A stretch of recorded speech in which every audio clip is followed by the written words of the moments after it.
On 8 out of 10 Cats, Bang Bang, it's Vic Reeves. From The Apprentice, she's hired Katie Hopkins. And their captain, Sean Locke. And facing them tonight, Northern Soul, Johnny Vegas. He's a bit pasty, Danny Dyer. And our new team captain, Jason Manford. Now, welcome your host, Jimmy Carr.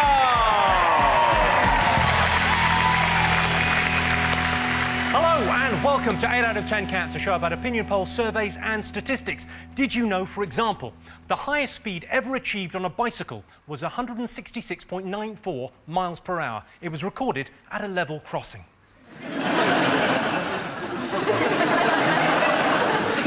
Because the train hit the man.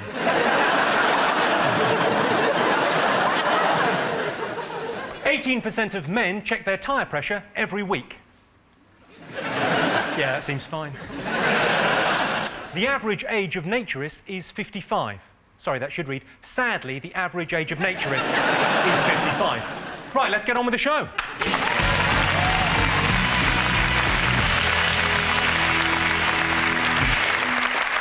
What are you talking about? That's the name of our first round. We've teamed up with a leading polling organisation and they've asked the British nation what stories they've been discussing this week. It's our panellists' job to guess the British public's top 5 most popular talking points.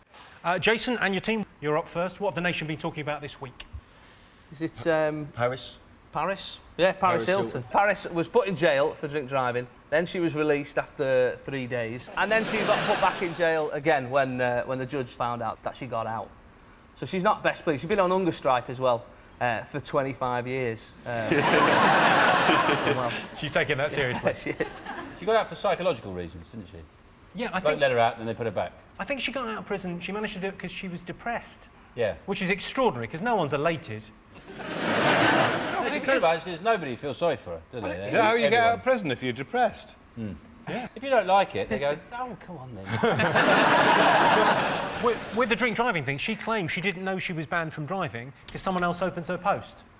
She's too lazy to look at it herself. I got pulled up for speeding, and he thought I'd stolen the car because I had a northern accent. And he asked me when I'd bought the car, and I told him I didn't know. He asked me when I'd passed my test, I told him I didn't know. He asked me what the insurance cost, I said I don't know, and to my eternal shame I said I have somebody who does that for me.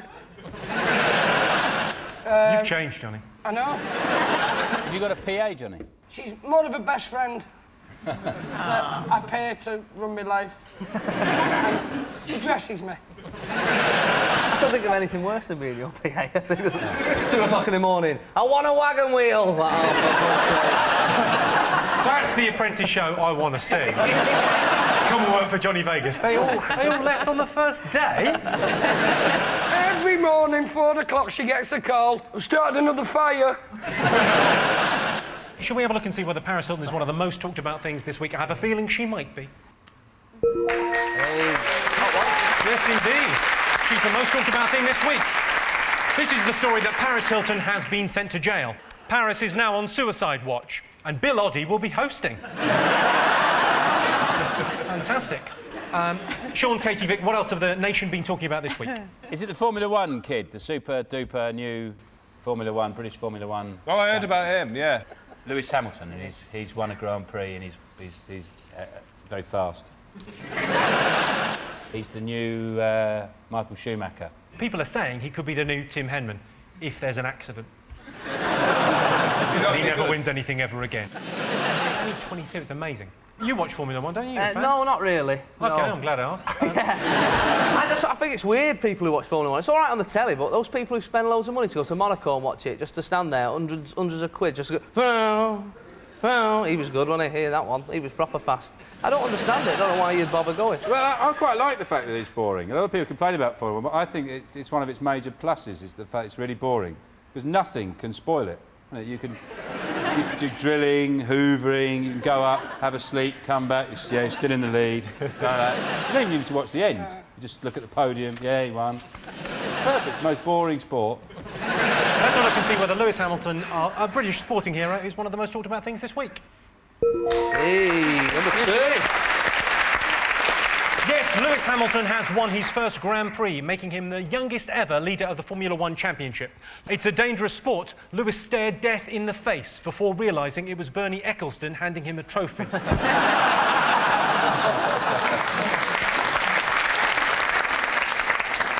Jason, what else have the world been talking about this week? Is it kids?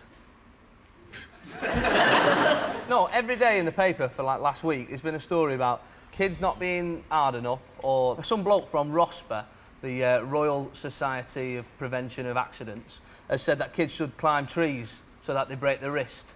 I mean, he's in the wrong job, let's be honest. Right? She worked for the Royal Society for the Promotion of Accidents. I had a mate when I was at school, not showing off, and he was proper hard, always climbing trees and eating berries and stuff and chasing worms. And yeah, proper hard. He was brilliant, you know what I mean? And he's dead now. But what 13 years, brilliant. You had a right laugh. What we used to do is, which I think's fine, is get a scaffold pole and fire fireworks at each other. You know, it was great. But you were brought up in Basra, right? If you're watching, don't try that at home. Do it outside. When I was a lad, there was a gang, 'cause I lived in a little place in Manchester called Chorlton, and there was a gang called the Chorlton Bad Boy Club. And they used to graffiti the initials all over the place. CBBC was here. You got a tattoo of John Craven. You've got kids, haven't you? Yeah, I was at my daughter's 3rd birthday yesterday. You went to that, that's nice, yeah. Well done. Just remember. But I think, no, a bit of, you know, rough and tumble, a few bashes. So you chuck them out of trees and... No, but a few bashes. My daughter was in a full body plaster cast quite recently for 3 months. What the fucking hell did you do to her? Well, whatever her daughter did, she won't be doing it again. It was really hard carrying her around because she was solid. I would have thought that'd be easier. Like a Solvite baby. It wasn't anything too serious, was it? Yeah, her leg. Anything too serious? She's a full body cast, man! Vic, you're a father.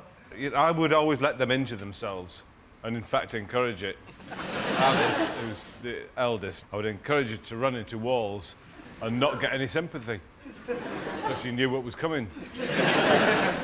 And with Louis, he was given a revolver. I often push a pub door open and go, "You soft bastard," and then just leave my son stood there in the street. Let him face the music. How old's your boy again? 4. Shall we see if mollycoddling our children is up there? Yes, it is. Yes, this is the story that we're wrapping our kids in cotton wool. They're spending too much time stressed about exams and not enough playing outside. Of course, exams are a lot easier than they used to be. Apart from history, that's got harder. More things have happened. Although, thanks to rising sea levels, geography is getting much easier. Sean's team, what else have the nation been talking about this week? Well, I think it's your show, isn't it? The Apprentice. They've been talking about that a lot. Very popular, wasn't it? You're all over the papers, aren't you? A little bit. It's like a rash. Do you think the best man won? I'm delighted that Simon won, and I'm delighted that Christina didn't. Ooh. Who was your favourite? Who do you like the most? I probably like Trey the most. Yeah. Trey is amazing. Yeah, I'm a bullshitter. I'm a bullshitter, I bullshit. Who do you I'm a mean? bullshitter. I do nothing but bullshit. I'm a bullshitter.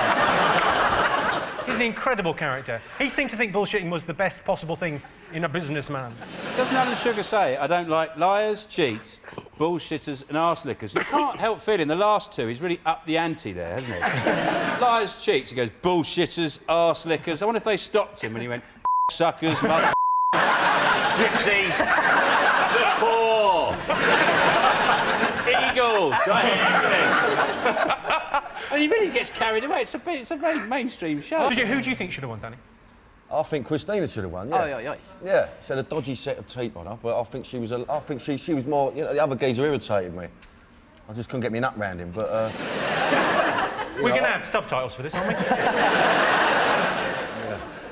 I've not actually seen it, but I did see you in the papers. Behind a gate. Yes. If you're going to have sex in a field, don't do it by a gate. Where's better, though? Well, behind the bush. You you've sort of come out of The Apprentice as the biggest star. Are you going to develop a show now like Badger did? Hopkins, Happy Home, Bust-Ups. Hello, I'm in Cleethorpes with Jeff. He runs a small printing company, so I'm going to shag him. Well, the thing is, Jeff, once you got rid of the wife and kids, we can focus on output.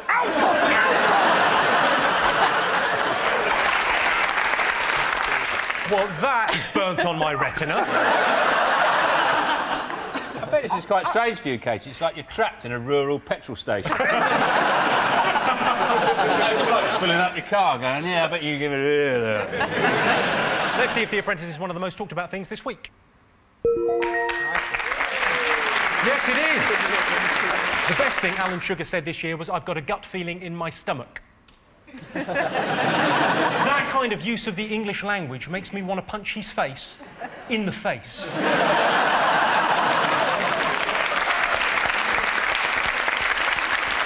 You've got one more to get your fingers on buzzers. Jason. It's Prince Harry. Prince Harry, tell me more. Prince Harry in trouble because his lads are in Iraq and Afghanistan and whatnot, doing a war. Doing a war? Doing a war. Yeah, and... How long have you been sat next to Danny Dyer? I'm catching it, it's amazing. They're off there doing a war. Get all warmed up. And he was in Canada at some sort of strip club getting boobs in his face. I love him, that Harry. He's a raving lunatic. Out of his nut, loads of birds around, a big joint hanging out of his mouth. Dressed as a Nazi. Legend. He's well up for it. My favourite bit was he was talking to a barmaid and he didn't want to reveal his true identity. So when she said, "What's your name?" he went, "Gary." That was the best he could come up with. Prince Gary. Danny, do you think he should have gone to Iraq? Yeah, I think he should have got involved, definitely. Should have got involved. Do you not worry about him being out there, like, getting shot at and... Like, he can't camouflage, can he? Do you know what I mean? You imagine two Iraqi soldiers. Did you just see that tree move? What, the one with ginger hair? You know what I mean?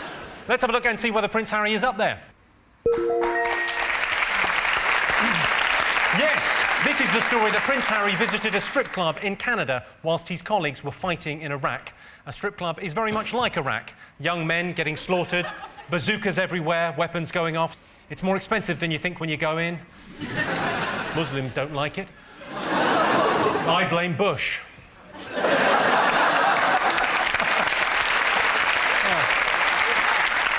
Well, at the end of that round, I can tell you that Sean, Vic and Katie have 2 points, Jason, Johnny and Danny have 3 points. Our next round is called Pick of the Polls. Our teams choose a picture and then they have to answer a question based on a related survey or statistic. OK, Sean's team, you're to go first. Pick one. I like the people who are carrying a sturgeon. Catfish. It's a what's worse question. According to statistics, what's more risky, fishing or horse riding? Well, horse riding is much more dangerous, isn't it? You're going This horses? is more dangerous because when you fall off horses, you can only fall in the riverbank, which is by rights near the edge, so not as deep as the middle, so you should be able to get out. No one's ever tried fishing at sea, have they? Oh, you didn't say that, did you? You didn't say that. Not all fishing. Of course, fishing's more dangerous if you're in a trawler. Now. I think I said fishing or horse No, riding. You said fishing like it's fishing. You didn't go fishing. Like commercial. All right, let me do it again, huge, Sean. big Russian ships. I mean, of course fishing's worse than horse riding. You're living out in a trawler in the North Sea. Force 9, you've got no chance. All right, what's more dangerous, fishing or horse riding? What is more dangerous? Yes, thank you. Let's start again. Well, I think it's horse riding.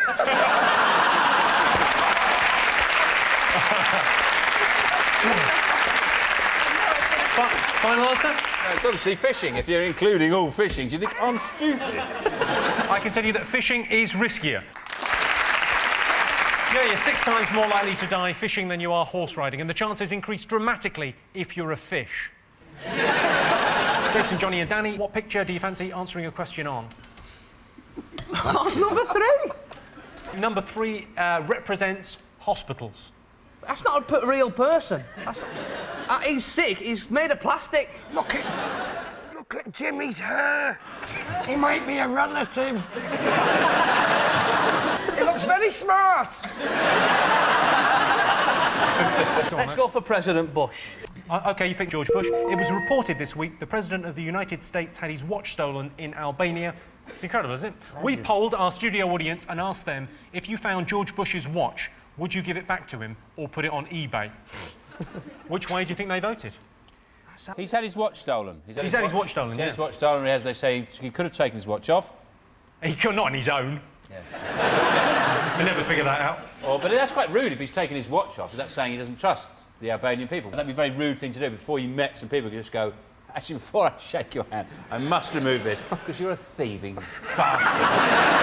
I've had a watch stolen, and it's not nice. I was walking home, and these two lads got me from behind, right? Not like in the biblical sense. They attacked me. They attacked me from behind, and I was on the floor, and one of them, as they walked off, because they went, "Oh, give us your money or we'll beat you up," and I gave them the money, and then they beat me up, and you're like, "Oh, we had a deal, you bastards." Anyway, and I was on the floor, and one of them goes, as they walked off, one of them went, "Hey, get his watch, don't forget his watch." And he rolled up my sleeve. I had a Casio Illuminator, right? Brilliant watch, right? It sells the time in 3 different countries, right? It's England, Scotland, Wales, but it's all right, right? It's brilliant, right? And he looked at me watch, rolled the sleeve up, he saw it, he went, "Nah, sack it," and just walked off. I was like, "You'll fucking take it, you cheeky bastard." This is an audience poll, then. You've asked... Yeah, we've asked the studio audience this evening, would they return the watch or would they sell it on eBay? I'd say they put it on eBay, the bastards. Yeah. You think they put it on eBay? OK. Well, I can tell you that a massive 85% of our studio audience voted to put it on eBay. So, Jason, you get the point. Well done. George Bush has stolen an election, invaded a country on false pretences, tortured, lied and not signed the Kyoto Agreement. But now his watch has been stolen. If you're watching Karma, make an effort.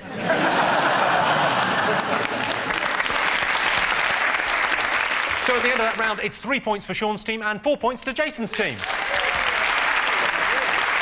The next round is Believe It or Not. In this round, I'll give the panellists a simple statement. All they have to do is decide whether they think it's true or false. Let's have a look at a clip to illustrate that statistic. Does the shoulder strap of your car cut into your shoulder? Is your shoulder strap too tight and annoying? Introducing the Teddy Bear, the cute little guy that eliminates all those problems. My shoulder strap used to pull so tight I could hardly breathe. Now with the Teddy Bear, I really enjoy traveling again. My wife used to always complain about the pressure from her shoulder belt. Not anymore. And the Teddy Bear worked so great, he got one for himself, too. Place it here, or anywhere you need to keep those irritating straps from digging in. Call and order your Teddy Bear right now.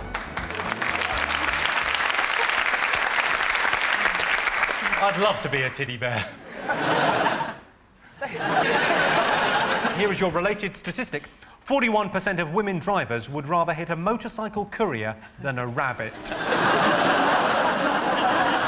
What do you think? I'm fully comp, so I don't care what I hit, really. I'll take the Pope out, doesn't matter. It's not a dilemma most women face on a regular basis, is it? Well... Have you ever been careering in the car? Yeah. You've been a motorcycle courier and a rabbit. Yeah, and then you go on the basis of size, because the bigger thing you don't want to hit, do you? So you're not really bothered about the moral dilemma of, like, killing a human or a rabbit? No, that's interesting. Did they have a question as well? Would you hit a rabbit? And the woman went, no. What would you hit? Motorcycle courier? It's a bit offensive to women, isn't it? In a way, it's like saying, oh, you don't really like hitting bunnies, do you? Is it? Do you not find that a bit sexist? Well, yeah. No, I just think it's limited in the choice of things you could hit. Would you, speaking as a woman driver, you'd like more of an array of things to hit? Vic, what would you rather hit? If it was a big rabbit, I'd go straight for it. What's the other option? A curry? I'd like to go through Longleat at 90. That'd be interesting, wouldn't it? Can I just do a survey for my own personal... Yes, of course, Vic. Now, I've got 20 rabbits in my garden and they're eating me lettuces. Hands up who thinks I should shoot them. Not enough people. So it's the poison, then.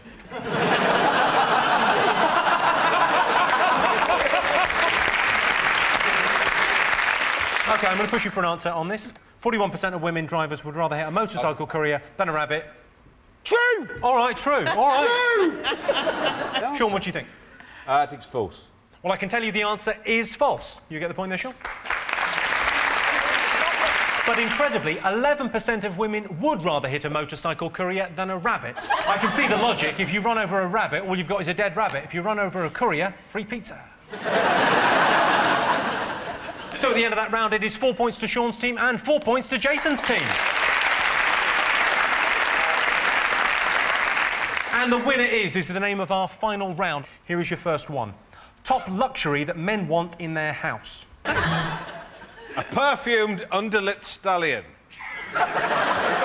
It's not in the top 10. Porn. Porn? Porn. As the luxury in their house. A window into Danny Dyer's world. It's a luxurious house. No, I mean, good bit of porn, you know, right, good bit. Is it a Fabergé egg? Just like Look at the two guys on your team. Yeah? And imagine how much they both want a Fabergé egg. Johnny would eat fucking 8. Next time. Enchanted talking furniture.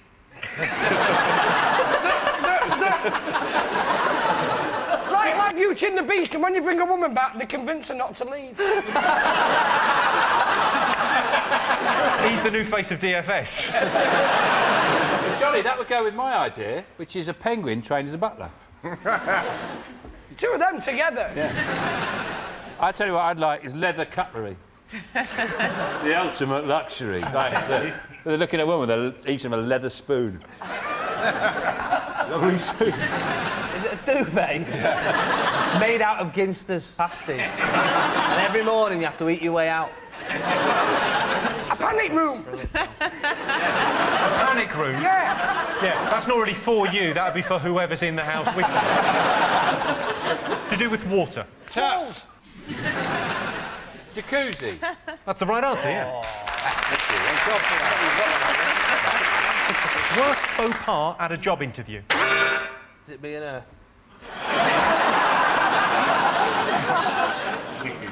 What's the worst thing you can do at a job interview? Yeah, probably turn it down just before you get it. Turn it down because you didn't get permission from your mum and dad? Oh. Is it asking if it's all right if stock goes missing? It's to do with being kind of a chatterbox. Screaming.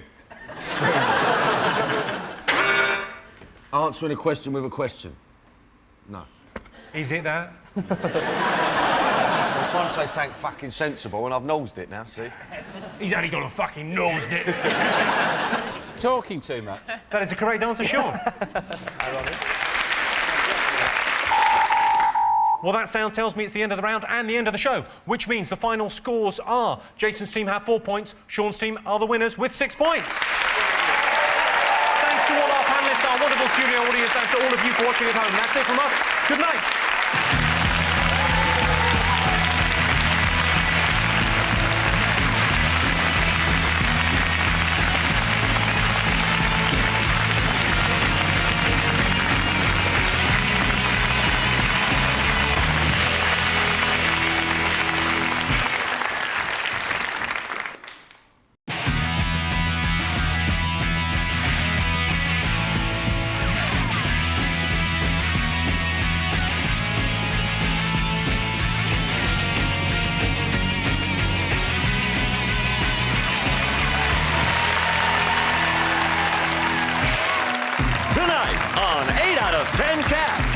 Great Britain, David Walliam. Fully restored, Griff Rhys-Jones. And their team captain, Jason Manford. And facing them tonight, from Star Stories, Rhys Thomas. Here's one we made earlier, Connie Huck. And their team captain, Sean Locke. Now, welcome your host, Jimmy Carr.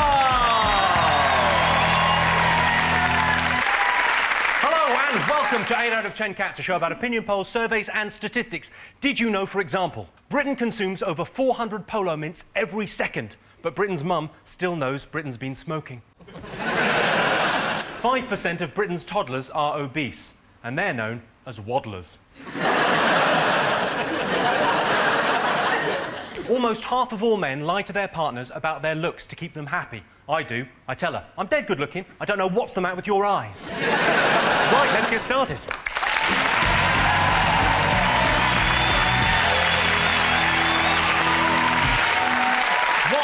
Talking About? That's the name of our first round.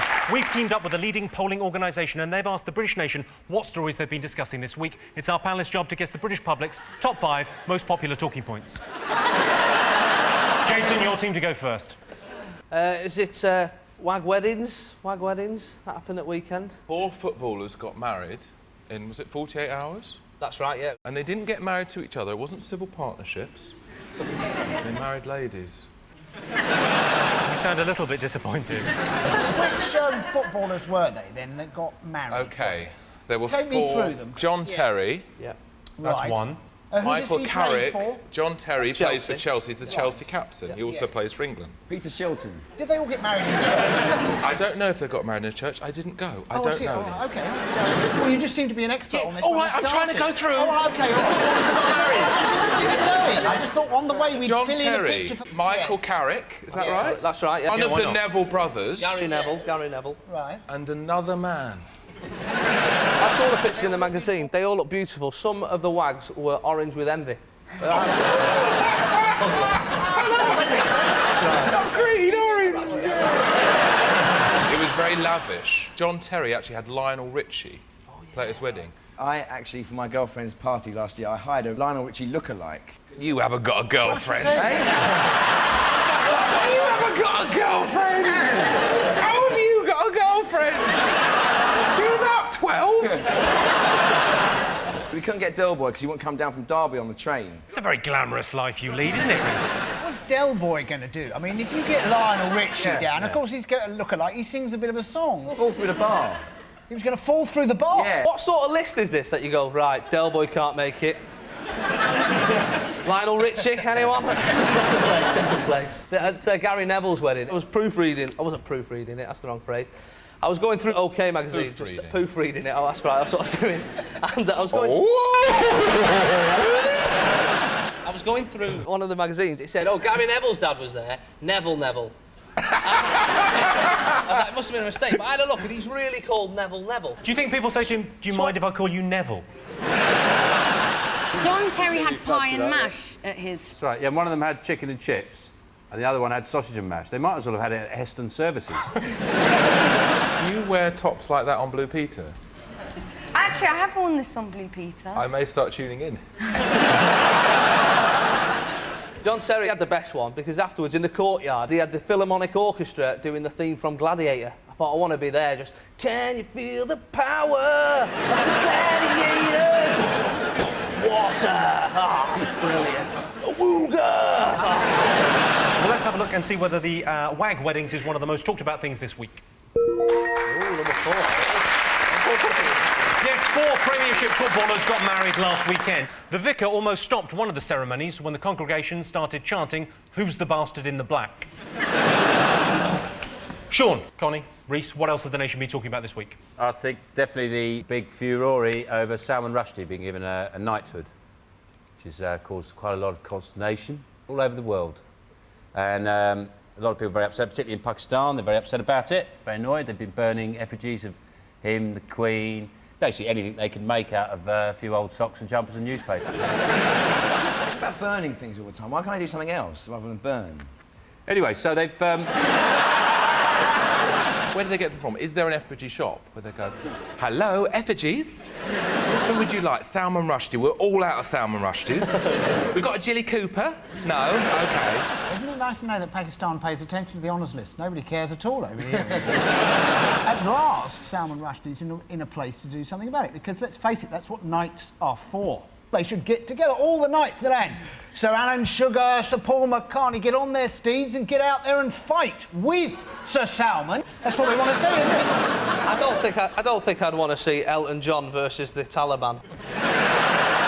When you book Griff Rhys-Jones, you don't often assume he's going to call for a holy war, but... Yeah. What do we think about the other honours? Ian Botham, who from the shredded wheat adverts. Yeah. And the beef adverts. Yeah. You can't do both. Either good food or bad food, Ian. Poor old Botham. He only didn't get his knighthood earlier on because he smoked marijuana. But it didn't seem to stop Paul McCartney. He was arrested trying to smuggle hash into Japan one day. And Lennon got one, but he refused it. Lennon got one, but he sent it back years later, didn't he? And so did that bloke this week. A bloke this week from Agent Provocateur. Yeah, him. He makes fancy pants for the ladies. Yeah. And he got given an MBE, and he said, no, I don't want it. Sounds like he got his knickers in a twist. You keep talking about marijuana and pants and stuff, and I'm like, I can't move it. Yeah, I can't. You can't talk about those? Not really. You just said it, marijuana and pants. Edit this bit out. You'll just edit it. It'll just be, this is going to be half an hour of you going, marijuana and pants. Loop it. Hang on, just 1 second. What are the things you like, Connie?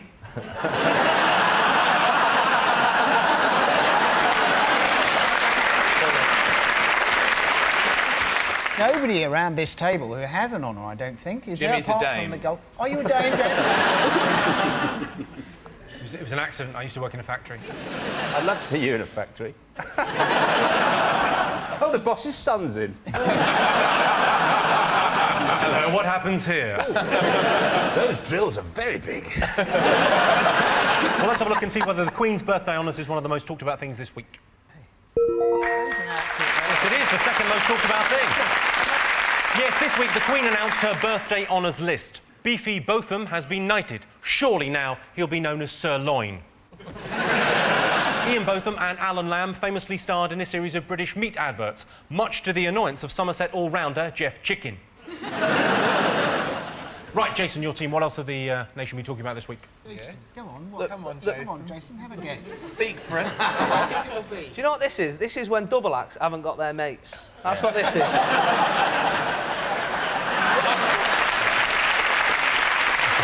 what's happened there. Now the prisons are full. Oh. Have you not heard this? Controversial. It is a bit controversial, a little bit of news. So the story is that they're going to release a load of prisoners now because they're full. Early. They're going to release them early. They're releasing 25,000, aren't they? I assume not all at once. It's like the start of the marathon. It all comes steaming out of the prison. All straight to a bus stop. Some of them dressed as rhinos, hopefully, just for the comic. They have said it's only going to be for petty crimes like burglary and drug dealing, which I think is a good thing because the car boot sale near me is boring at the moment. I'll tell you what my biggest fear is going to prison. Being locked up with 4 burly, tattooed men. Your worst fear, or most of your video collection. Thinking about it. OK, let's have a look and see whether Prisons is up there. Yes, this is the story that prisoners are to be released early because of overcrowding. To stay in police cells, it costs £1,800 per prisoner per night. That seems like a lot of money, but it includes dinner, breakfast and tickets to a West End show. Sean, Connie and Reece, what have the nation been talking about? Is it Bernard Manning has died? Oh, yeah. Bernard Manning, the famous comedian. The headline in one of the tabs was Racist in Peace. Racist in Peace? It was on The Sun, wasn't it? Can you believe that's someone's job to write those shit headlines? So some bloke comes in and goes, racist in peace, see you tomorrow. All right. That's it, that's his job. I met Bernard Manning once. I was doing a gig when I first started out. I was on stage and I did some joke about poo or wee. And when I got off stage, Bernard Manning was at the bar and he came over to me and he said, you could be quite funny, you son. He's got something wrong with his throat, right? He says, Not anymore, he hasn't. Not anymore. He says, you could be quite funny, you son. I said, oh, thanks very much, Mr. Manning. He said, just a little tip for you. Don't talk about wee and poo on stage. You know, people find it offensive. You've been told you're offensive by Bernard Manning. When I found out he was dead, I went, yay! Woo! Woo! Like that.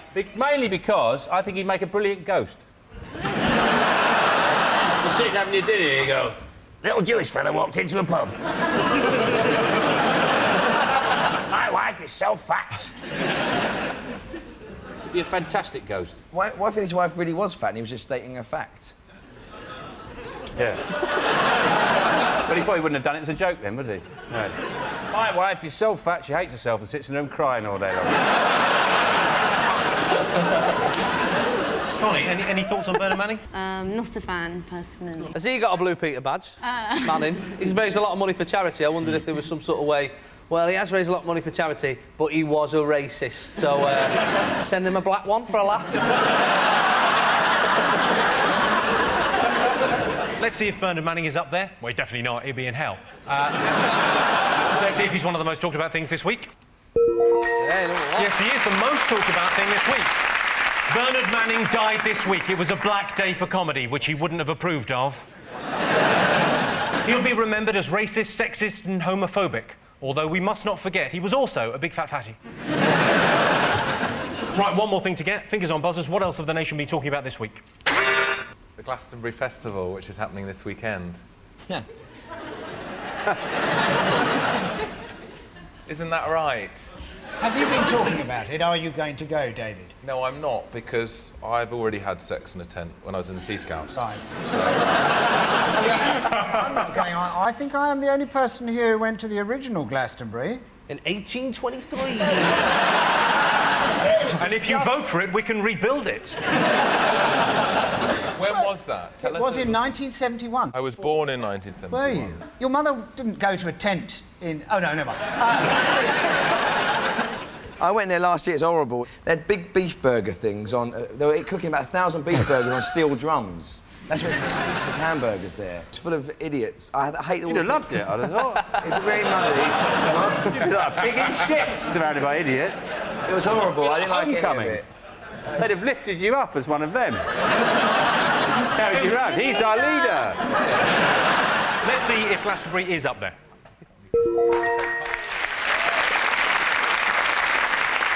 Yes, this weekend is the Glastonbury Festival. During the festival, Glastonbury is transformed into a city the size of Sunderland, which, if you want to spend your weekend getting robbed and watching people piss outside, is a slightly cheaper alternative. Right, at the end of that round, I can tell you that Sean, Reese and Connie have 2 points. Jason, David and Griff have 3 points.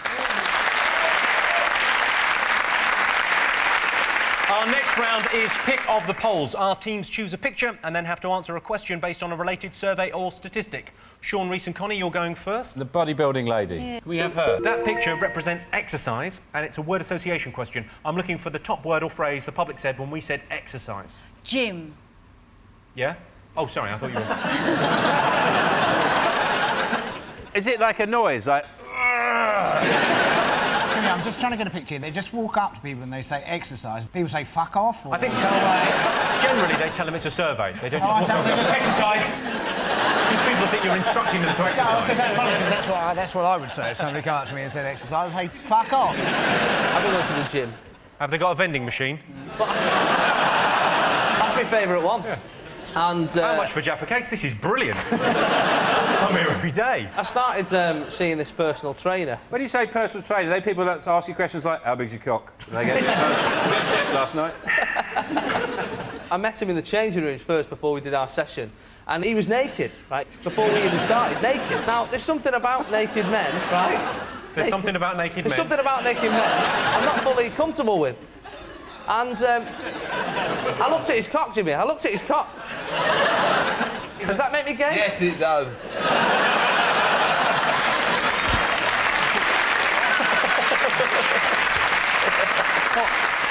What is the answer? Come on.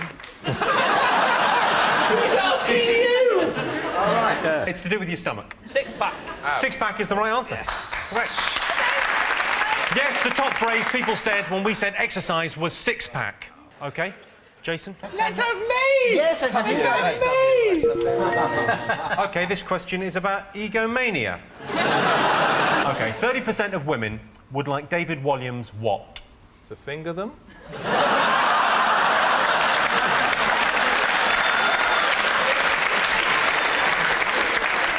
that wrong? It's a different survey. OK. So, 30% of women would like David Walliams what? Would like Dave Williams if he wasn't a puff. The great big screaming Nancy boy. You're obsessed with trying to out me. I don't know about screaming Nancy boy. Sometimes he... Oh, no. If you've had a bit of both, though, and it's still like coming out, is it? It seems as if you only come out if you're completely gay and not just a bit gay. You just have to sort of half open the closet door. The phrase you're looking for is half rice, half chips. That's what we call it in the north. If somebody's a bit of both. All Northerners call it that. Yeah, all of us. We all Even call Alan it that. Bennett. Alan Bennett does. Oh, I tell you, I was once half rice, half chips, and he does that. He does that. I don't know why he does that. He's not got food. That's just what all Northerners do. They're nice. I know. 32A. B. 30% of women would like David Williams what? I actually know the answer. It was a survey done before Christmas, and they would like me to come round and have dinner with them. Do you know who did the survey? Pia Dor, the wine people. You sure it's Pia Dor, not Saga? That is the correct answer, yes, indeed. Yes, the answer is 30% of women would like David Williams round for dinner. And that was a survey of the women that have slept with David Williams, the largest survey ever conducted. So at the end of that round, it's 2 points for Sean's team and 5 points for Jason's team. The next round is Believe It or Not. In this round, I give the panellists a simple statement. All they have to do is decide whether they think it's true or false. Let's have a look at a clip to illustrate your statistic. Cold feet and chilblains can be murder. So why not try banana socks, as worn by the Shetland fishermen, I'm reliably informed by Kate Smith of Kidderminster. They're easy to make from scraps of wool and can even be worn in bed. Aren't they lovely? Or for added warmth, what about a body warmer? Or, as Joyce Letchford from Surrey suggests, an old anorak from a jumble sale with the sleeves cut out. Just the job. Remember this jumper from the last series? Well, we've had it knitted up in lots of lovely colours. Doesn't it look gorgeous, all soft and cosy in mohair? And we're sending that to Joyce Letchford from Surrey for her body warmer. Well done, Joyce. That was Judy Spears giving us some tips on how to keep warm and recycle at the same time. Now, here's your related statistic. 25% of Brits say they can't be bothered to recycle, even if it means the planet will die. True or false? They've not specified which planet. Do you know what I mean? Like it was Jupiter, who gives a shit? You know what I mean? The thing I can't work out what to recycle is, you know, the meat nappy. You know, when you buy meat and it's got like a nappy underneath it. You know, when you buy meat in the supermarket, it comes in like a plastic thing, and then underneath it they put this nappy there to soak up all the blood. Yeah. For some reason, calling that a nappy has made it disgusting. I've never given that a moment's thought before in my life, but I'm now becoming vegetarian. It's a nappy. A nappy for the meat. Yes, I've got those out, and I'm thinking, what do I do? Obviously, I suck it dry. Does it go in with paper, or do I cook it? I had that argument with the bin man. There was a bit of basil sticking out the top of the bin. He said, that's garden waste. I said, it's not, that's a garnish. It nearly came to blows. What if you wanted to throw away a rake? A broken rake or an old wheelbarrow, or maybe some pots? Where would you throw them? Garden waste? If I had them now, I'd throw them at you. I mean, I'm honest. I think it's true. True. False. Shut up. But we've decided we're going to say true. Yeah, we can say true as well. Well, no, because you've got to say false. Why said it? Right, we'll say false. For the sake of it, yeah, we'll say false. They'll say false. We've said true. Well, I can tell you the answer is true. Yes. 25% of Brits say they can't be bothered to recycle, even if it means the planet will die. A carbon footprint is a metaphor for the mark you leave on the Earth as you walk through your life. Of course, I don't have one, as I drive everywhere. So at the end of that round, it's 2 points for Sean's team and 6 points for Jason's team. And the winner is the name of our finals round. Here's your first one. Worst chat-up line. You don't sweat much for a fat girl?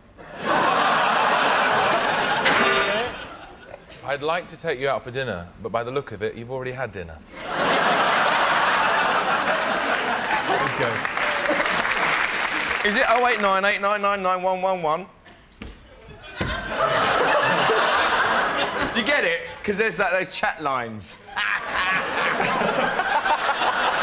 Do you know one of the most effective things, the way to meet women, particularly single women, if you're on your own, is to stand outside a bar, just have a look and see if there's any women, throw some confetti over yourself and walk in crying. That gets a lot of attention from women.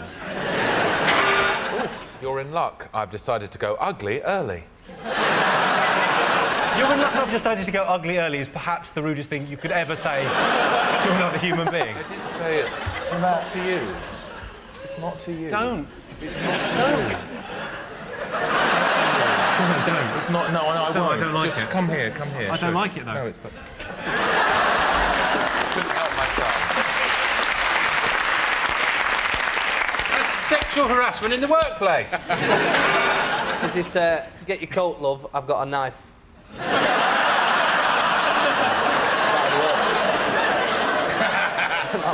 You're pretty much there with that. Get your coat, love, you pulled. Correct answer. Best person to have on your side in a fight. I'd have Reese, because I'm bound to punch him first. Fern Britton. She fights like she talks. Dirty.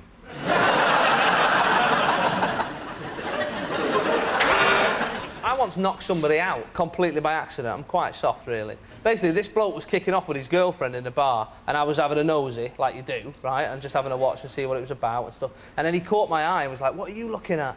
I was like, "Oh, you two fighting, like." And I shouldn't have said that. And, well done. Yeah, it's a rhetorical question. I realise now. And he come running at me, like really angry, like to hit me, and I just went. And he knocked himself out on my fist. I'd love you to run into my fist.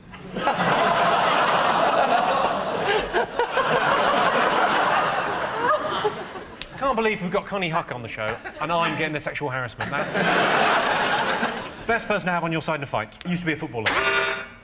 Vinnie Jones. Correct. Yes, the best person to have on your side during a fight is Vinnie Jones. Of course, the worst thing about having Vinnie Jones on your side in a fight is that means you're in a Guy Ritchie movie. Well, that sound tells me it's the end of the round and the end of the show, which means the final scores are Sean, Reese and Connie have 3 points. Jason, David and Griff are the winners with 7 points. Thanks to all our panellists, our wonderful studio audience, and to all of you for watching at home. That's it from us. Good night.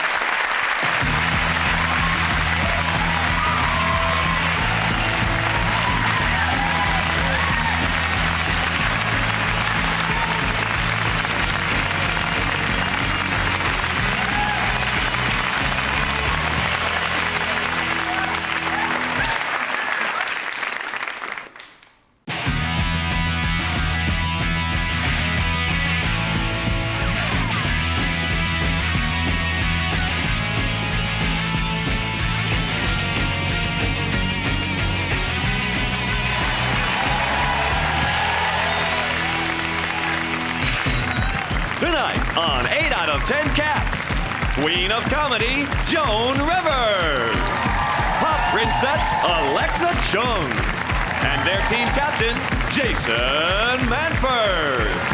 And facing them tonight, frankly, my dear, it's Frankie Boyle. Looking good, got one. And their team captain, Sean Locke. Now, welcome your host, Jimmy Carr.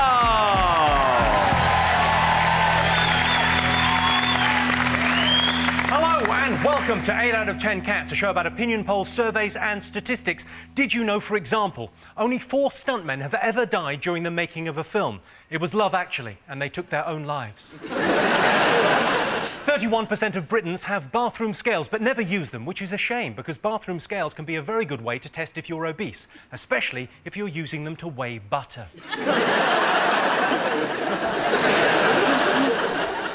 And British men spend on average 22 minutes on foreplay. Of course, that is spread out between all of us over the course of a year. Right, let's get started.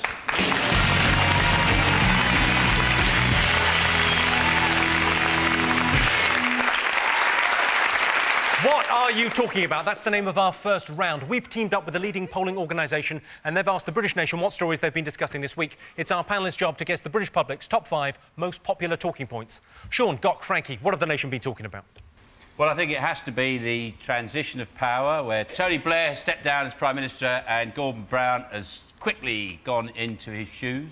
I personally have done very well, incredibly well, out of Tony Blair's time, because I had the wisdom, about 10 years ago, to place a bet at Ladbrokes that his last meeting will be with Arnold Schwarzenegger, who would also be the Governor of California. And I put another bet on Brown's last meeting is with Dale Winton, who'll be the leader of Hamas. And then Schwarzenegger sitting there, and he said, we had a wonderful fried English breakfast. Did you see that nonsense? I did see Well, that. you cannot fry steroids. So you know the man... I watched the press conference with Brown on Wednesday, and he says, I'm going to make some changes at number 10. And I presume he means policy-wise, but I thought he should just make some changes to number 10, like getting rid of that door. It's been there years. Maybe change it into saloon style, right? Or some of those beads that they have to separate a newsagents from his house. You know those? He should stoneclad it. I'd like to see him slide down on a pole. I always think Brown looks like he's just taken the head off a bear costume like that.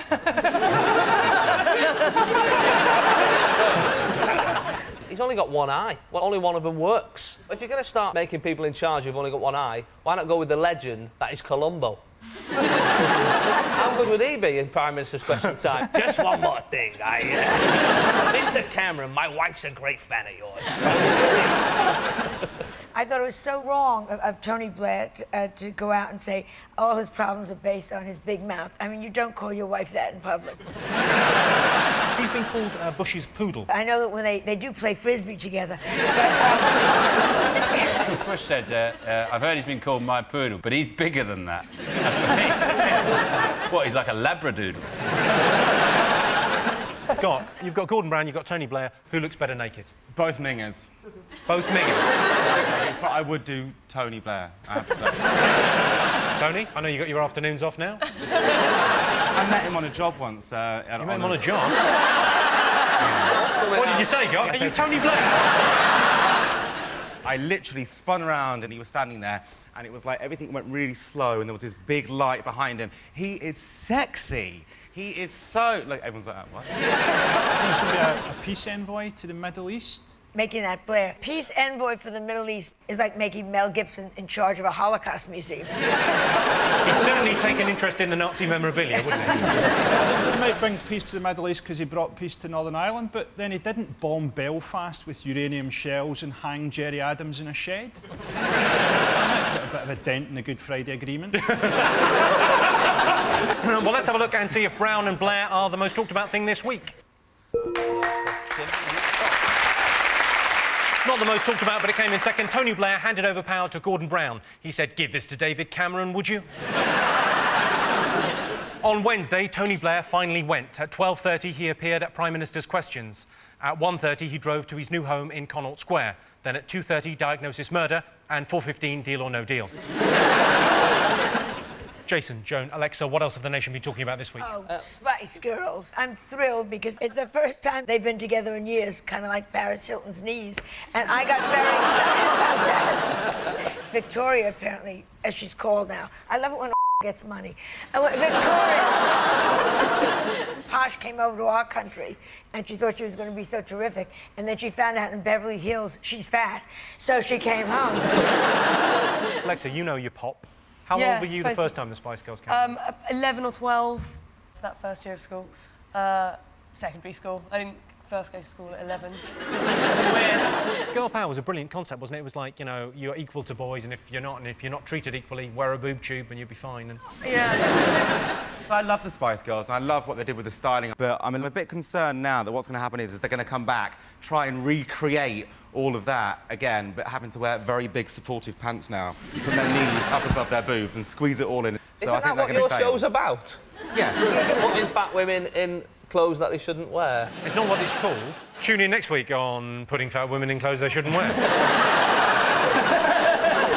What's her name? The one that just had the Eddie Murphy baby? Scary. Scary, yes. Yeah. And now that she's nursing, I said they should call her Dairy Spice. It turns out it was Eddie Murphy's kid. Well, it came out in a fat suit.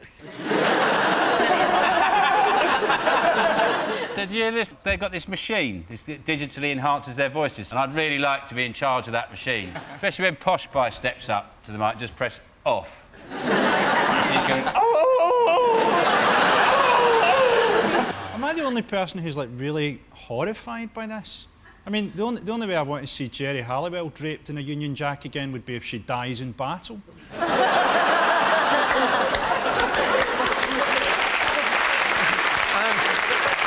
Let's have a look and see if the Spice Girls is there. Yes, the Spice Girls are getting back together. Sporty, Baby, Dozy, Beaky, Mick and Titch. The Spice Girls were formed after Simon Fuller put an advert in The Stage asking, "Are you between 18 and 23 with the ability to sing and dance?" No one answered, but on the way home, he did meet some girls at a bus stop. Sean, Doc, Frankie, what else have the world been talking about this week? Is it the big storms and flooding? Because I know they had them in Yorkshire, but in Scotland we had, like, thunder and lightning storms, which I really enjoy, because during a storm, I always shag my girlfriend and pretend that it's the conception of the Antichrist.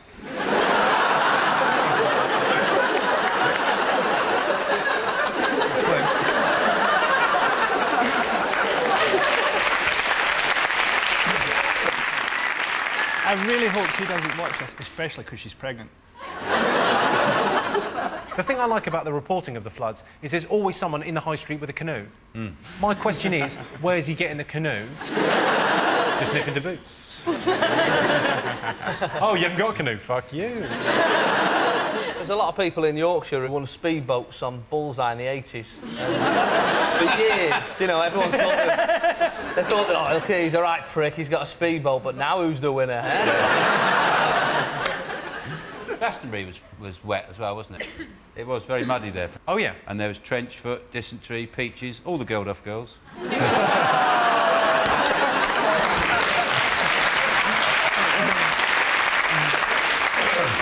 Shirley Bassey, she had wellies on. I love Shirley Bassey. What do you mean you like Shirley Bassey? I love Shirley Bassey. I thought she'd be a bit camp for you. You remind me of her, actually. There is a Shirley resemblance. Bassey? If you had some diamond-studded wellies on, I would not know the difference. It's true. You fucking would later on. Let's see if it's one of the top 5 stories. Yes, it is. Yes, Britain was battered by torrential storms this week. A state of emergency has been declared in Hull. It was declared in 1972 and nothing's been bloody done. Hundreds of people have fled Wolverhampton. It wasn't raining, but they found an old bus and saw an opportunity for a better life. Jason, Alexa and Joan, what else have the nation been talking about this week?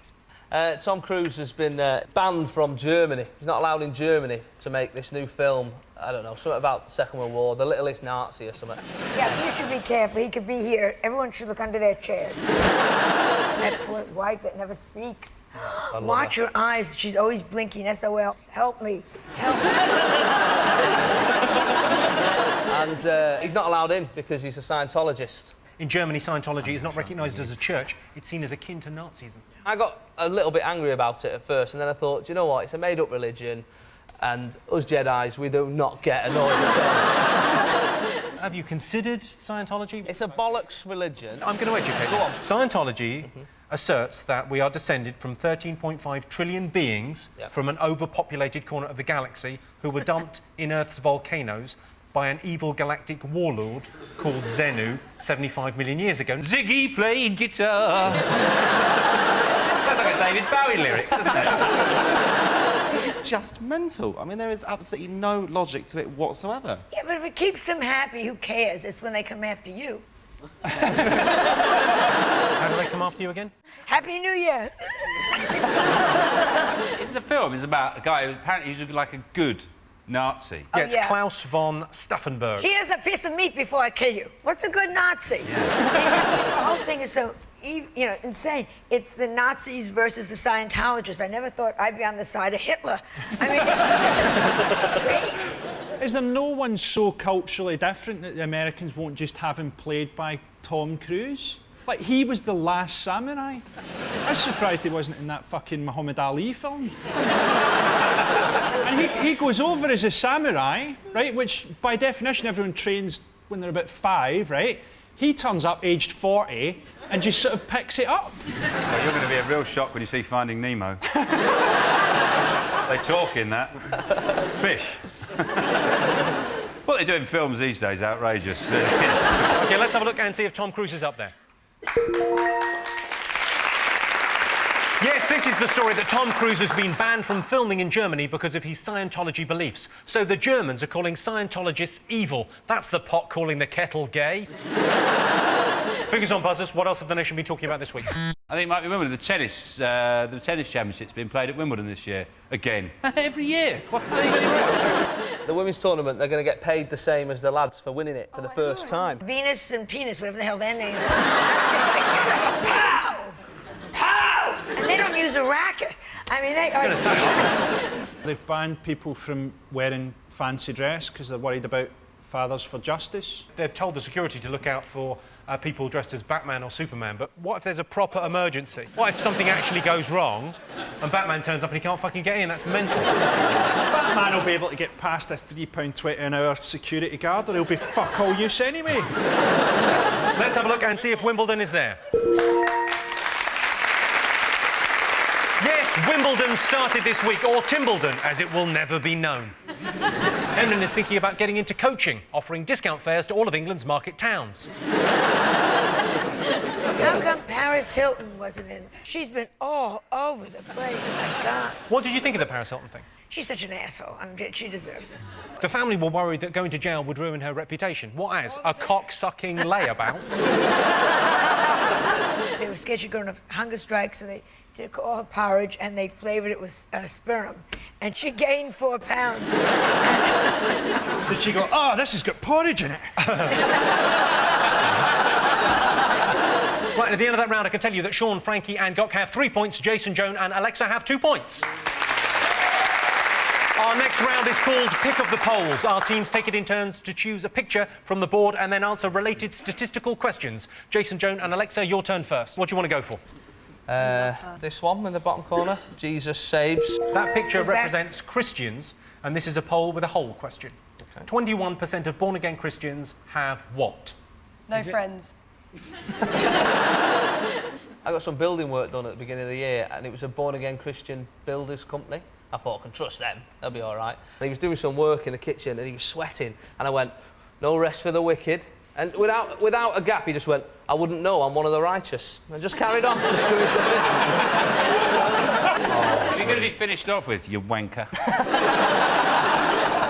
You know, any extremists are crazy and ugly.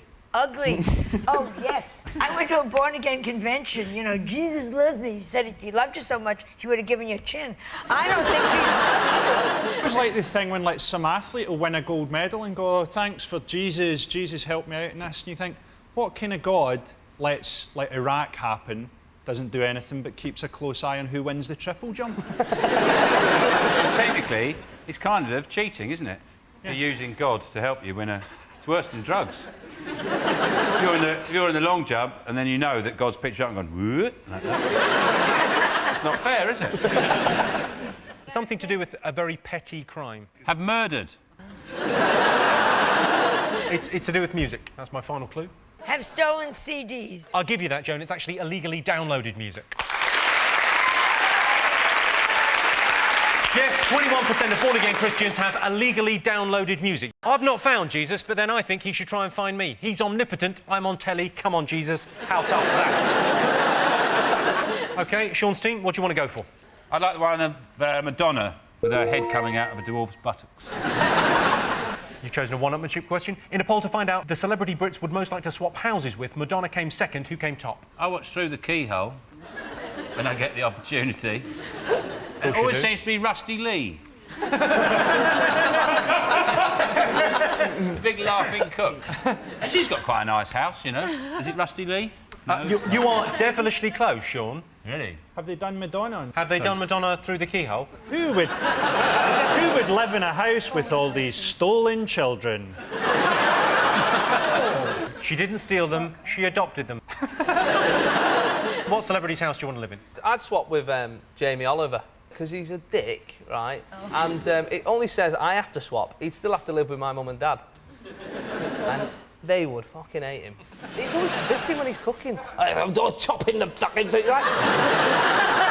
Say it, don't spray it. Spitting, man. Well, I can tell you, you're absolutely right. Right? Yes, the celebrity Brits would most like to swap houses with is Jamie Oliver. I'd like to swap houses with Jamie Oliver because I live in a soundproof box 2 miles underground. So at the end of that round, it's 3 points for Sean's team and 4 points to Jason's team. The next round is Believe It or Not. In this round, I'll give the panellists a simple statement. All they have to do is decide whether they think it's true or false. Let's have a look at a clip to illustrate the statistic.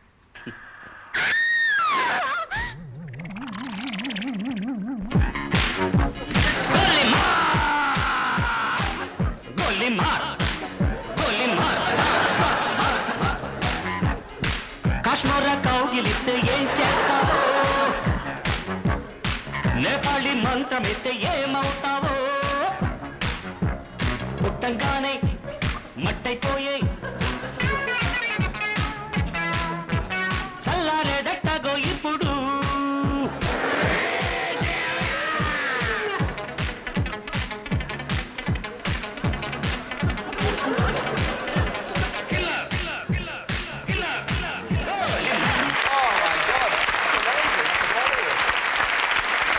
That was Michael Jackson's Thriller. It hasn't dated well, has it? Here's your related statistic. More Americans own a Thriller CD than own a passport. Is that true or false? I would think that more Americans would own a copy of Thriller than own a passport because we love souvenirs, and that's the last time you'll ever see Michael Jackson black. That's the ironic thing, isn't it? Because if he used the picture from Thriller on his passport, nobody would let him in the country. You're like, well, you don't look like that, do you, honky boy? I'm pretty sure at passport control they're not allowed to say honky boy. I sort of believe that, but then I believe that more Americans own a rifle than own a spoon. Americans have got this crazy idea that people don't like them. And the rest of them. Well, nobody likes the hand that feeds you, you know, and we take care of the world to a point. Yeah, basically we take care of the world, yeah. That seems to have launched something. I'll take care of that. We also saved a lot of lives in World War II by pressing that button. Yeah, 3 years fucking late. I don't want to go on about it. Are you a fan of the Michael Jackson? I'm a very close friend of his still. Still? Still. You've stuck with him? Well, to a point. My grandson is growing up, so we won't see him for a couple of years. But we used to exchange gifts. I mean, we're that close. And every Christmas I would give him hankies. And then one year I realized this is stupid. He has no nose. So, OK, more Americans own a Thriller CD than a passport. True or false? What are you going to go with, Sean? I think it's false.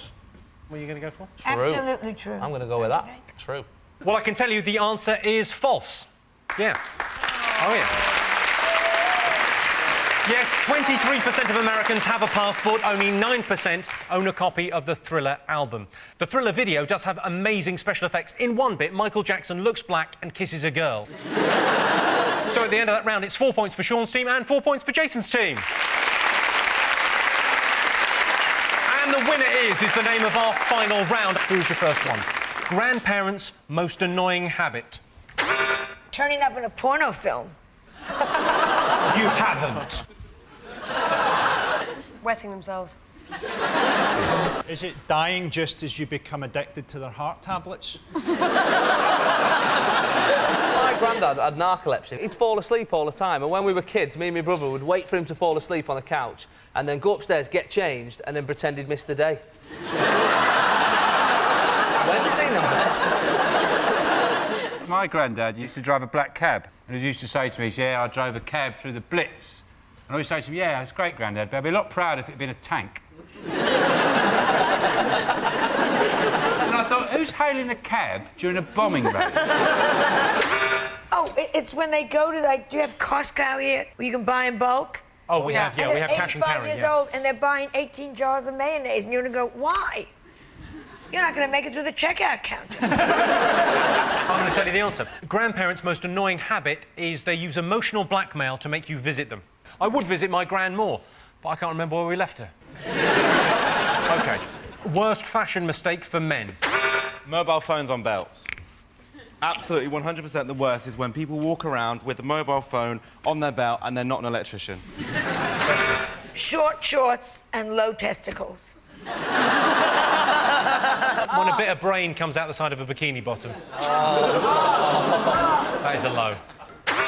Is it like a blue corduroy suit and like a green and blue stripy shirt with bits of cream, like there, and like your hair combed over like to one side, like the 40s? Yeah. That? Especially you've got a face like a pumpkin.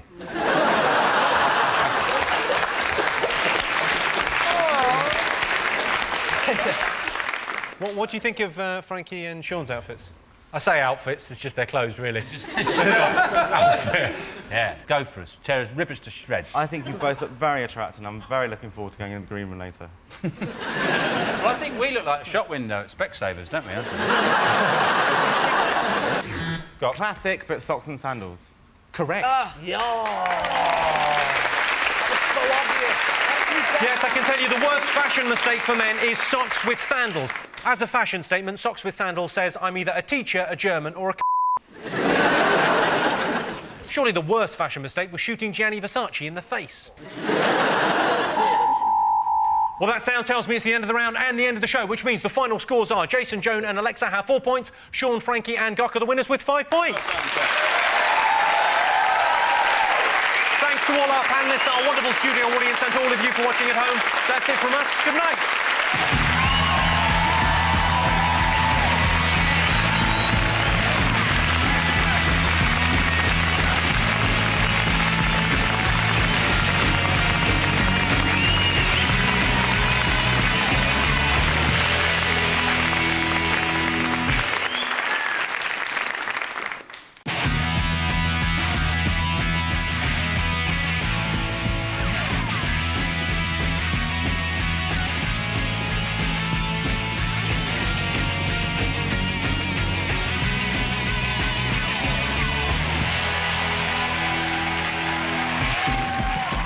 On 8 out of 10 Cats, new ball, it's Greg Rosetsky.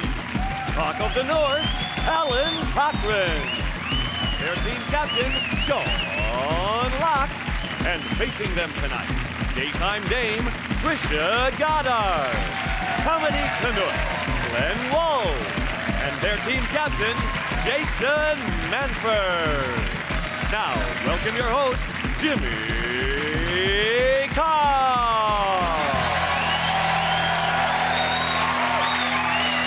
Hello and welcome to 8 out of 10 Cats, a show about opinion polls, surveys and statistics. Did you know, for example, sleeping through the alarm is the #1 reason for being late for work? It's particularly bad if you're a fireman. British people are at least 1 inch taller than they were 20 years ago. That's because 20 years ago, we were all children. And 97% of all dangerous driving offences are committed by men, which means 3% are committed by bloody women drivers. Let's get started.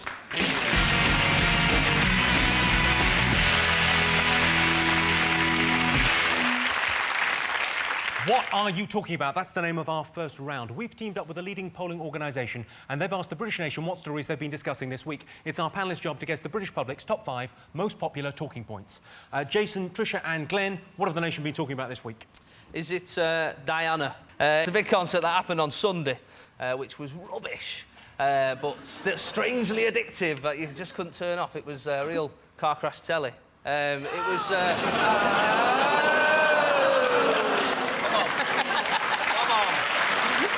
They're making their own jokes now. There's no... That was never meant. My favourite bit was Mark Owen from Take That coming on stage and going, "Happy birthday, Diana!" Going, well, it's not probably one of her happiest, I'll be honest with you. One of those things where Canadians get accused in Britain of being quite bland and boring, and you managed to wrestle the title quite spectacularly by putting on that pile of shit.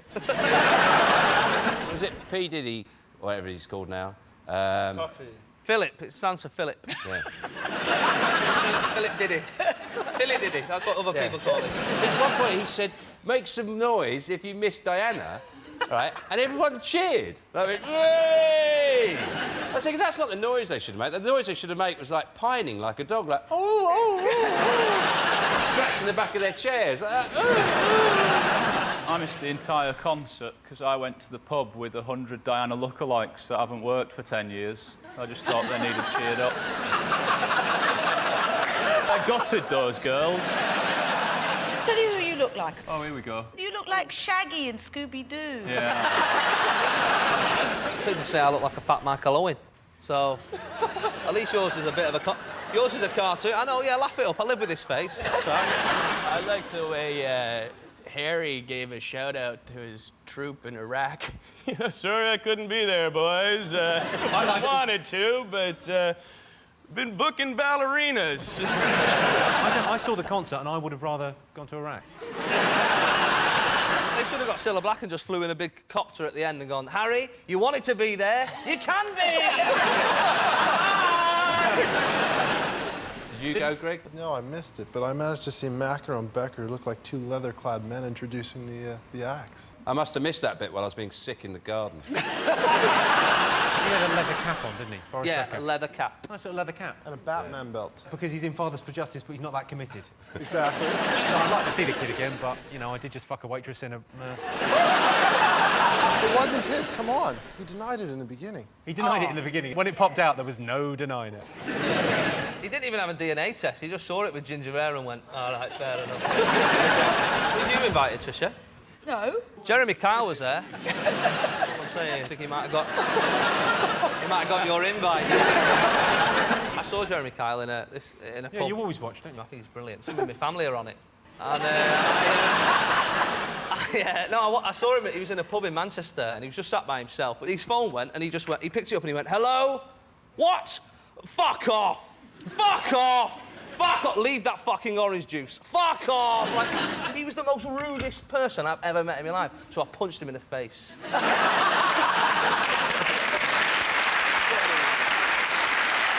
Right, let's have a look and see whether the Diana concert is up there. Yes, it is. Third most talked about thing this week. Apparently, Duran Duran performed at Diana's memorial concert as it's what she would have wanted. I'm not sure she would have wanted a memorial concert at all. Sean, Greg, Alan, what else have the nation been talking about? Wimbledon in the rain. People are saying it's been the worst Wimbledon ever. It's been the worst in 25 years. It's just been on, off, so I'd have to agree. You're just saying that because you're not there? Probably. A little bit of ego going on there. The thing I like about the tennis is the pun headlines on Wimbledon you get. So, like, if Tim Henman's won a couple of matches, it's Timbledon.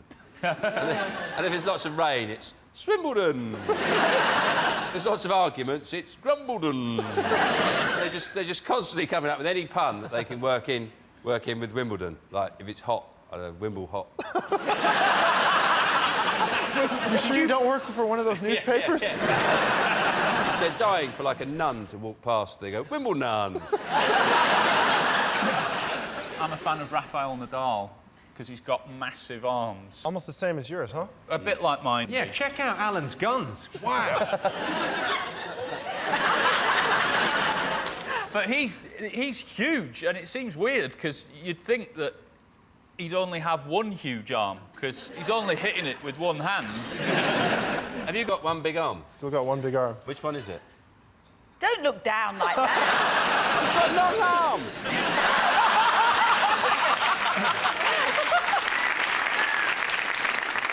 And do you have to do certain things? Do you have to go, right, I mustn't use that arm for this bit because it's too strong? Like if you were going to stroke a cat or something with your big arm and you go, oh, crushed it! I should have used my weaker stroking arm.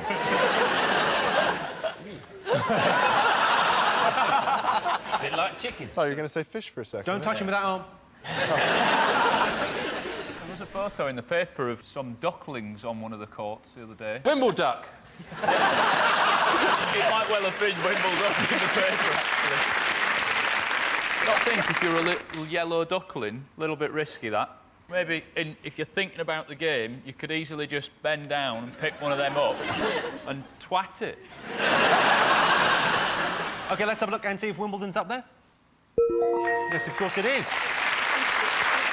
Yes, Wimbledon's been in the news. At Wimbledon, Henman has Henman Hill, named after him. Murray has Murray Mound. And Greg's got a baker's opposite the station. Jason, Tricia, Glenn, what else have the country been talking about this week? Terrorists driving into Glasgow airport. Yeah, the most violent incident in Glasgow that day. Yeah. I'm joking, not even close. What about the luggage handler, the The hero? luggage handler, he was amazing. Do you want to see a clip of this fella? Yeah. John Smeaton, he's a Glasgow hero. Have a look at him. I ran straight down. Other members of the public at the same time have done the exact same thing as me. We've all ran towards the guy. We've all tried to get a kick in at him, get a boot. Just subdue the guy, get him down.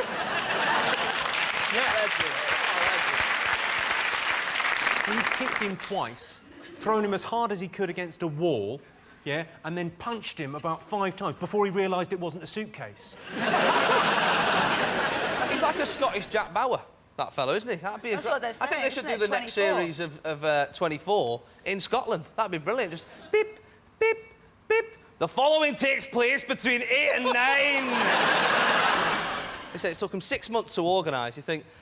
And at the end of that, your best plan was to set fire to your car and drive it through the front doors of an airport. I think the problem is our terrorists are now being trained by Brainiac on Sky One. They're just watching that and picking up what they can.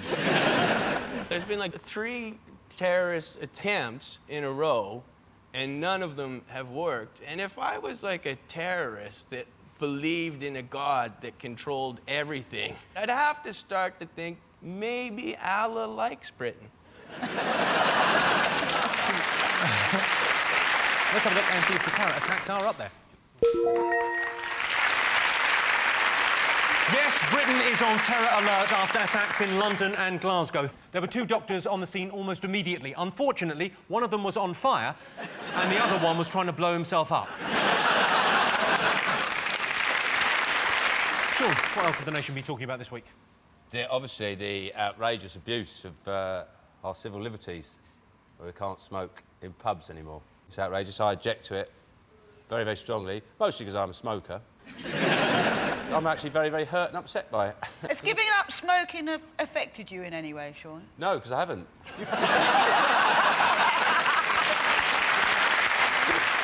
You don't smoke, do you, Greg? No, I don't. No. Henman does, though, doesn't he? There's a rumour going around. I've heard that Henman Really? smokes, but I think he doesn't. He's just doing it in a really desperate bid to be slightly interesting. I reckon he hates it. He's like, oh, it's horrible. What, whether he smokes or not, there's no way he smokes like that. I don't object to the idea of the ban. What I object to is the fines. They can ban it, but don't fine us as well. That's outrageous. Why? Just trust me. I might have the odd one. You're not going to fine me as well. What I object to is also certain groups have dispensations, don't they? Like you can smoke Care in homes. prison. Yeah, and also magicians, can't they? Because they can go.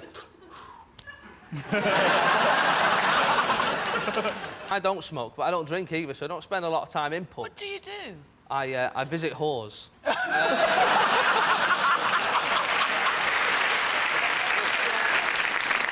I don't go in pubs, but now all the smokers have come out on the streets, and now the streets are really smoky, you can't walk anywhere. I've got to walk into a pub to get a bit of fresh air. It's starting to wind me up.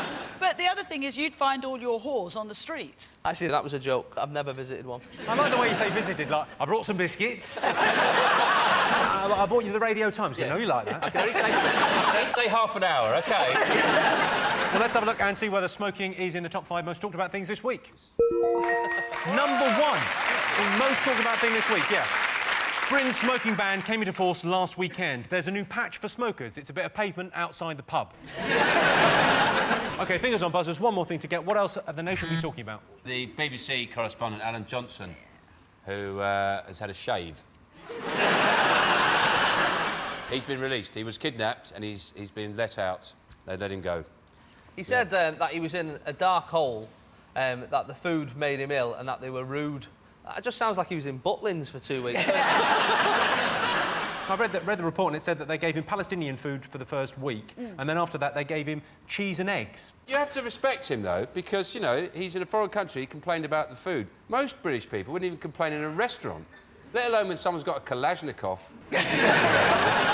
He's got a lot of front, hasn't he? When you're chained to a radiator to go, this is... Bit too much basil. Let's have a look and see if Alan Johnston is up there. Yes, this is the story that BBC correspondent Alan Johnston has been freed. Alan Johnston was a little bit disappointed on being released that he wasn't met by Davina McCall. At the end of that round, I can tell you that Sean's team have 3 points, Jason's team have 2 points. Our next round is called Pick of the Polls. Our teams choose a picture and then they have to answer a question based on a related statistic or survey. Sean, Greg and Alan, what picture do you want to go for? Sure.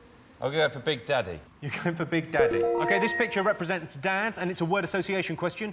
So I'm looking for the top word or phrase the public said when we said dads. Oh, it's pain, isn't it? Unnecessary pain. Oh, Sean. Are you a dad, Sean? Yes, I am, yeah. You don't sound very happy about it. Yeah. Well, Are you on the birth certificate? Yeah, of course I am. You know the people Trisha normally meets, don't you? You've asked that question before, haven't you? Are you a dad, Alan? No, I'm gonna be, though. Just as soon as you meet the right woman. They don't call me Shaggy for nothing.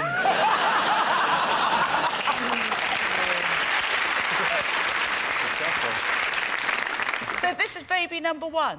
Yeah. You're going to get a better name than that, though, surely. Yeah. No, I'm just thinking, because from now on it's no sex, no time together, no attention. Are you offering him a little bit on the side? From now on, you won't be getting any at home. She won't even know you're gone. Jeez! It's a nice offer, but I think I'm out of your league.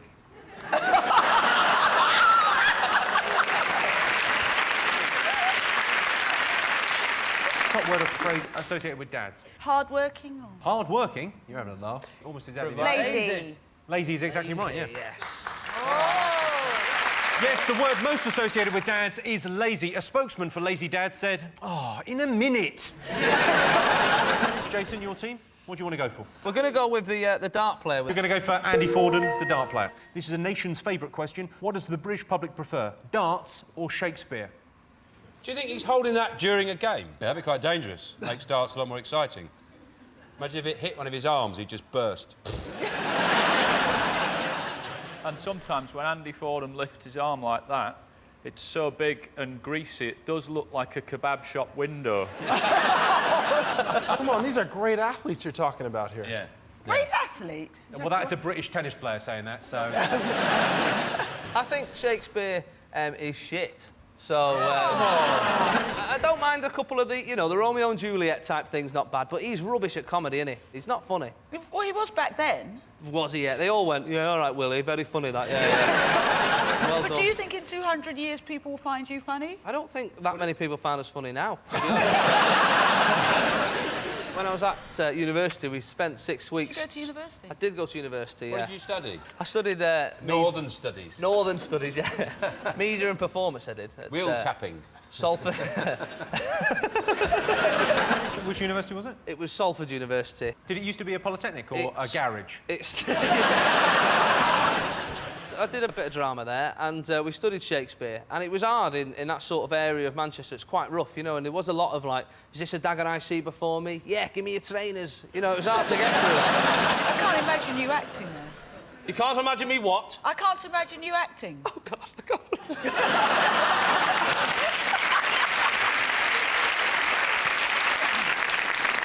What do the nation prefer, Shakespeare or darts? I think people prefer Shakespeare.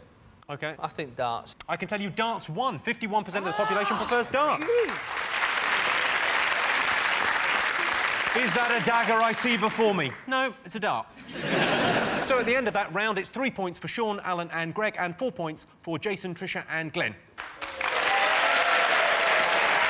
The next round is Believe It or Not. In this round, I give the panellists a simple statement. All they have to do is decide whether they think it's true or false. Let's have a look at a clip to illustrate your statistic. Because car boot sellers are deemed to be private individuals and not traders, there's no protection for the buyer. We secretly filmed our purchases at the next car boot. £15. And took along electrical expert Tony Cuthbert. Tony, would you say this was lethal?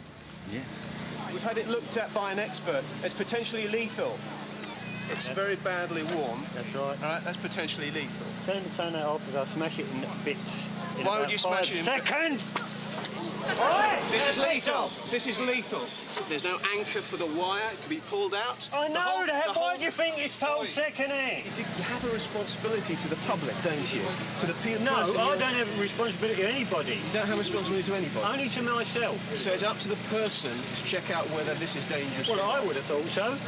That's not what happens in shops, you know. That's not what happens in shops. I'm not a shop. It's second-hand rubbish. He's just selling stuff at a car boot sale. Leave him alone. Yeah, completely with him the whole way through it. Totally with him, yeah. The other thing is the bloke goes, it's potentially lethal, this drill. So are all drills. There is a question. 34% of Brits would prefer a trip to a car boot sale than a theme park. Do you think that's true or false? True. False. There we go, let's crack on. OK. The reason people like car boots is because they can haggle the price and stuff. You can't do that in a theme park. It's £5 to get on the ride. I'll give you £3. All right, you're not allowed to use the belt. Whenever I see a Ferris wheel, I do think the Millennium Wheel is clearly the best one. It's so slow, though. Well, if you scream louder, it goes faster. Did you not realise that was the system? No. Call them a pikey, they go mental with it. Patricia, the wheel, it's supposed to be a delightful journey with a view across London. But it's usually foggy or raining, so you can't see anything. Oh, no, go when it's sunny. Are you writing any of this down, Tricia? Have you ever been to Alton Towers? They've done well. They've started to run out of names of big roller coasters. So the previous few have been like Nemesis, Oblivion, and then one at the moment's called Rita. I don't like those teacups. I actually got beaten up in one once. You got beaten up in a teacup? Rides. Right. I was in this teacup rides and someone punched me in the mouth. You suffered the gayest ever assault. Yeah. I was in the teacup, officer, and this brute hit me. I was just spinning gently. I was having a wonderful time. I got punched. It was mistaken identity. Why? They thought I was someone else.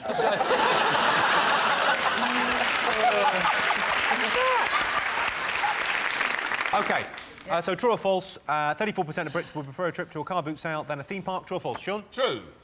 True. Both going for true. Well, I can tell you the answer is true. 34% of Brits would prefer a car boot sale to a theme park. So at the end of that round, I can tell you it's 4 points to Sean's team and 5 points to Jason's team. And the winner is the name of our final round. OK, first one, most dangerous sport. Is it any sport that's played in the vicinity of Alby City? Greg, is tennis dangerous? No. Well, you hit it really hard, don't you? Yeah, but you got to remember, the ball's soft, so it's not going to hurt you too It's badly. not that soft. It's not like a sponge ball and plastic rackets like at school. What about doubles, though? Have you ever hit somebody on the back of the head when playing doubles? Yeah, I did that once. Who was Henman, wasn't it? It was Henman. You hate Henman. Go on. Is it five-a-side archery? The ones that do my head in are the old people. You know, when you see them on local news and it's like, oh, now we're going to cut to Ernest. He's 89 today and he's about to do his first skydive. Fuck off, Ernest. You're 89, sit in a chair and wait to die. That's what you're for. It's kind of a posh sport. Polo. Rugby? Rugby is exactly Rugby. right. Rugby. Yes, I can tell you the most dangerous sport is rugby. Rugby was invented at public school when some boys were playing football and thought, this isn't gay enough. Brit's biggest regret. Shaving all her hair off.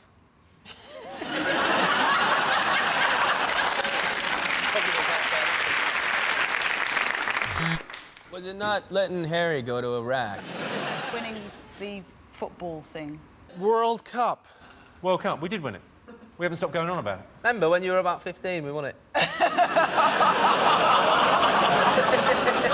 it the repeal of the Corn Laws? Ooh, 1832. That was stupid. That was crazy. Because they were good, those Corn Laws. What, sorry? 1847, nice call. Was it 1847? Surely it was 32. That was the Reform Act.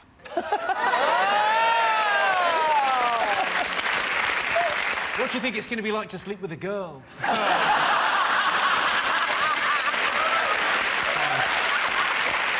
knowledge, though. Brit's biggest regret. Tricia.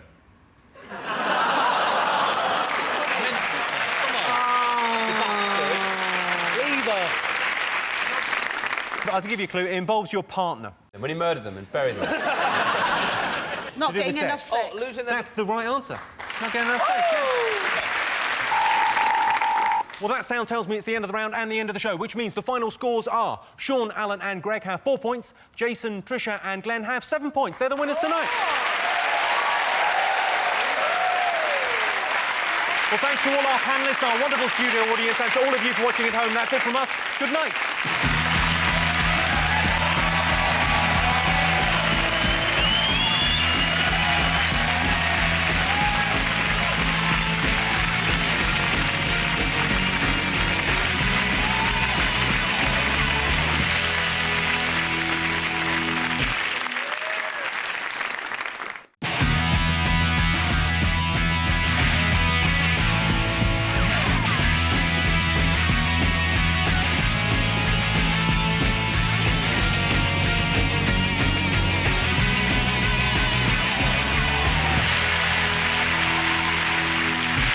Tonight on 8 out of 10 Cats, blockbusting X-Men, Alan Cumming.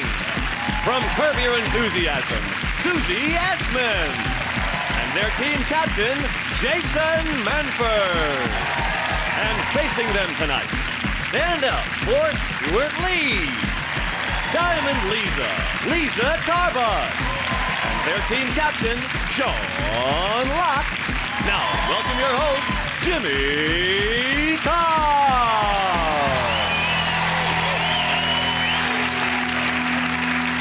Hello and welcome to 8 out of 10 Cats, a show about opinion polls, surveys and statistics. Did you know, for example, it takes 6,000 gallons of paint, 60 people and 4 months to paint the Eiffel Tower? Why don't they just take a photo? 50% of people have had sex in a car. I had sex in a hybrid once. I didn't know she was a hybrid until we got back to the hotel. Of course, by then I'd paid. Scottish men are the biggest gamblers in the UK. Can my heart take another battered sausage? I'll chance it.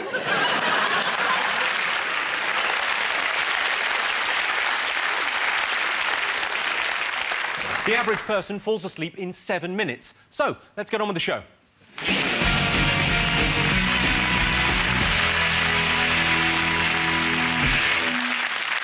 What are you talking about? That's the name of our first round. We've teamed up with a leading polling organisation and they've asked the British nation what stories they've been discussing this week. It's our panellists' job to guess the British public's top 5 most popular talking points. Sean's team, what do you think the nation have been discussing this week? I think it's got to be Big Brother.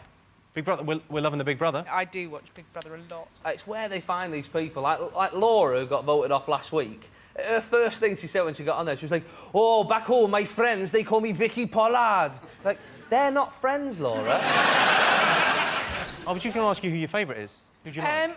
I don't know about this mob. Are you not a fan of Brian? He's amazing. Oh, no, I think Brian should win. He's amazing. He thinks women don't defecate. Did you say that the man thought that women don't defecate? He basically said women don't shit. They do little droppings or something, but it's not the same. I find him really uplifting to watch. He's so excited about Yeah. stuff. On his birthday, they said to him, "We're going to give you the gift of knowledge." And he said, "I don't want knowledge, I want cider."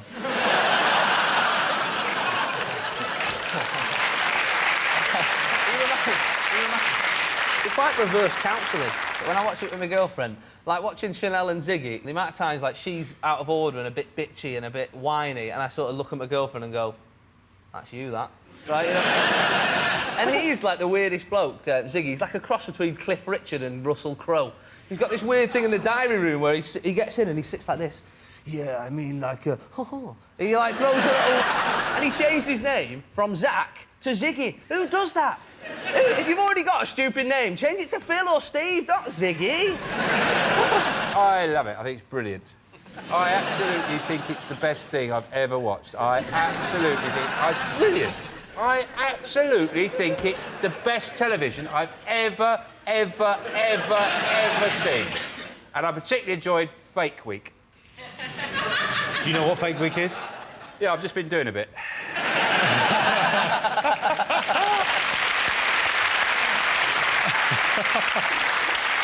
Well, let's have a look and see whether Big Brother is one of the most talked about things this week. Yes, it is. Ziggy has apparently slept with Abby Titmus, which as a claim to fame is a bit like saying, "I've had a coffee from Starbucks." Jason's team, what have the nation been talking about this week? It's got to be Osama bin Laden's son marrying that woman from Cheshire. Basically, this woman, Jane something or other, she's 50-ish. And 51, that's right. She's married this fella who is that mentalist's lad. And they're going to move to Cheshire as well, which sounds brilliant, doesn't it? They're waiting for the visa so he can come from Saudi Arabia. Married. I wonder if they're going to get the visa. I imagine the wait at the airport, even if they do get the visa, is going to be significant. Huge, yeah. If he comes over and lives in Cheshire, he'd be a nightmare neighbour, wouldn't he? If that ball comes over here, I'll put a plane through it. You know what I mean? It's just a really beautiful love story. I think we shouldn't mock it. Do you think they're going to remake Shirley Valentine? No, you know what I think? This is a TV movie waiting to happen. It's going to be Jane Seymour and Jesse Metcalfe playing those two. Mark my words. It's Jesse Metcalfe playing Osama bin Laden's son? Yes. He's very versatile. They've seen each other once in the past, like, 15 months or something. Yeah, but they spend like, loads of time on the phone planning the wedding. Exactly.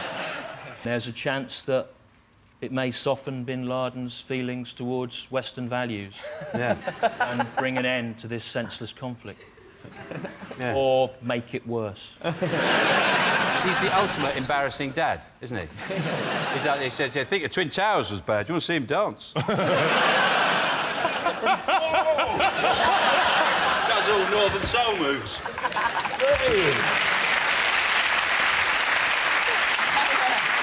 Well, it's not one of the top 5 most talked about things this week. Yes, this is the story that a British woman has married the son of Osama bin Laden. Something old, something new, something borrowed, something blew up. When they first met, they knew there was a chemistry between them. It turns out it was a fertiliser bomb.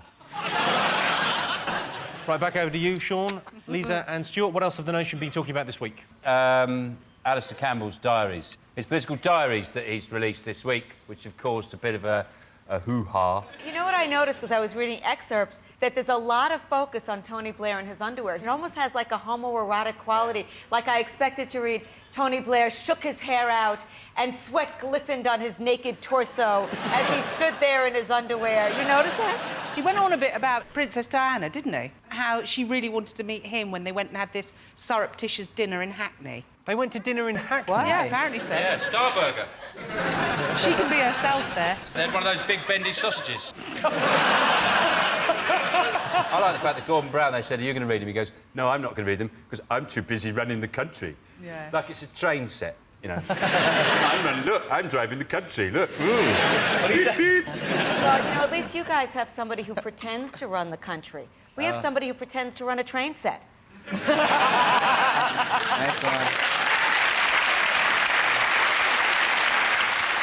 Well, let's have a look and see whether Alistair Campbell is one of the most talked about things this week. Yes, indeed it is. Yes, Alistair Campbell's diaries hit the shops this week. His book is said to be a bit like the Bridget Jones Diary. Units of alcohol, 3. Lies told, 412. War started, 2. Alistair Campbell now devotes much of his time and energy to raising money for leukemia research. Still, on balance, total Jason, what else? Tour de France? What have they been saying? Does nobody notice that it's the Tour de France, but it started in England? Yeah, exactly. Jesus. I mean...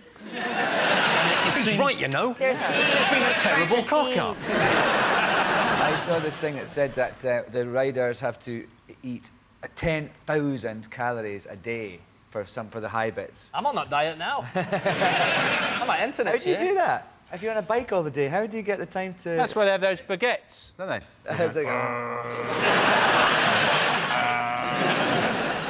I was in southern France when the Tour de France was on once, and people turn out in all the villages and get really excited and wave and everything. And in London, the main thing seems to have been that it's disrupted Meals on Wheels. Yeah. Do you see, on a Saturday, the race, it disrupts us with this, disrupts Meals on Wheels, thinking, they get fed on a Saturday as well? So we're feeding them Monday, Tuesday, Wednesday, Thursday, Friday. Saturday, fend for yourself. They just put some old, you know, when you feed them on a Friday, a couple of extra buns down the chute. Of course, you lost your job as a carer, didn't you? Let's have a look and see if the Tour de France is one of the most talked about things this week. Yes, indeed it is. Fingers on buzzers. What else have the nation been talking about this week? Queen.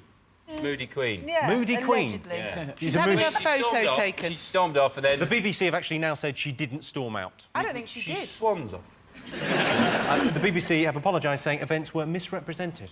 Well, she had a diamond and ermine crusted robe. It's heavy. And the woman said, can you take that off? I need something a bit less dressy. And the Queen went, less dressy? What do you think this is? Yeah. I don't think she rolled her head like that, like... The Queen's a lot like Charlie in Big Brother, isn't she? When you think about it. She's not exactly a great dresser, the Queen, to begin with, all right? Don't Excuse me. We don't get the whole royalty thing in the States. Oh, you got what, Barbara we don't get Bush? it. I'm sorry. but she's not royalty. I don't have to walk my ass backwards to her. Well, I don't have to back into the Queen often.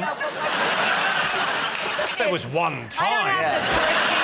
I could walk up to Barbara Bush and say, your son's an idiot, your husband's an asshole, and you're a controlling I could do all of that. I can't do that to the Queen. No, you can do that to the Queen. We will then behead you. £280 million a year she gets, which is a lot of money. And I say, if you're taking pictures of her, you'll do what we say, all right? You're getting 280 million quid. If I want you naked with the baby, like that, or scratching your arse in a tennis outfit, you'll do it, Elizabeth. Oh, wait a minute. I've never seen her smile. It's all like, let's all jump on the American. Because she's my you queen, guys Susie. are all It's our sign. Quite right. It's like my brother's a bit of a knobhead, but if you said it, I'd be like, that's my brother you're talking about. That's the rules. Although Bush is a twat. We don't know what she was asked to do by Annie Leibovitz. He may have been saying stuff like, could you just slip your top off, love, or something like that. Yeah. Well, you imagine she's trying to get the Queen to do that. or like a flake, like that. First class.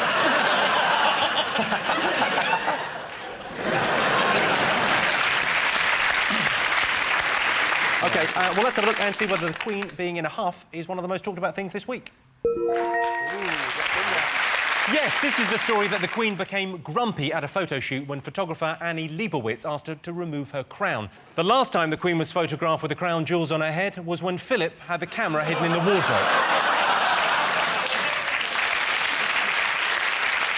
OK, we've got one more thing to get. Fingers on buzzers. What else have the nation been talking about? I think it's got to be Live Earth, hasn't it?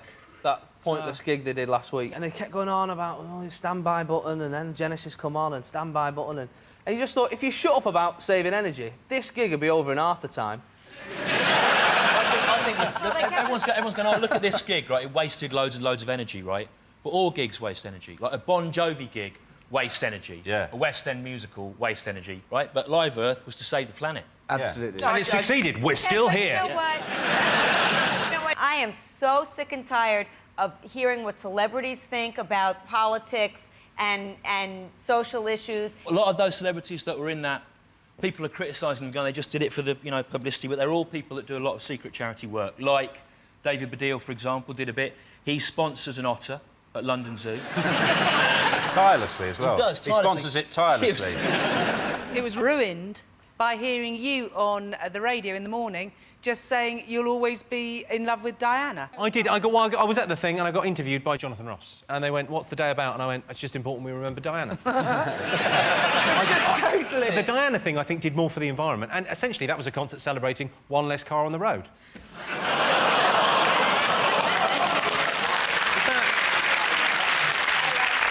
Who's out there for a bad environment?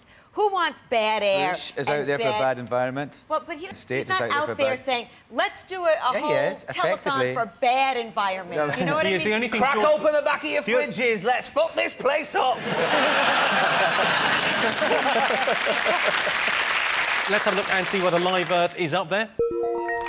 Yes, it is the most discussed thing this week. The Live Earth concert was held at Wembley last week. Live Earth was a huge success. No one watched, so clearly the message of turning off your TV is getting through.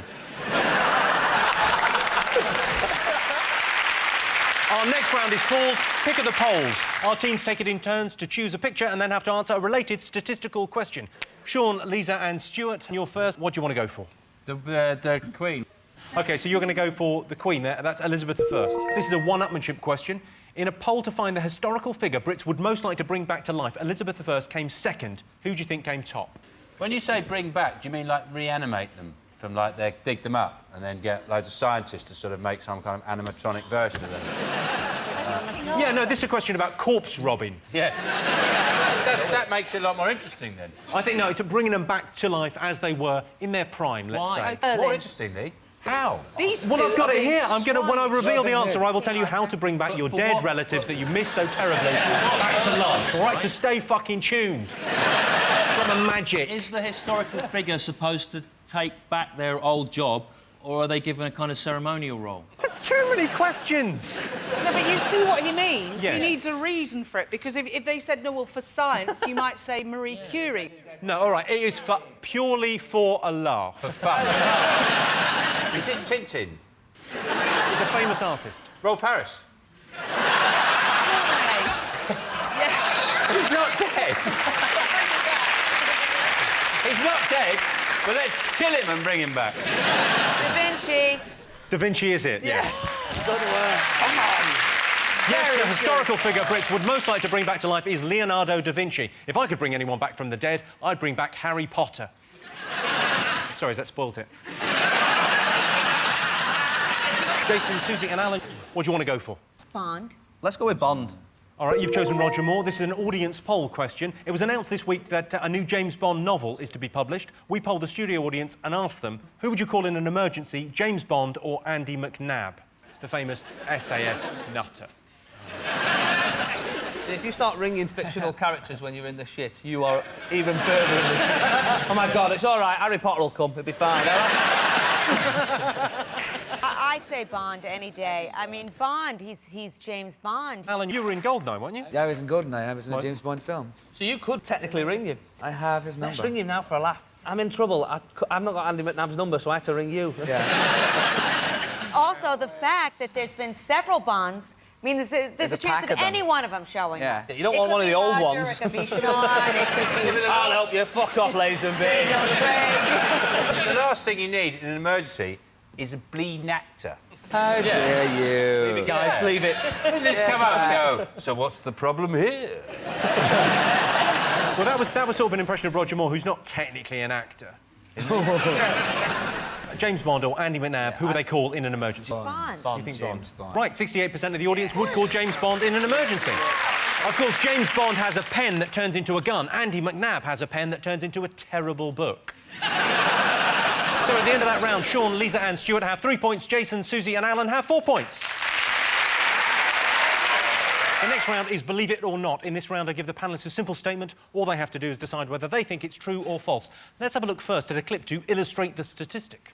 Dictating is central to Barbara Cartland's routine. As he came in, seeming to fill the whole place, because he was so handsome, so different to any other man, she knew from the vibrations that came from him towards her.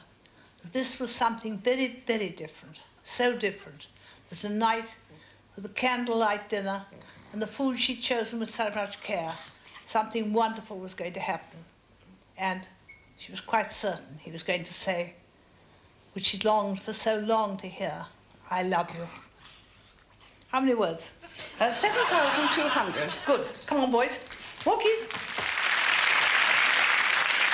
There's Barbara Cartland there, writing her novel, An Orifice and a Gentle Bum. I think it's Alistair Campbell in drag. Here is your related statistic. 43% of men cite making a cup of tea as the most romantic thing they do for their wives. True or false? I think it's true. You I think think so? men are simple and women are complex, and we love you guys, but we love you in a patronising way, like kind of how you love the village idiot, you know? Can I stop you? Yes. It's patronising.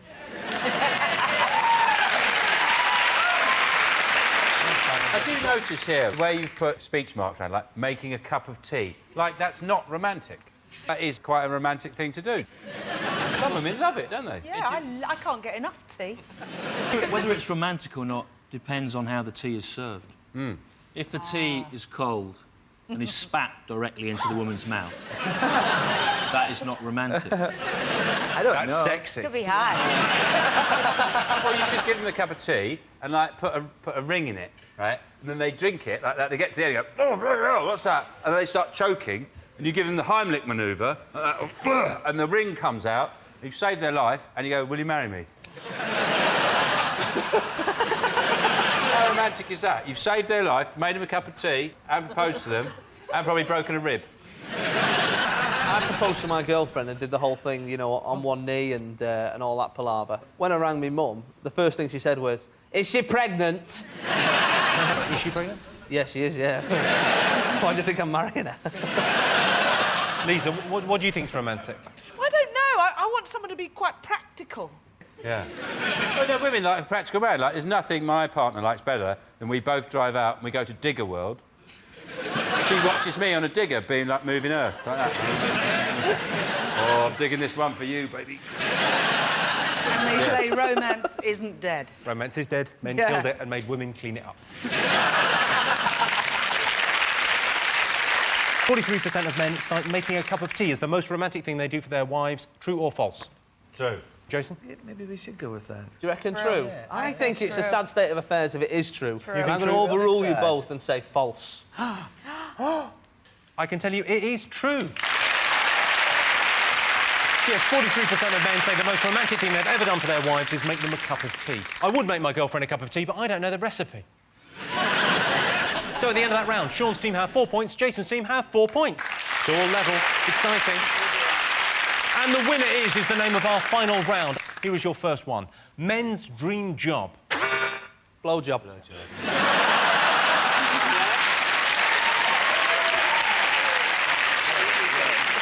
It's not what I've got on the card. I mean, obviously, it's right. I think it's superhero, and I think it's the stupidest thing in the world to want, because it ain't never gonna happen.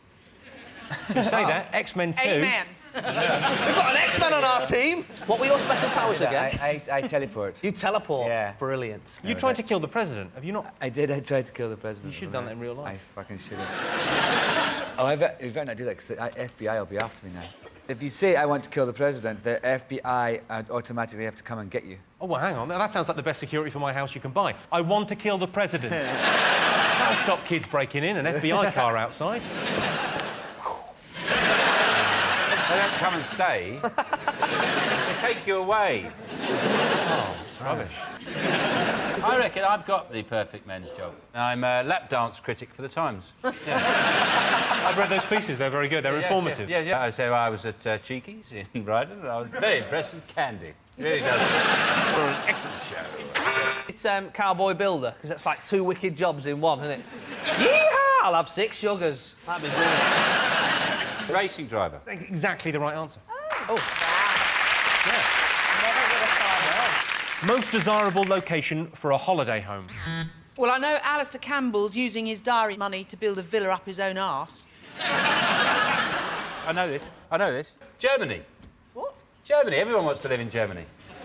It's beautiful. It's got the beaches, it's got the weather. The beaches, the weather. Yeah, it's got one beach, just outside of Hamburg. It's not really a beach, it's more of a sort of port. Sort of. If you get down off one of the dock things, there's a bit of shingle. Okay. You should be a travel agent. Yeah. Is it Disneyland? Because, like, you can live with all the characters and stuff, like, next door be... Kind of a holiday. Morning, Mickey! Morning! I'd just be great. Where would you like to? Any place where my mother wouldn't visit. So here. Will she not visit here? She doesn't travel. You should. Well, you can go anywhere then, can't you? I think New Zealand. New Zealand, you're very close. New Zealand was second. Australia. Australia is it? Yeah.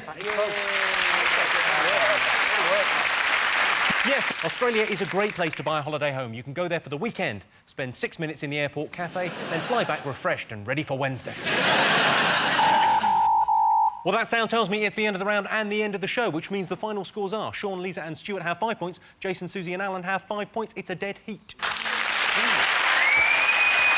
Thanks to all our panellists, our wonderful studio audience, and for all of you for watching at home, that's it from us. Good night.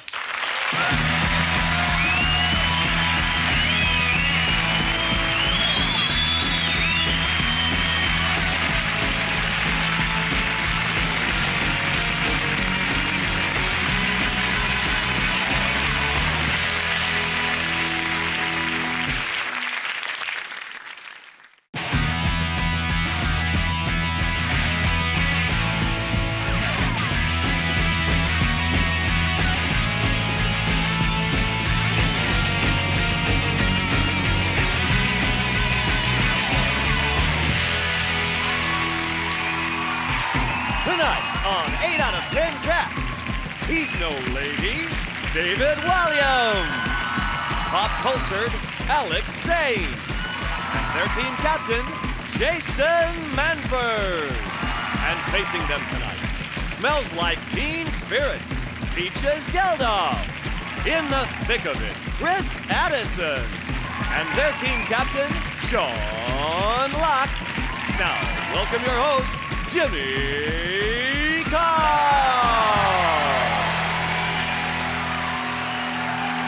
Hello and welcome to 8 out of 10 Cats, a show about opinion polls, surveys and statistics. Did you know, for example, if you counted aloud for 24 hours a day, it would take you 31,688 years to reach 1 trillion? I say, leave it. 63% of women buy clothes but never wear them. I'd like to meet those women. And 98% of obese people think society discriminates against them, but they're too fat and lazy to get up and do anything about it. Right, let's get started.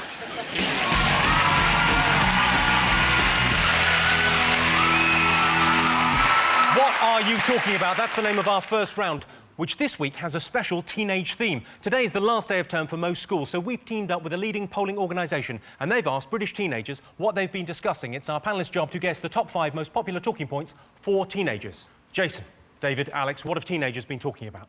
I imagine... exam results. Exam results. Are exams getting easier for these young people? This is an issue. In geography tests now, you're allowed to take in a sat-nav. They need to modernise stuff, that's the problem. Like, look at maths. So I do maths, it's always like, Sally's got 3 apples in a basket and all that. You know, they need to make it so it speaks to kids, you know what I mean? So it's like, Jono's got £10 worth of credit left. He needs to download 15 ringtones at 80p each, but he needs to save 40p to One Belly's bitch. You know what I mean? Our maths book at school was Scottish maths and practice. They never seemed very Scottish. There was no, if I stab 2 gadgets, how long will it take the fucker to bleed to death? Jimmy, can I say we've got a teenager with us tonight? Well, I'm moisturising. No. Oh. Have you just done your exams? I did, and I failed tragically, I think. So have you just done them and now you're waiting for the results? Yeah, I am. It's sort of like being in sort of a horrible purgatorial state. It's like Guantanamo Bay, I imagine. It really is. Do you think if you fail, you'll be like working in Asda? Just something like that? I think I would be in Summerfield, Really? which is my favourite of the chains, actually. Well, have you been to Lidl? Lidl is a bargain. Never been to Lidl. Never actually even heard of Lidl. It's Eastern European. Is it? Yeah. Oh. Nobody knows quite who runs it or where they get the stuff from. But it's cheap. So what do you think you're going to get? Judging by last year, I got a U in politics. That means unmarkable. Probably, unmarkable? Literally unmarkable. Did you do it in crayon? When I was at school, all the boys used to go and snog and grope Julie Miller in the art closet. And, you know, they don't make teachers like Mrs Miller anymore. They had strange qualifications in my day. They had this one called a CSE, which basically meant it's like having a sticker saying, I've done some maths. Well, I would say, Jimmy, British teenagers do very well in pregnancy tests. You would know a lot about that, David, wouldn't you? There is this... Oh, you bitch! Well, let's see if teenagers have been talking about exam worries. Yes, teenagers are talking about their exam results. Of course, these days it's getting more and more easier to do a pass in English. And ting. Sean, Peaches, Chris, what else have teenagers been talking about? Sure, Peaches and Chris. That sounds great, like we're in a sort of teen band. Tell you what, if you were in a teen band, you were definitely the musically talented one, Sean. I was going to say Big Brother. My favourites are Sam and Amanda, the twins. The second one that went in, when you've never seen anything like me before, apart from your identical twin, who just went in. Would you, though? Would I? I don't like the idea of disappointing 2 women at the same time. Carol? Carol works as a I think, some sort of... Gargoyle. What I do find is it's great when you get all those characters together, isn't it? You know, it's just a house full of... You know when people say, like, you've got to meet my mate, he's a right character, and they've just got a load of them in the house. It's like there's this sort of national dyslexia where the word character has replaced the word arsehole. And now they go, yeah, my mate, he's a right Well, he's an arsehole. You know, Tracy, she entered the house looking like Bagpuss. And gradually, her hair, as a normal colour hair's come out, it's gone a little bit white and a little bit crazy. She's every time she opens her mouth now, I just want her to go, Marty, where we're going, we don't need roads. I think Charlie's amazing. You can't beat these outfits, South London. They were going to make a Charlie talking doll, but there isn't enough string in the world to actually hold. Oh, God! It was more entertaining if it was just women in the house and that one bloke. Because he was in hell, wasn't he? They were like the harpies in Jason the Argonauts, those things that fly down, and the man's there and he's blind and they've got food, and he's like...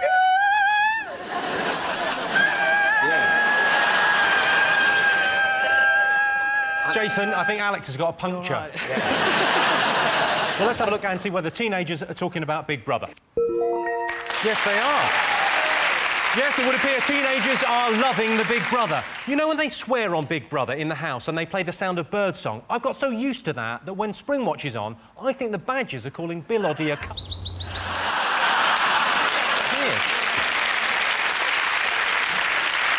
Jason, what else have teenagers been talking about? I think Harry Potter. Yeah. Because there's a new film out, and there's a book coming out as well. Of course, the Harry Potter book comes out tonight at midnight. I was doing a gig up in Edinburgh last year, and there was a kid on the front row, about 8, and so I sort of made sure I wasn't swearing and doing anything particularly rude. And I looked, about 25 minutes in, I noticed he had something under his chair, and he was sat on the front row. I said, "What's that under your chair, mate?" And he pulled it out, and it was the Harry Potter book. And I said, "What's that for?" And he went, "Just in case you were shit." Apparently in the book, in the new book, there 2 characters are going to die, and bookies are taking bets on if one of them's going to be Harry Potter. Now, I've been to the bookies. Never once has the bloke in front of me been doing a spread bet on Quidditch. They give it away in the last book, just for Potter buffs out there. What do they say? Well, basically, there's a prophecy which says that Harry and... Well, no, if it's a prophecy, you've got to say it in, "There's a prophecy." Like you're a blind old man. "There was a prophecy." Anyway, there's a prophecy that Don't says... do it in the proper voice. Can I sort of whisper it? Yeah. There was a prophecy that said that if Harry faces Voldemort, both of them must die. The prophecy. The thing is, what does Harry Potter die? And I like the fact that if all there's 7 books, at the end he dies the last page because he's got something like a peanut allergy.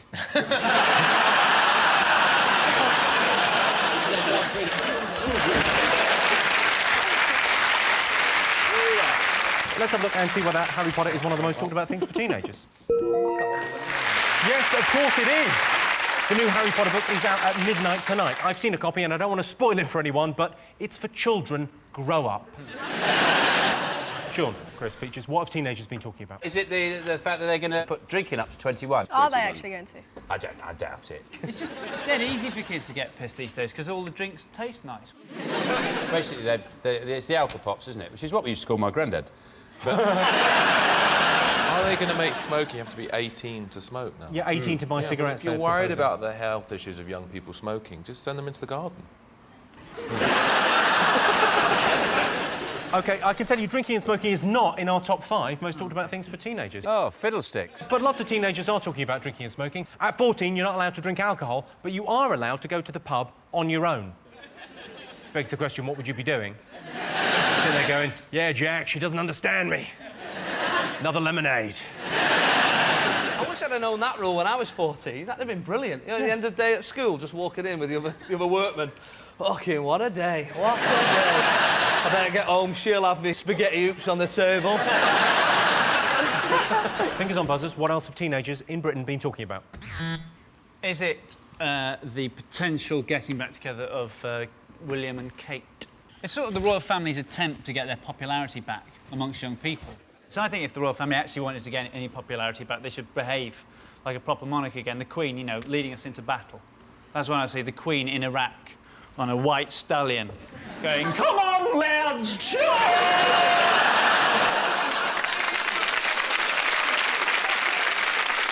Wasn't there something about Kate's mother using the word... She was running Buckingham Palace and she used the word toilet instead of lavatory when she said she was going for a dump. And they kind of thought, "You're not posh enough." And she said to the Queen, "Don't go in there for a bit." Apparently Woolworths are designing a Will and Kate pick and mix set. I thought that pick and mix reminds me of the royal family in that you never realise how expensive it is until you see it and you go, "Fucking hell, I'm putting Prince Philip back, you can fuck off." This is the mug that the Woolies have designed. They've got all the stuff ready in case they get engaged. He looks like he's wearing lipstick. You're wearing eyeliner, you big puff. It's not eyeliner, it's guy-liner. I'm hardly wearing any makeup. You're wearing quite a lot. You've got quite a lot of eyeliner on as well. Fuck you.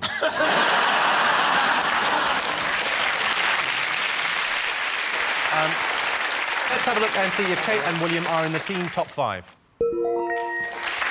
Yes, teenagers are talking about the royal romance. Camilla has already given the couple her blessing. Well, she stamped twice. Right, one more thing to get. Fingers on buzzers. What else have teenagers been talking about? Is it the finer points of European tax legislation? I'll check for you. I don't understand teenagers. MySpace. MySpace. Facebook, all those things. It's a way for young people to sort of get to know each other. Why are you two holding hands? I'm holding behind the his desk? hand and he looks uncomfortable. I'm all right. It's just friendly. It's just friendly. We're just friends. That hand has touched Abby Titmus. Whose hasn't?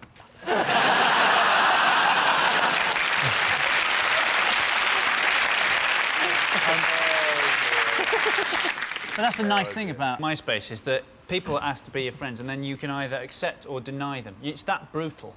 You just deny them. It's fantastic if you could do that in real life. If people just came up to you at a party, having quite a nice conversation with somebody else, just tried to strike up a conversation with you, deny! Deny! That's what you're saying about the Queen. That is just be fantastic. There's a new one called Second Life. I did a gig on Second Life, a virtual gig on Second Life, yeah. You did a gig in another big world? What's going on? All right, Grandad, don't cry. Why did you do that? You're not funny in real life, a computer. I thought it might help. Computer Jimmy Carr? Even shitter than the real thing. Because at least people laugh at your ugly face. You take that away.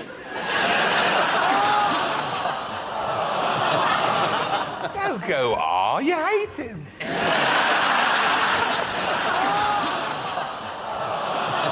Oh, you're milking it now. Yeah. It's friendly banter. OK, let's have a look and see if teenagers are talking about the internet. Most talked about thing. Yes, teenagers are talking about the internet. If you go to YouTube, you can see a video of me putting my MySpace onto Facebook. I uploaded onto Facebook the other day, and now I've got to buy a new keyboard. Right, well, at the end of that round, I can tell you that Sean's team have 2 points, Jason's team have 3 points. Our next round is called Pick of the Polls. Our teams choose a picture and then have to answer a question based on a related survey or statistic. Sean? The dinner lady. You've chosen the dinner lady. It's a poll with a whole question. 42% of children think dinner ladies what? Piss in the dinner. Piss in the dinner? We had dinner men, I always thought they wanked in it. Oh, hey, pissing I really did. I really did. I watched a programme about like Indian restaurants. They all wank into it if they don't like you. A documentary where they showed Indian men wanking into curries. They did it. Here they are, wanking into the chicken korma. Quite salty, yes. 42% of children think dinner ladies what? They think they've got some kind of special powers. You're on the right lines. They think it's sort of to do with technology. They think they're robots. That's the right answer. Yes, 42% of children think that dinner ladies will be replaced by robots by the year 2020. The dinner ladies at my school were actually very nice, but there was one wine waiter who was a bloody idiot. Jason, Alex, David, what do you want to go for? I'm very drawn to this old lady. OK, this picture represents grandmothers, and it's a poll with a whole question. 7% of grandmothers have recently what? Gotten up early and then fallen asleep on the couch like they do every fucking day. Sellotaped a pound coin to a birthday card. And then inside written, there you are, buy yourself a CD. I've recently knocked someone over on one of those motorised carts. There's a whole pimp my thing culture going on with grannies now. Like, they're all paid, they're getting go faster stripes on them. Those aren't go faster stripes, they're varicose veins. It involves water. Water skied. Swum. Swum, you're devilishly close. It's a special type of swimming. Drown! 7% of drown! That's a special type of swimming. A type of swimming. A type of swimming. But what a swimming move. Do you mean a stroke? Had a float. Had a float. Can you please stop getting... You're getting so annoyed. What is it? What is it? What is the answer? What is it? Tell us, tell us, tell us, tell us, tell us, tell us, tell us, tell us the answer! What is it? I've gone skinny dipping, yes. Yes, that's the answer. Yes, 7% of grandmothers have recently been skinny dipping. No one gets a point. I still want the point. I don't know if you noticed, but David Williams just cheated. So at the end of that round, Sean, Peaches and Chris have 3 points. Jason, David and Alex have 3 points. Neck and neck. The next round is Believe It or Not. In this round, I give the panellists a simple statement. All they have to do is decide whether they think it's true or false. Let's have a look at a clip to illustrate your statistic. This is a Hungarian music video that might just change your mind about war. Check this. I hope my black brothers feel the same like me. Dre, Snoop, Puff, L, Tupac Shakur, rest in peace. He was the best. My respect. Come on. Sometimes people make a war, don't know what it's for. Business. Come on, once again. I hate terrorists, and I understand you. September 11, I never forget you. Rest in peace. Catch the bad man, stop your plan, be led and temper. Come on, stop the war, that's right. Sometimes the people fight the war, don't know what it's for. Stop the war. That's right.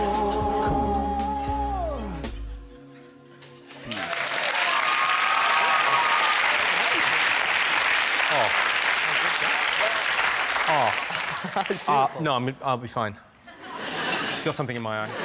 Business. Here's your related statistical question. If they were granted one wish, only 7% of Brits say they would wish for world peace. Is that true or false? I think people know that world peace is unrealistic. It was an idea in the 60s, they had an idea, there'd be a chance of world peace. Yoko Ono, she sent all the world leaders an acorn. She said, rather than fight wars, why don't you plant this acorn and watch it grow? And I just think it's a shame, just before she licked the envelope, she didn't ask anyone whether it's a good idea. Biggest waste of stamps and acorns in history. Not that there's any other competitor in that particular field. Whenever someone goes, do you want one wish? You go, yeah, 3 more wishes. It's the classic thing, that's how you outwit the genie. There is a rule where you go, you can't wish for any more wishes. It's like an ombudsman of genies. And they go, you can't do that, you can't do that. And like, for example, who do you complain to when you say, oh, I wish for a knob that can touch the floor and he takes your legs away. You know what I mean? The genie ombudsman, that's where you go. Peaches, what would you wish for? Unlimited amounts of money. What do you wish for, David? I'd like to meet Mr. Kipling. Befriend him. Because is he real or not? There must have been a Mr. Kipling at some point. Actually, can I change my wish and say I'd like to meet the banker from Deal or No Deal? No, you can't. You've already had it now. Can't change it. Can't change it. You're stuck with unlimited money. Yeah. Most of the people who believe in world peace get assassinated. Martin Luther King, Gandhi, Elvis. Bono. Yeah. Go on, so you're saying it's... True. True. You're saying true. Only 7% of people would want world peace. OK, true. What do you think? We're going for true also. You're going for true? OK, so you're both going for true. Well, I can tell you that the answer is false. Encouragingly, 22% of Brits would wish for world peace. Nice. It's a nice thing. I think we should put aside our differences and concentrate on what we all have in common. We all love to fight. So at the end of that round, it's 3 points for Sean's team and 3 points for Jason's team. And the winner is the name of our final round. Here is your first one. Top thing that makes women cry. Is it mentioning at dinner that they have a little crumb in their moustache? Is it sexist old men? What, love? Is it sexist old men?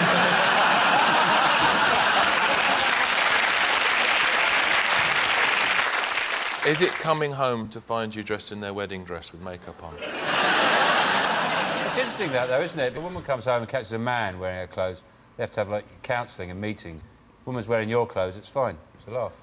I know. Equal clothing rights is what we need, isn't it, Sean? So we can dress the way that we want. Yeah. Society doesn't judge us. Yeah. Give us a clue, Jimmy. Oh, well, yeah, it's something that Kate Moss has just gone through. A gram. Oh, splitting up. That's the right answer, yeah. Yes, the top thing that makes women cry is a relationship breakup. David Williams has got breaking up down to a fine art. These days, he can do it in about 10 minutes, and that includes meeting them and fucking them. It's adorable. Oh, I don't. No, you don't. You've got me all wrong. I'm gay. Finally. Next question. Most desirable talent. Is it to have the speed and agility to turn the shower on without getting your arm wet? Why are you worried about getting the arm wet when you're getting in the shower? Oh, you bastard! Doo-dee-doo. I imagine there's undesirable talents. Like, you know, if you're really good at a sport, but there's no money in it. Like, if you're really good at archery, you're like the Federer of archery, 5-time world champion, but you're still living in a caravan. Is it dad reversing? When your dad reversed, like, hand over the passenger seat, like that. In the back, heads down, lads, head down. Legend. I'll give you a clue. The Bank of England does it. Print money. Print your own money. Bank of England does it, and then... Yeah, that's the clue. I can tell you the answer. That's a different thing. I don't want to get vicious again, because I can get vicious with you. Whoa, Tell us whoa. this and then you... Tell us it. 5, 4, No. 3, 2, 1. All right, I'll tell you. Jesus Christ. No, you haven't got any fucking questions right this evening. You've got to get one right. Sit down. White trousers, though. I mean...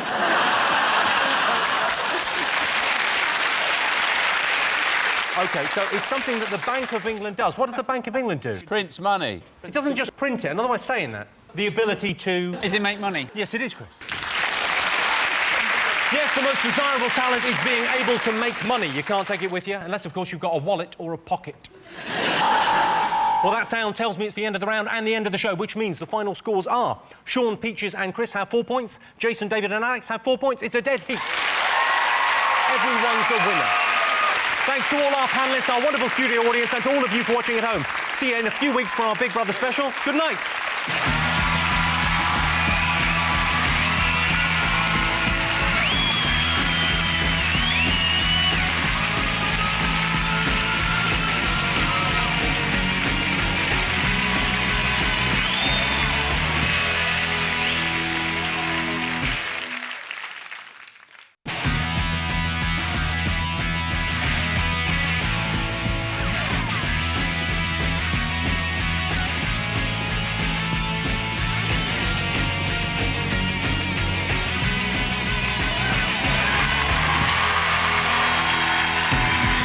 It's 10 o'clock on the 8 out of 10 Cats Big Brother special. Joining the show tonight, Big Brother's biggest mouth, Charlie. School's out, it's Danny Wallace. And their big brother, Jason Manford. And facing them tonight, Greek god Jerry. It's not Gavin, it's not Stacey, it's James Corden. And their big brother, Sean Locke. The extra special guests, Tracy, Shabnam, Billy, Eugene, Leah and Nikki. And here's your host, Jimmy Carr.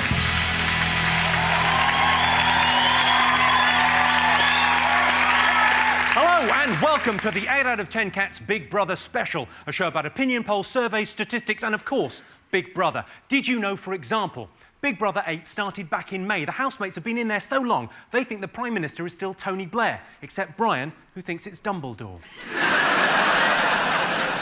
There have been 24 housemates this year. If you can name them all, congratulations, you're the editor of Heat magazine.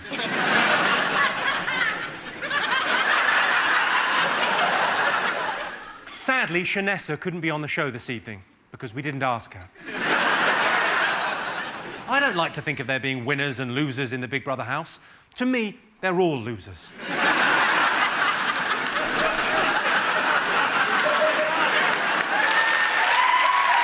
Let's get started.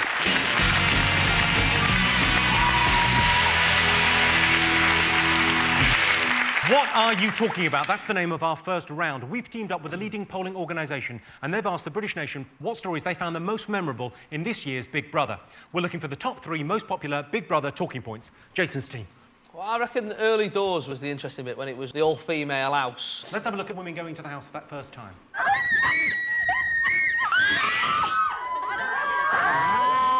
What is going on here? Is no one noticing something? There's no guys coming. Yeah, we'll just become lesbians and have a good time and all the guys will be after us after. Yeah, I'm glad you're up for it here.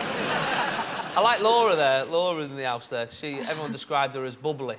That's just because she eats too many arrows. Yeah, It was actually the Charlie show, and we all know it. I mean, I'm not being funny. Friday, I'm going to go there. Yeah, you're right. Yeah, well, okay.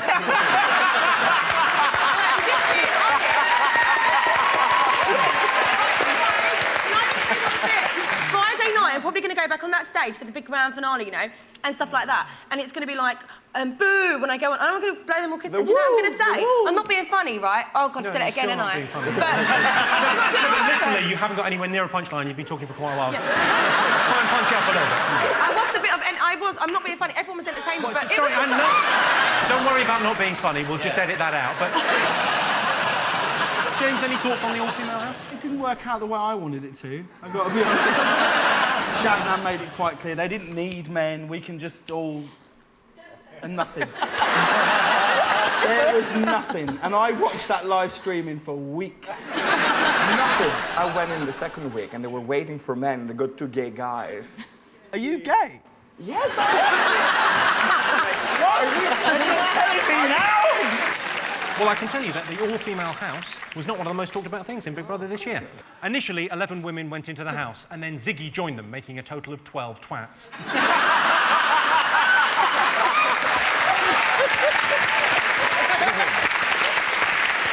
OK, Sean, most talked about thing in Big Brother this year. What do you think? Oh, where do I start? So many great moments. Anything you want to particularly choose? Brian's brain. Don't you think Brian's brain is the big thing? Everybody's speculating if Brian did know or did not know Shakespeare. I have to admit, he did not have any clue who Shakespeare is. Can I just confirm that Shakespeare and Shakespeare, they're very different things. Shakespeare is what I have in my pants. Yeah. Shakespeare's a writer. It's a different thing. I've got a clip that will demonstrate this. Which one of the following is not a play by William Shakespeare? What? Romeo and Juliet, or Babe, it's a movie. Pig in the City? I love Babe, Pig in the City. Well, I don't even know this geezer is supposed to have directed and written all these things. And if he wrote Romeo and Juliet, that's supposed to be like a proper, like, arty-farty film with, like, Leonardo DiCaprio in, and they all speak like they're pissed and stuff. Brian, can you confirm your final answer? Yeah, Babe, Pig in the City, what a vote, that's so good. Isn't the thing about these people being stupid, it's like a competition every year, somebody get thicker and thicker. I mean, next year there will literally be someone going, oh! Oh! They give them an ice cream, and go, oh! No, that's this year. That is Brian. Let's have a look and see if Brian is up there. Yes, this year, little did Brian know. That's it. He knew very little. He's not the sharpest tool in the box. In fact, he's not even as sharp as the box. Brian is a data entry clerk from Basildon, so if you live in Basildon and you've been getting someone else's post, you now know why. OK, fingers on buzzers. What else were people talking about? Oh, is this when I say who we think we're next talking about? Yeah. Yes. So what do you think people have been talking about in the Big Brother house this year? Oh, I like to say me, probably, but I'm not going to say me. No, you can I better say not, because I don't really be... Well, I probably will be. You don't want to be egotistic. You don't want to big up yourself. No, Charlie, say you. If you think it's all about you, say, girl. I'm not being funny, Charlie, but you are South London it girl. No one can even touch you. Look at your outfit. I can't even compete. What have I got on? Oh, my God. Nothing. It's just like a suit. I can't even compete with that. Babe, I love that suit. Anyway, guys, back to me, right? What would they be saying about you, though? What do you think people were saying about Bring you? her back in, the most argumentative, most talented, and most... What the hell? Everything. Should we have a look at Charlie in action? Yes.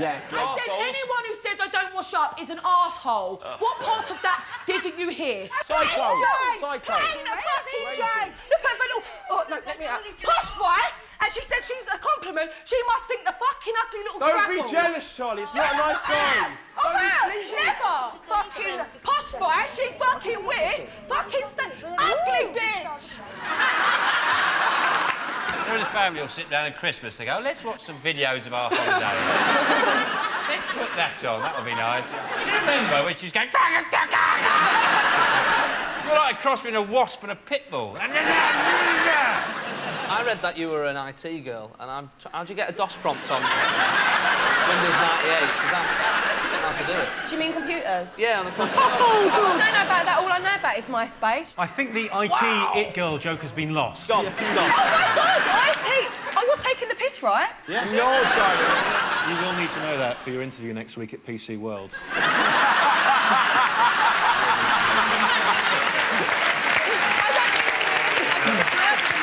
Well, let's have a look and see if Charlie's up there. Yes, indeed, the most talked about thing this year. On entering the house, Charlie had her dental floss confiscated, which was annoying, as she didn't have anything else to wear. Charlie was the bookie's favourite because she's the one that most resembles a horse.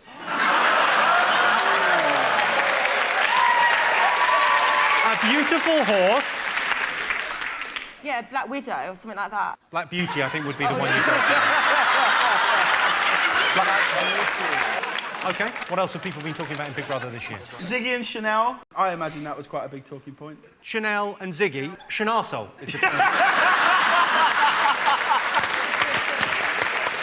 Should we have a look at some of the best bits of Chanel and Ziggy? Let's have a look. The reason why I want to fucking leave is because of you, you fucking wanker. So that's my problem. You treat me like fucking bollocks. How have I treated you like shit? You fucking stupid. How have I treated you like treat me like fucking shit. I haven't. I haven't.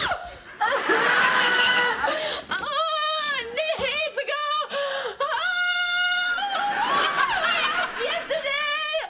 I fucking did before. I think I've made quite a few mistakes on here. I think I made a lot of mistakes. Yeah, and one of my biggest ones was fucking you. That was the case for domestic abuse. Are you still planning on stealing Ziggy? That's what I heard. I don't think so. Ziggy has lovely highlights, and to defend him, because on every newspaper they talk about his size, he's actually quite a good average size. When you say all the newspapers have been talking about his size, the FT barely mentioned it. Really? He's got a face like he's had a look inside a Hoover, and it's come on, like at the wrong point. That's what he looks like. Tracy, you didn't think the relationship was for real, did you? Do you think it is now? No, it's proper wrong. It's proper wrong. Done her head in. She's 19. Done her head in. Did you see her go back into the house? Was she delivering pizzas already? She's not thick, you know. You've got them girls that are dead innocent and they don't know much about boys and stuff. She's had plenty of relationships. She knows what she's doing. Can I just clarify? Are you being funny there? Right, you're not being funny. I can't wait to buy all like the tea towels with. I'm not being funny here, right? Mugs and stuff like that. Oh, actually, I'm getting a doll made, and it goes, I'm a South East London it girl, not being funny, right? I'm loving it. They're doing a doll of you. Yeah. Just one. No, and then they're going to burn it. Is it more of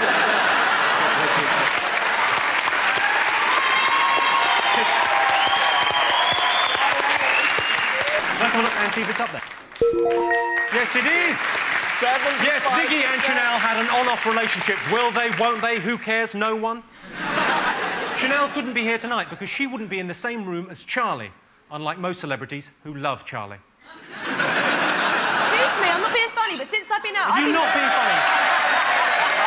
Sorry, can I just...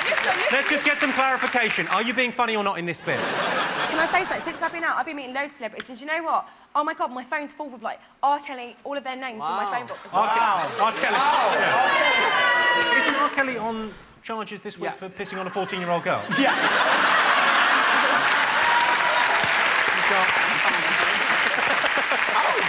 At the end of that round, Jason's team have 1 point, Sean's team have 2 points. Exciting.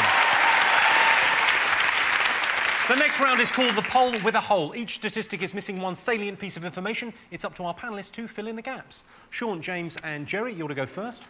13% of viewers would like to see Big Brother impose a ban on what? Cameras. And then it's all in there. They think they're being filmed and they're not. And every time there's a camera, they look at it, you just squirt some water at it like a fountain. I think it's very unfair, the twins, because most people are on their own, aren't they? And they've got an instant sort of familiar face. Well, the same face. It seems slightly unfair, that they've got that support there. So, because you're obviously all a bit mad, aren't you, from being in there? Some of them were mad before they went in, I'll tell you. Yeah. Some of them were. No. Who, me? No, oh, no, I was normal. I did get hit on the head with a frying pan before I went in there. Was it a random attack on a moped? No, it was a professional hit, straight on the head. Professional hit? I'm good at this, aren't I? Yeah. Can I I just, on behalf of everyone, I don't know who hit you with a pan, but just thank you. I'll give you a clue. Shabnam is covered in it. Makeup. Correct. Yes.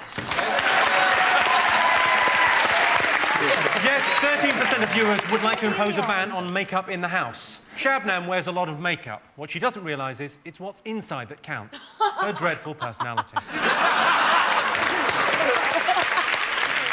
Jason, Danny, Charlie, 31% of Brits say that Jerry reminds them of what? A kind of Tesco value George Michael. Is the right answer. Yeah. I'm honoured. That's an honour, guys. Yes, 31% of Brits say that Jerry reminds them of George Michael. That's fair enough. He's Greek, you're in a park, it's dark. There is, of course, currently a state of emergency in Greece. They're worried Jerry will go back. OK, 20% of Brits think Charlie should what? Only communicate by post.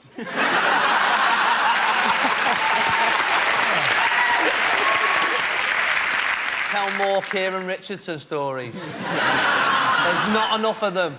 Yeah, I agree, baby. I want to know more about the Manchester United number 33. Is he single? Me. Oh, actually, I'm going on a date. Sorry, I forgot. Oh, right, damn. Shit. Who are you going on a date with? I'm not telling you I'm going on a date if it's a secret. You'll probably read about it, like, in 2 days in the paper, because on my life, I go to a restaurant and, like, they're there and stuff like that, and I'm... No, well, you may laugh, but the other day, she got a free Big Mac. When? Huh? How did you know I was in McDonald's the other day, anyway? Oh, my God. It's amazing. Just a wild stab in the dark. OK, so I'll give you a clue. It's to do with the amount that she speaks. Stitch her lips together. She should stop being funny. She'll get her own show. Correct. Fuck off! The answer is 20% of Brits think Charlie should have her own talk show. Hey, think about it. It could be a game show where you get a prize if you get a word in edgeways. So at the end of that round, it's 4 points for Sean, James and Jerry, 3 points for Jason, Danny and Charlie.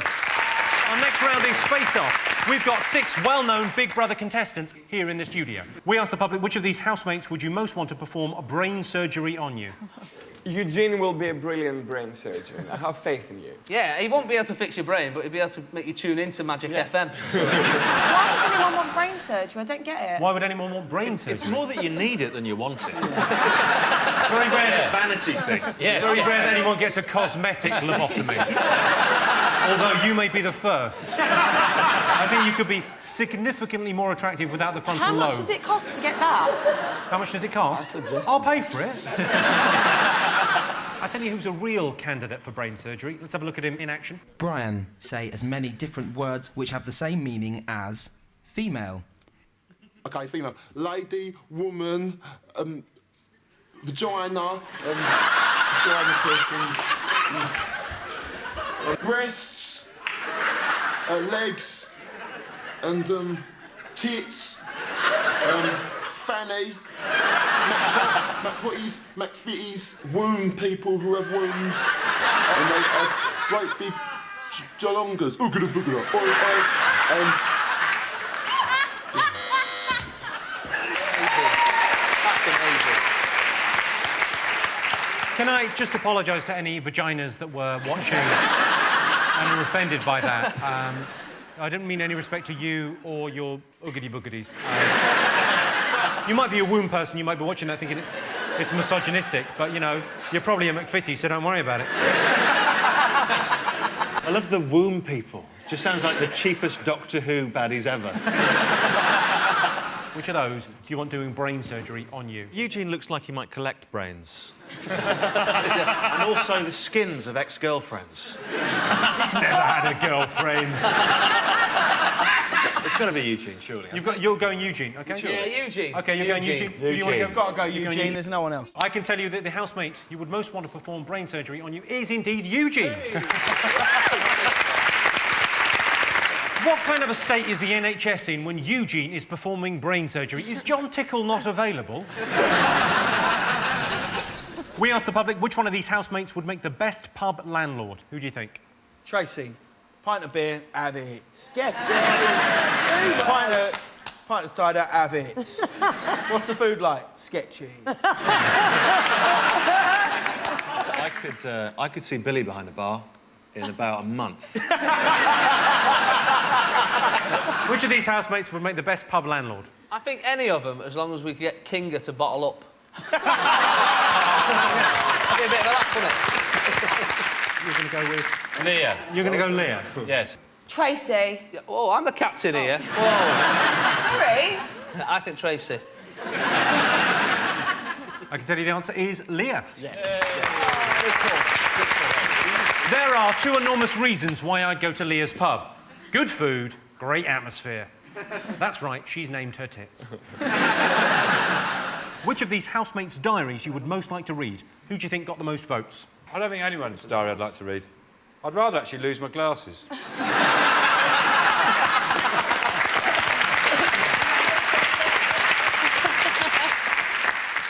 Whose diary would you like to read? I think Leah's. Because I'm like, interested in like the Second World War and stuff. So I think it'd be nice to get like a... First World War. First.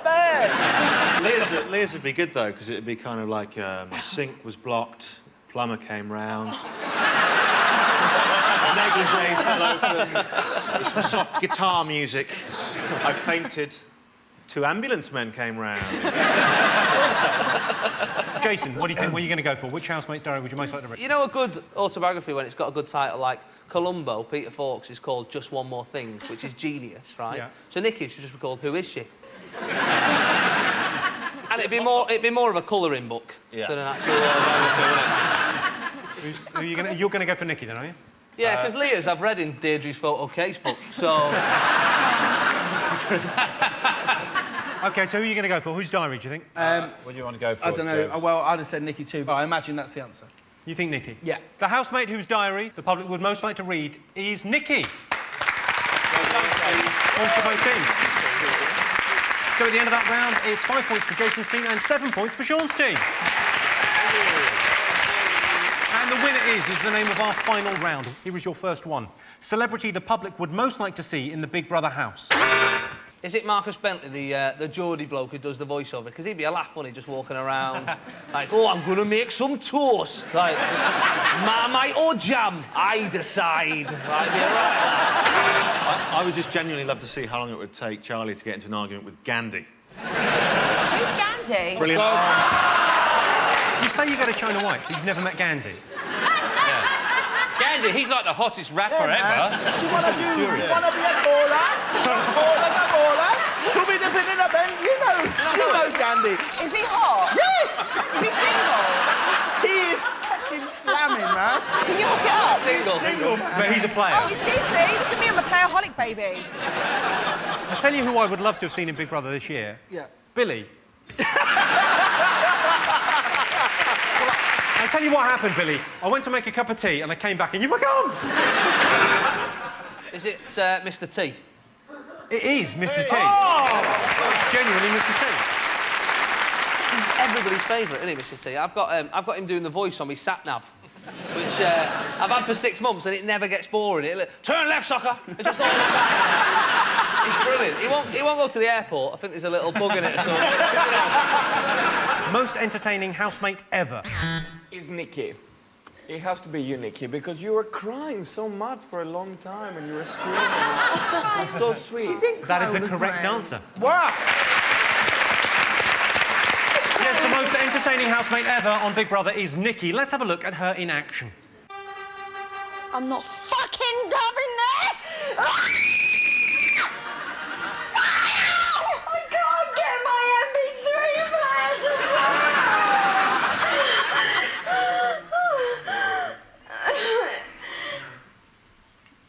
Oh, it's working.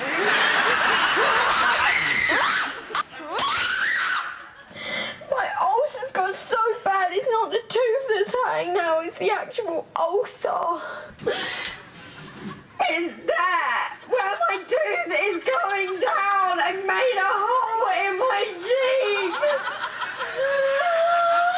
Who is she? Who is she? Who is she? That's you. You've got to respect that. Every time I see Nikki on screen, I can't help thinking, wouldn't she make a brilliant girlfriend?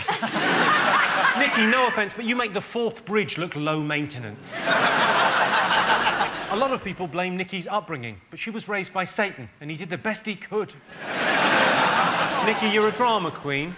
Yeah, but I wasn't raised by Satan. Well, how do you explain it, then? Well, I'm just a little bit eccentric. Sorry, Sean, is there a problem? No problem at all. I was just imagining some little crosshairs on there. It's like one of those jobs the sniper says, "You put your money away." This one's on the house, mate. Well, that sound tells me that it's the end of the round and the end of the show, which means the final scores are Jason's team have 6 points, Sean's team are the winners with 8 points. Well done. Well, thanks to all our panellists, our wonderful studio audience, and to all of you for watching at home. That's it from us. Good night.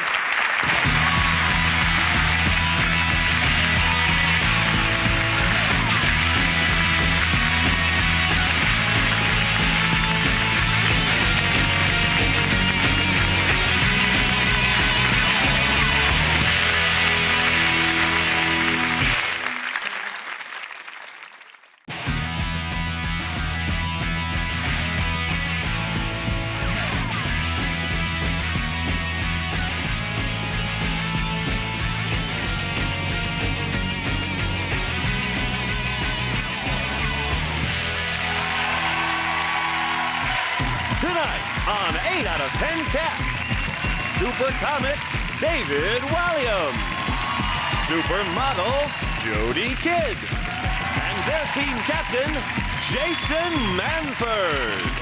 And facing them tonight, he's a brainiac, Vic Reeves. We've hired him. It's Rafe. And their team captain, Sean Locke. Now, welcome your host, Jimmy Carr.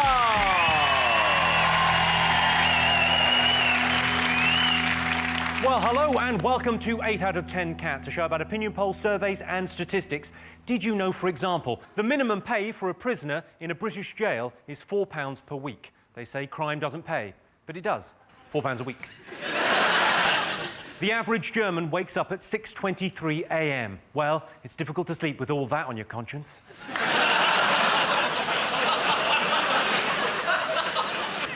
And 40% of people use their mobile phone to cheat on their partner. I use Mr. Tinkle. Let's get started.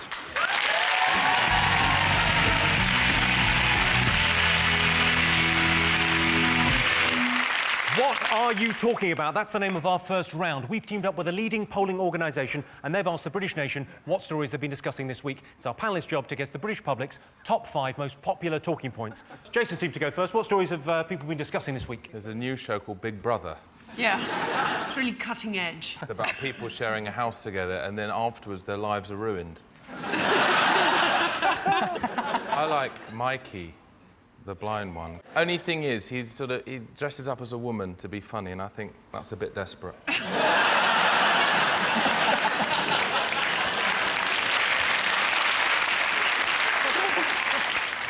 If you've got a disability on Big Brother, then you're a shoo-in to win, really. I mean, Pete with his Tourette's, Nadia had a penis, not strictly a disability, but it is if you want to be a woman, right? So I know it's early days, but I think if Mikey doesn't win, I will show my arse in Primark window. There's one interesting character, is the albino guy, Darnell. Apparently, he got involved in gangs and crime in America, and I was thinking, if you're an albino, the last thing you should do is get involved in crime. Because you're always going to get caught, aren't you? Even if you had a balaclava on with a tiny little eye hole. There you go, that bloke with the pink eye, the albino. It was him. And I was thinking, what if he was in a gang of albinos? There was this albino gang that used to come sort of drifting like a cloud down the street. When I first turned on Big Brother this year, I did think the house was haunted. I like Don. Don? Which one's that, Vic? I haven't seen it, but I just want to join in. The other thing was that they got very upset about when the blind guy picked up the knickers, didn't they? He picked up some girl's knickers and she said it lacked respect. Did she have them on at the time? Well, no, that's the thing. It would lack respect if they were in a knicker drawer, she was wearing them, they're on a laundry line, but she'd thrown them on the floor. If you've thrown them on the floor, technically they're flotsam. Anyone can take them. They're actually, I think legally, they're the property of the British Navy. Mikey, he's got a sideline apparently of selling Nazi memorabilia. What? So we digress. That's the whole show, is digressing. Oh, digressing. I'm not just trying to nail the answers and move on. It's not a task. It's not a task.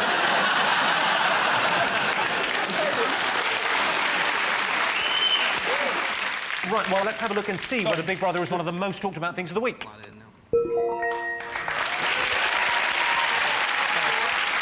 Yes, Big Brother is back.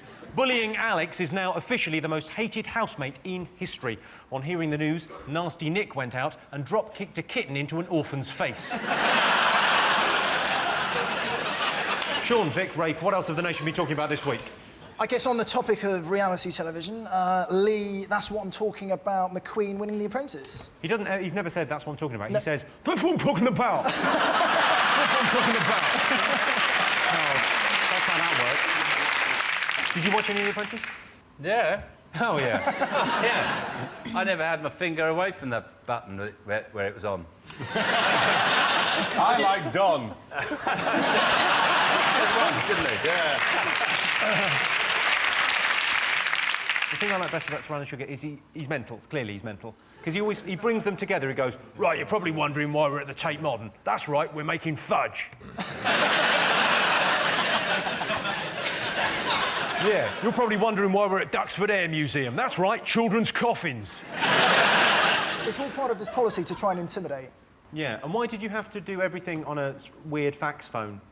Weird fax You had phone? to make all the phone calls in the series like that, using a normal telephone with the loudspeaker function switched on. It's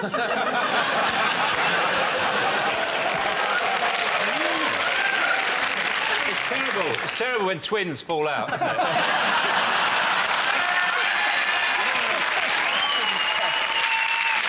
Rafe, did you not get a little bit unnerved by Nick and Margaret always, like, hiding behind plant pots, just taking notes? And even when it was something they didn't even care about, like, you could be washing cars and they'd be going... What were you doing before you were on The Apprentice? I thought he was the Ents officer in 8.5 Hot Mum. It might just be me. You know, sometimes grammatical things annoy you. His catchphrase is, you're fired, yet you haven't got the job yet. So really, it shouldn't be you're fired, because it's about trying to get the job. It should be, you're not on The Apprentice show anymore. That's what it should be. You're right, of course. It's a bit like... Thank you. It's a bit like, you remember Bruce Forsyth's catchphrase was, nice to see you nice. It doesn't make any sense. What it should be is, nice to see you. No, really, it's nice to see you. It's the same That's why he's problem. never going to get fucking anywhere, Sean. Yeah. Well, let's have a look and see whether The Apprentice is one of the most talked about things this week. Yes, it is the 5th most talked about thing this week. Yes, The Apprentice ended this week. Tragically, due to a mix-up at the BBC, the winner of The Apprentice is going to be playing Nancy in a West End production of Oliver. Jason, Jodie, David, what else have the nation been talking about this week? Hillary Clinton, what do you think? Yeah. Hillary Clinton? Yeah. Would you have liked to have seen her win? No, I like Obama, actually. I think he's cool. Once you've had black, you don't go back, do you?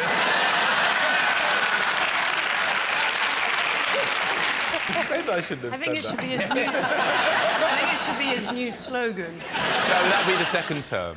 The second term. His slogan at the moment is Yes We Can, which, if I recall, is also Bob the Builder's.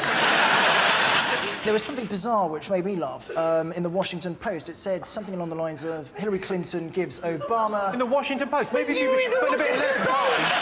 I better just check out what's happening. New York every morning, buy it. I think you might have got the fucking job if you haven't been reading the Washington Post and concentrated on the task. On the task, yeah, too busy. Now, I just said something along the lines of Hillary Clinton gives Obama her full-throated support, and I thought, well, if she only gave that to Bill, he wouldn't have buggered off with Monica. Completely bizarre. Let's see how many people were talking about the US presidential election this week. Oh, quite a lot. Yeah, third most talked about thing. Yes, this is the story that Barack Obama has defeated Hillary Clinton and won the Democratic presidential nomination. Hillary has been an inspiration. She's shown women around the world that there are limits.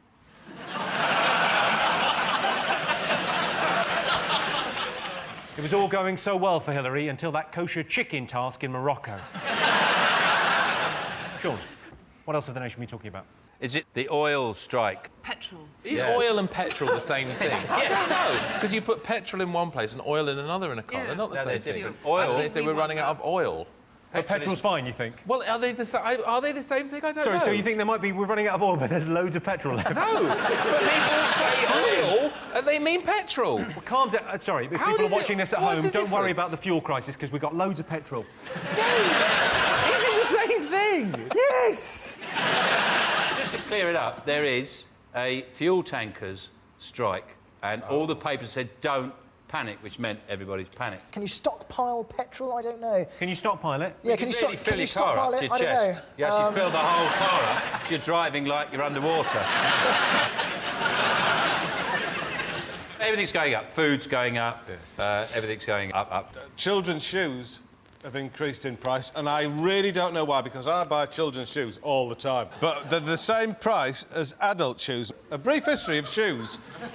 We all know that they start off that big, then they grow to that big, and then they get that big, like for adult size, and then if you leave them in a cave in Holland, we all know that they grow bigger and bigger and eventually turn out as cars. Which is why the petrol is so expensive.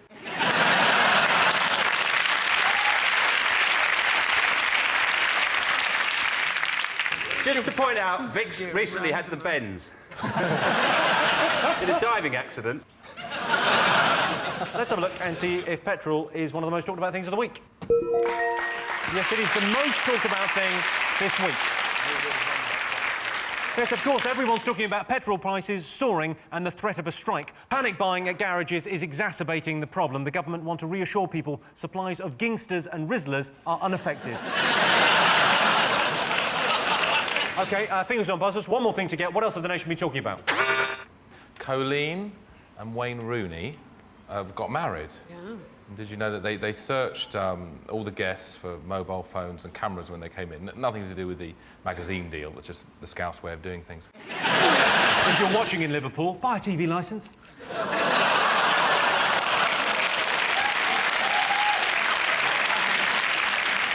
I was there last weekend and we're not back for another year. Fuck yous. European City of Culture. I came back, the car was up on books.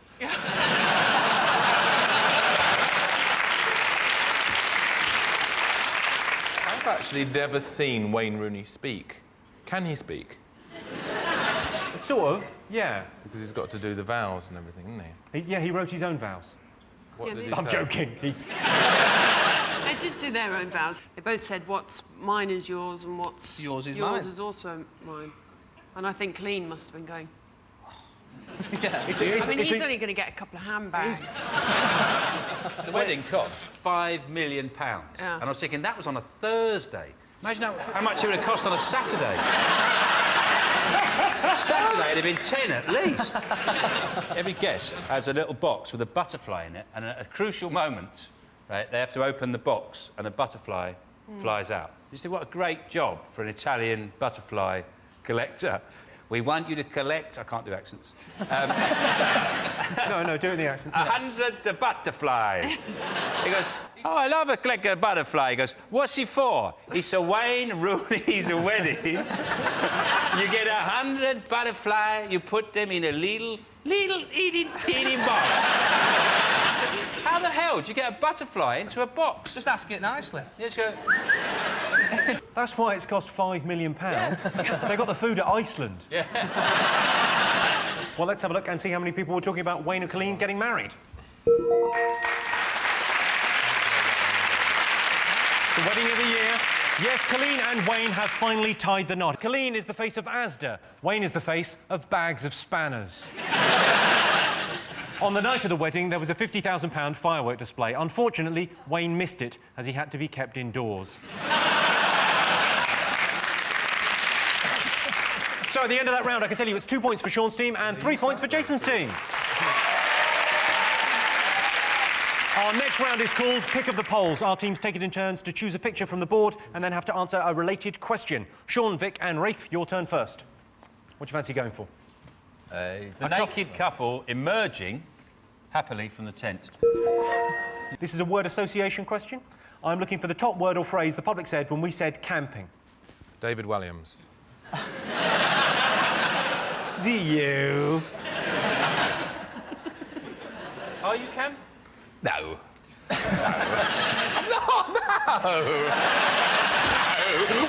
No. Rain. Rain.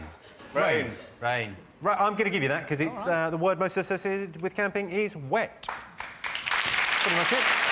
Yeah. Make sure when you go camping, you have a ground sheet and a hammer so you can dispose of the person who suggested going camping. OK, what picture do you want to go for, Jason's team? I think we're going to go with... is it Fern Britton there? She actually got her gastric band on there. Is that what You've chosen Fern Britton. This is an audience poll question. We polled the studio audience and asked them, if you had a gastric band fitted, would you keep it a secret from your friends? Jodie? Yeah. Yours has gone brilliantly, Jodie. Because you were a reet fat lass a few years ago. You've really slimmed down. I think I would. From my friends, yeah. You wouldn't tell them, you would tell them? I would. Oh, that... Oh, right, OK. Yeah, trustworthy ones. I wouldn't, you know, I wouldn't sit there in the pub and blab it out, you know. I've got my gastric band in. It's like a Jubilee clip, isn't it? It's like putting a Jubilee clip around your stomach. Jubilee clip? It's a Jubilee clip, you screw it in... He's like a proper bloke. Dawn is like someone's dad. Who knows that? Old 4x2 with the old clip, yeah, old Jubilee, yeah. Yeah, you're right, you've got any Jubilee clips, yeah. Old Jubilee clip with the old hose, mate. Jubilee clip, what are you talking about? Everyone knows what a Jubilee clip is. I don't know what a Jubilee clip is. It's a Jubilee clip, shut it! Well, it's like a Jubilee clip around your stomach, but much more expensive. The same effect if you put a lot of elastic bands around your tongue. Like, your tongue sticks out and it's, like, really tight. You can't eat. She's in a lot of trouble, isn't she? She's not in serious trouble, not with the police or anything. But why are they upset? Because, and I'll tell you, Sean, because this is something I don't know about petrol and oil, but I know about Fern Britton. It should be on your grave, that. Not suggesting you should die, but I'm saying... I will one day. As your I'll epitaph. think about that. Thank you. I love Fern Britton. I loved her big, and I love her now, OK? The only thing is, because she advertised Rivita and she did sort of things about slimming, but she didn't say she'd had the gastric band. Fern Britton, for me, is the person I fancy. You know that sort of person like a you sexy fancy? auntie. Like that, but without the incest connotation. So she's your secret... She's sexy. She's the... I've got two of them, her and Burt Reynolds. And the two people I sort of fancy or shouldn't, yeah. OK, so what do you think? If you had a gastric band fitted, would you keep it a secret? I think no. No, don't look. Don't look at... No, I'm not looking. I'm looking at Rafe, who's like a beautiful, dusky version of you. So, we've asked the audience, if you had a gastric band fitted, would you keep it a secret from your friends, yes or no? Yes and no. Yes and no. No. No, you wouldn't keep it a secret. OK. No. I can tell you the answer is no. 68% said no.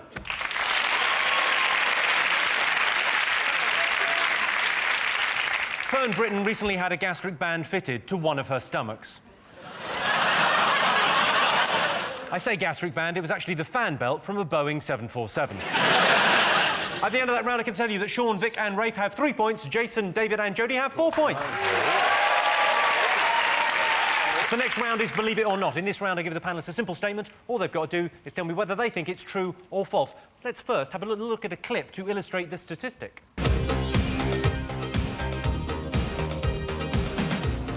Well, here we are today, as you might expect, at the world's finest department store. You'll be seeing this look and many others later on in the show. So until then... This is one of my autumn predictions. It's a beautiful garment which has these rather strong satin flowers, and I've teamed this outfit with sequin gloves and sequin tights. Hello. Karen! You look brilliant. Join the club. Yeah. And I'm wearing a cropped number this time, with a fabric face you might have noticed. Why don't you go and put something else on to wow the customers? What a good idea!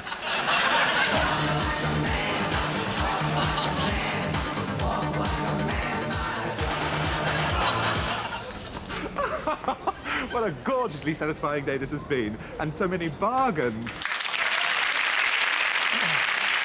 That was David Walliams. No. That was, in fact, performance artist Lee Bowery on The Clothes Show in 1988. Fashion hasn't caught up with Lee Bowery, but when it does, it's going to kick the shit out of him. Here's your related statistic. 62% of men would rather go shopping than play sport. True or false? We've been shopping together, haven't we? We love a bit of shopping. We've also wrestled together. So we like to I wasn't combine really the clear two. what the rules were there, because it ended wrestling. really abruptly, and then you never called me. Is trouser theft considered a sport? No. No. Well, count me in just for 100% shopping. I don't mind food shopping. Big fan of that. Big Well, fan we can of... see, yes. Exactly, you know, I'm a big fan of David! that. Can I say something to you? Is that you do have a stray nostril hair. Yeah. And it's like, do you want me to get it for I you? haven't Get it, even get it. noticed that. Did you get a little bogey with it? There, you see that? That's a bad boy, that's No, because you don't want to...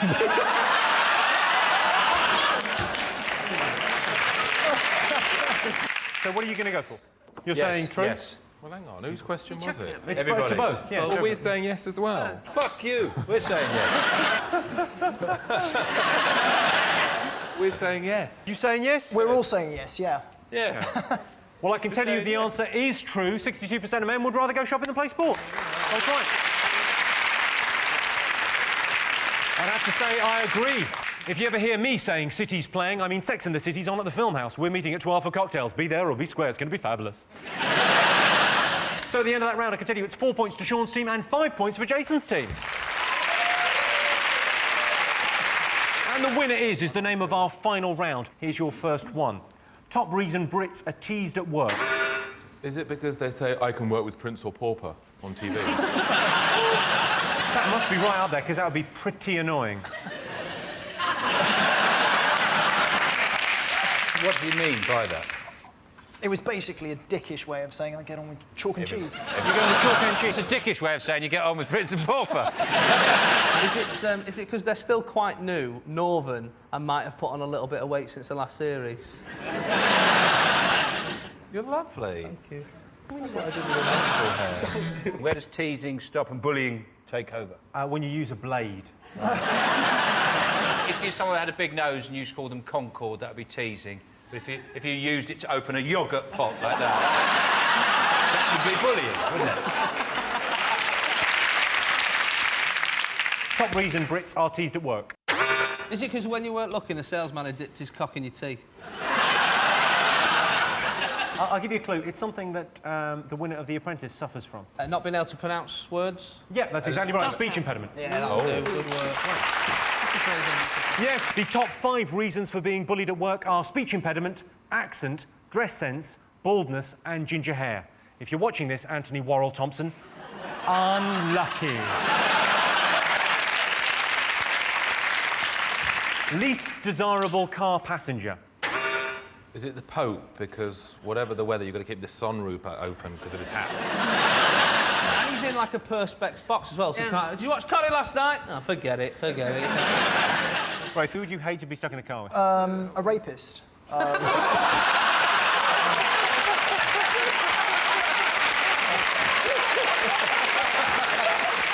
just imagine you going, oh, stuck in here with a rapist. I can get on with Prince, Pauper or rapist. I reckon Stephen Hawking would be bad, because you wouldn't know it was him talking on the sat-nav. It's to do with... It's someone that's annoyed a lot of people that drive cars. A bear. Alistair Darling. Correct. Yeah, the least desirable car passenger is the Chancellor, Alistair Darling. Heather Mills came second. She's a terrible backseat driver, always telling you to put her foot down. That sound tells me it's the end of the round and the end of the show, which means the final scores are Sean, Vic and Rafe have 5 points. Jason, David and Jodie are the winners. They've got 7 points. Thanks to all our panellists, our wonderful studio audience, and to all of you for watching at home. That's it from us. Good night. See you next week.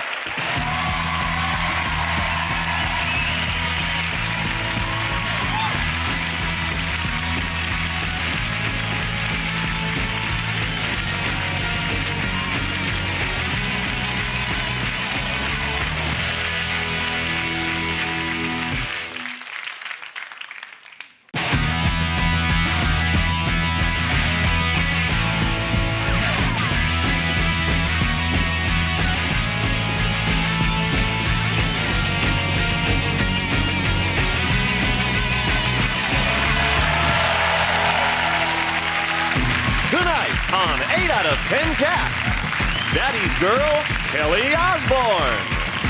Mummy's Boy, John Bishop. And their team captain, Jason Manford. And facing them tonight, from Dragon's Den, Theo Pafitis. From across the pond, Mike Wilmot.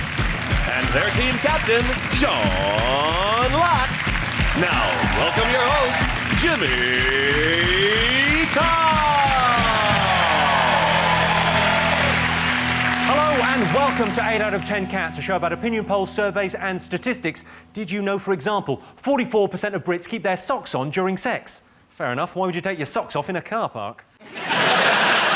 The average person will spend 2 weeks of their life waiting for the traffic lights to change. I think they might be broken. And 20% of adults in Britain don't know how to use email, and they work on the help desk at PC World. Right, let's get on with the show.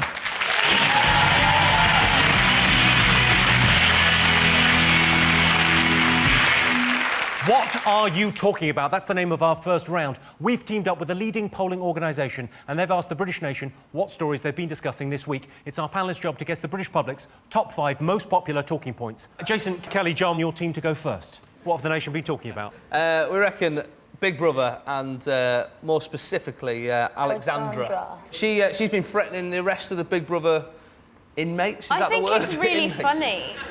Can we just clarify things? Because Alex might be watching this. She's out of the house now. I don't respect you.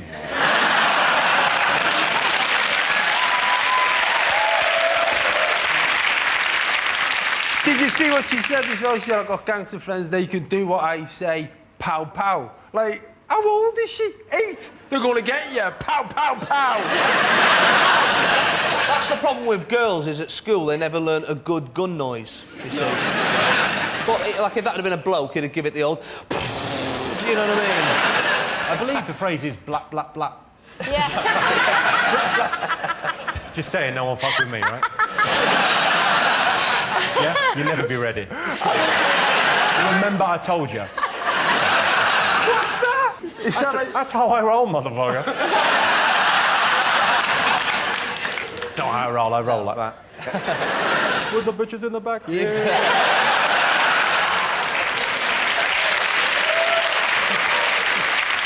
If you were in a gang, you'd be the treasurer. I'll tell you what's winding me up, though, is E4's coverage of the live streaming. Yeah. And they let you watch them sleep, they let you watch them eat, but any time anything interesting happens, they cut to a break. They start doing the little bird noises and all that stuff, right? And it's quite annoying. There's been a few times where they're like, hey, yeah, now guess what? Guess who I've had sex with? Well, I'll tell you.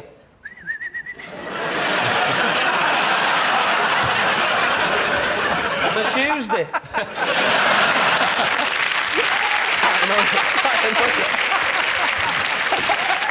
Let's have a look and see if Big Brother's one of the most talked about things this week. Yay. Yes, of course it is. Yes, in Big Brother news this week, Alex has been removed from the house. Alex spent the last 24 hours in a hotel room. You have to clean it quicker than that, love, or you'll get the sack. Sean, Mike, Theo Pafitis off of Dragon's Den. Yeah. What have the nation been talking about? Is it the visit this week of George Bush to London? Visited London. Gordon Brown, very pleased to see him. Yeah, thrilled. Yeah. Well, I imagine he is. It makes him look better, doesn't it? Same principle like Simon Cowell got Piers Morgan on Britain's Got Talent. Says, if you think I'm a smug, self-satisfied bastard, look at this bloke. I think... Is that Wamia? I think it's just funny that, you know, when I'm Canadian and when our Prime Minister visits, not a lot of hoopla. Like when our Prime Minister, Stephen Harper, and right there, I could have said any name at all. I could have said Zorak the Invincible, and there'd still be people watching at home going, yeah, I hear he's invincible. Yeah. Yes, Zorak. George Bush got a tour of Windsor Castle, and I thought that would be an episode of Cribs I wouldn't mind watching. Just Prince Philip walking around, going to the bedroom, and this is where the magic happens. Yeah. Do you think he was secretly a little bit disappointed that Windsor Castle wasn't bouncy? You saying he's stupid? That's what we're saying. That's one of his greatest skills, isn't it? It's this idea that he's convinced everyone he's stupid, and he's not stupid. He's just really anti-clever, isn't he? So he doesn't like clever things. Like reading books the right way up. Let me go through a couple of things he has said over the years. Yeah. When asked to describe the White House, he said, "It is white." Technically correct. It's not wrong. OK. He said, "More and more of our imports come from abroad."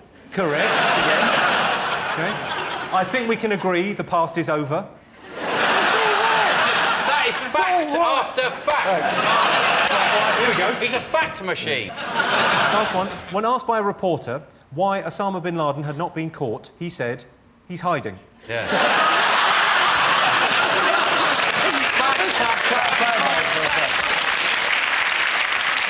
He ruined my whole entire week this week. He ruined your week? Yes. Oh, well, the Iraq War was one thing. What has he done now? For fuck's sake, Kelly. I was fine with Afghanistan. This is too much. I had to leave like 2.5 hours early so that I could get there because there was so much traffic. Jesus. What a bastard. This guy's got to be stopped. What are we doing? Right, let's see if President Bush is one of the most talked about things this week. Yes, indeed he is. Yes, this week, President Bush made his last official visit to Britain. After leaving office, Bush intends to devote a couple of years to finishing his book. He can't believe that caterpillar is still hungry. Jason, Kelly and John, what else have the nation been talking about this week? We reckon Paul Burrell has been in the paper quite a lot. Someone said that he shagged Princess Diana, and I can't believe a beautiful princess who's married to the future King of England. She had affairs with a major in the army. She had an affair with the captain of the England rugby team, and she's thinking, yeah, I know what I'll do. I'll shag my fat gay butler. That's what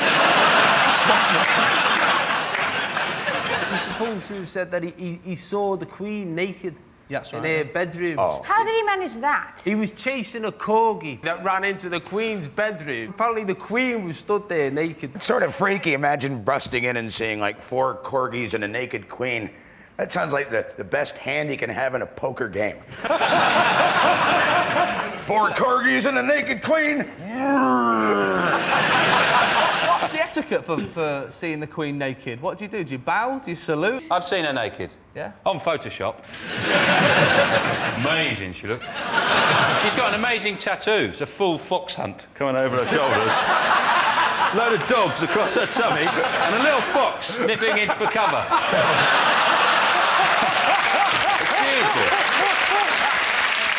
I can tell you it's not one of the top 5 most talked about things this week. OK, Sean, over to you. What else have the nation been talking about this week? The impending interest rate rises, general economic gloom and doom, rising prices of food. Food's gone way up. Anyone who has their 5 a day now is just showing off. But interestingly, there's one food that hasn't gone up, tripe. It's still a very reasonable 8p a tonne. Theo, you're a businessman, right? Yeah. You may understand this kind of thing. Explain to me what's going on. Well, basically, the Chancellor got a letter from the Governor of the Bank of England to tell him we're fucked, officially. It took a letter from the Governor of the Bank of England. You know the worst thing about the letter? It cost the Chancellor 25 quid. It's Ryman's and La Senza, isn't it? The lingerie. Von La Senza, yes. I've had an idea for you. Crotchless Post-it notes. You see there's a demand, do you? Yeah, huge. I'm a big fan of the old sexy underwear situation. We don't do your size.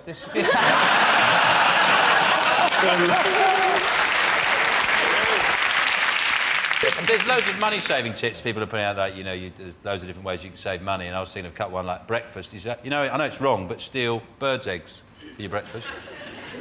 They're littler, but they're actually quite tasty. And I've started taking hormones. In a few months I'll be lactating, so that's milk in the morning. Just saving, little saving. And what I do is make a great big pot of stew, really big pot of stew. Pigeons. Yeah. But if you... Pigeons, what? What would you say pigeons? You can't just say pigeons. You've got to have something before it and after it, Theo. You can't just go, pigeons. Is that a good idea? Trafalgar Square. Trafalgar Square, yeah. Get the pigeons. Get the pigeon. Eat the pigeons. The They've all gone. Who got rid of the pigeons? Have literally gone mental? This is serious. I know you've got money. Have you been drinking all day? I run a lingerie shop. Pigeons! Right, let's see whether the state of the economy is one of the top 5 most talked about things. I have a feeling it will be. Yes, it is. The most talked about thing this week. Yes, this is the continuing story of economic crisis. The credit crunch is causing pensioners to be hit hardest. Well, let go of the handbag then, Nana. If you're watching, don't have nightmares. Snatch a bag. Sorry. Fingers on buzzers, what else have the nation been talking about? Jason. Euros, the Euro 2008, the football that we've not been invited to. Why? Well, because we were rubbish. Steve McLaren fucked it up. But we... Well, half the team couldn't have gone because of Wayne Rooney's wedding. It's hard not being there because you've had to find, like, another team to support with, like, a weird angle, like, oh, I drive a Fiat, so I support Italy, or I've got a necklace out of onions, so I support France. So mine's been, I quite like Nando's, so I'll support Portugal. Right. But quite like. Yeah, quite like it. But then the problem is, they've got Ronaldo, who I hate, and I've had to come to a conclusion. Do I like peri-peri chicken more than I hate Cristiano Ronaldo? It's a tough question. Try and ask it yourself. Bit as well, like they're trying to get an atmosphere. At what point does a grown adult want a flag painted on the face? When did that start happening? I remember in the World Cup, there was a woman working in Tesco, and they'd obviously let them wear the England shirts, and she was not just in an England shirt, she had shorts on, socks, and shin pads, right? She was stacking shelves, right? And then... so I slide tackled her, right? She was shocked. Let's see if Euro 2008 is up there. Number 2, yeah. Got that. Yes, indeed. OK, there's one more thing to get. Fingers on buzzers. What else have the nation been talking about this week? The release of Bin Laden's number 2 in Europe, his right-hand man, apparently. The way I remember his name is Abu Qatada. which is terrible, because it makes me say his name in a very jolly way. Yeah. He's been released, much to the annoyance of the government and various tabloids. He's got very stringent restrictions on his movement. He's only allowed out for an hour in the morning and an hour in the afternoon. He'd have to watch a film in, like, 3 visits. If he wants to go and see Sex in the City, which I imagine he can't wait to see, he'd have to go in, watch 45 minutes, go back home. Ooh, I wonder what's going to happen next. Did you see Wait till 2 o'clock. Don't tell me the story to everybody. Did you see that restriction? One of the great restrictions he's got is he can't have Bin Laden to visit him. To be fair, he has a bad influence on him. So, you know... You're right, yeah. We don't know if he's actually made it home because he's being delivered from prison by MI5 agents. There's a very good chance they'll leave him on the train, isn't there? They won't make it. They'll just forget about him. Let's see if Abu Qatada is up there.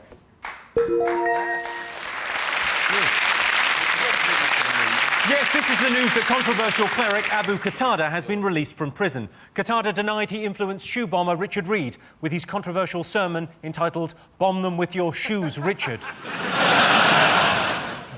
Abu Qatada denies being responsible for 9/11, 7/7, 21/7 or the bonus ball. So at the end of that round, I can tell you Sean's team have 3 points, Jason's team have 2 points. Our next round is called Pick of the Polls. Our teams take it in turns to choose a picture from the board, and then they have to answer a related question. OK, Sean, you want to go first? What picture do you fancy? What's that fella? That's Raj Pasu. We'll have him then. Dr. Raj Pasu has been in the news this week accused of plagiarism. So we polled our studio audience, and we asked them, is it OK to cheat if it makes you successful? What he said was, he said, I didn't really cheat or steal it. He said there was a few copying and pasting errors, which is a bit like if you've been done for stealing a car, you say there's been a few driving and parking errors, really.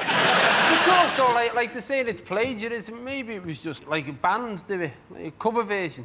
Maybe he was just saying, look, I think this professor's really great, so I'm just using all of his words. He only changed 2 words in the book. In fact, he just changed the name of the author.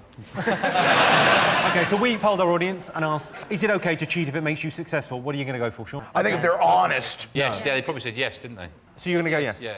OK, I can tell you the answer is yes. 55% said it's OK to cheat if it makes you successful. Yeah. Give yourselves a round of applause, you cheating bastards. Raj Pasu has been in the news this week as he's been investigated for plagiarism. Professor Richard Bentle said he was flabbergasted at the blatancy of his colleagues cheating. In response, Dr. Pasu said he was flabbergasted at the blatancy of his colleagues cheating. Jason's team, what picture do you fancy? Ooh. I think Amy Winehouse.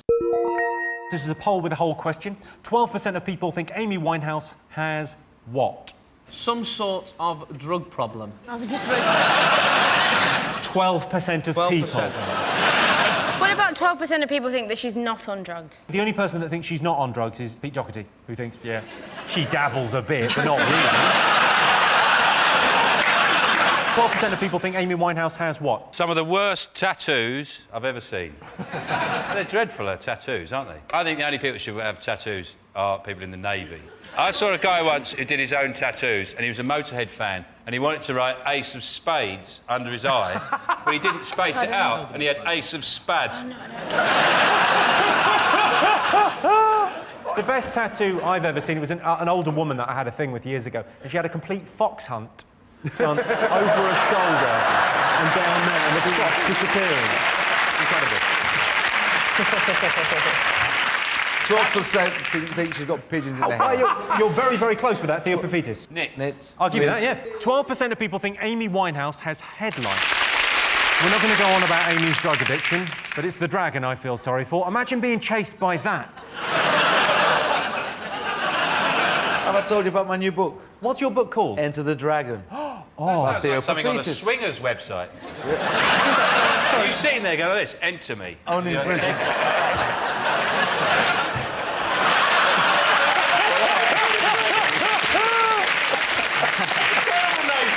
It's a good thing Deborah Meaden didn't get there first. Count your blessings. You're selling paper clips.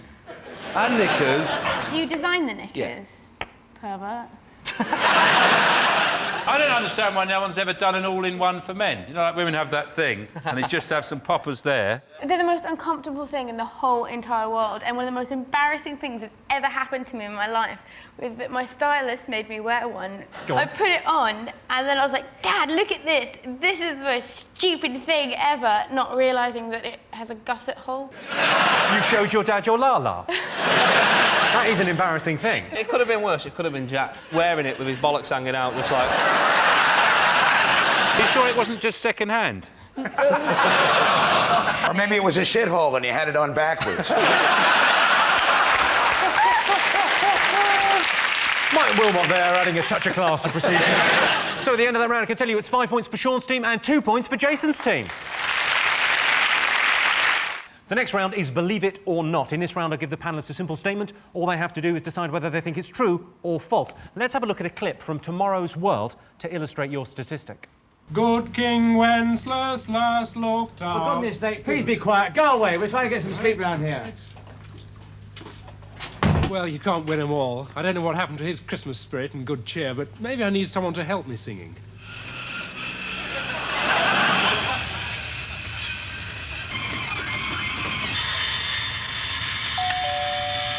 Christmas, Christmas, on the night that's Christmas. I need hymns and happy hymns, seraphim and cherubim.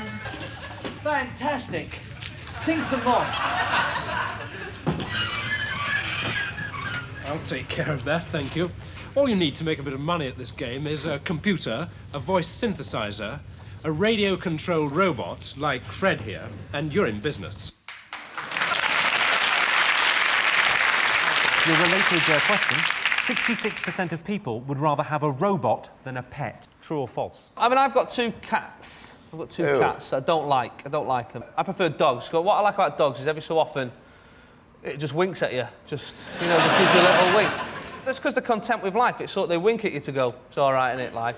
And cats occasionally wink at you as well. They sort of go, if you don't give me food, I will chew your face off. So that's... Your mum's got loads of dogs, hasn't she? Yeah, she does. She's got about 20. And my dad, she had this room built. It just has a chair, a TV that's on the Animal Channel, and chairs for my dad to go in there and hang out with the dogs. Literally, you've got a doghouse for your dad. He says dogs don't talk back. I have daughters, I can understand that completely. I sit on the shitter for days. The downside of having a robot is, of course, you're always dissatisfied with it because you always know there's a slightly improved model out there with a better voice. So like that's always going to make it. Because we're constantly going, oh, I want the one that doesn't go, yes, now I love you. That sounds like me. Come here, honey, give me a kiss. 66% of people would rather have a robot than a pet, so you're saying true or false? We're saying false. You're saying false? Yeah. You're saying... True. True. OK, I can tell you the answer is false. Well done, you. Get that.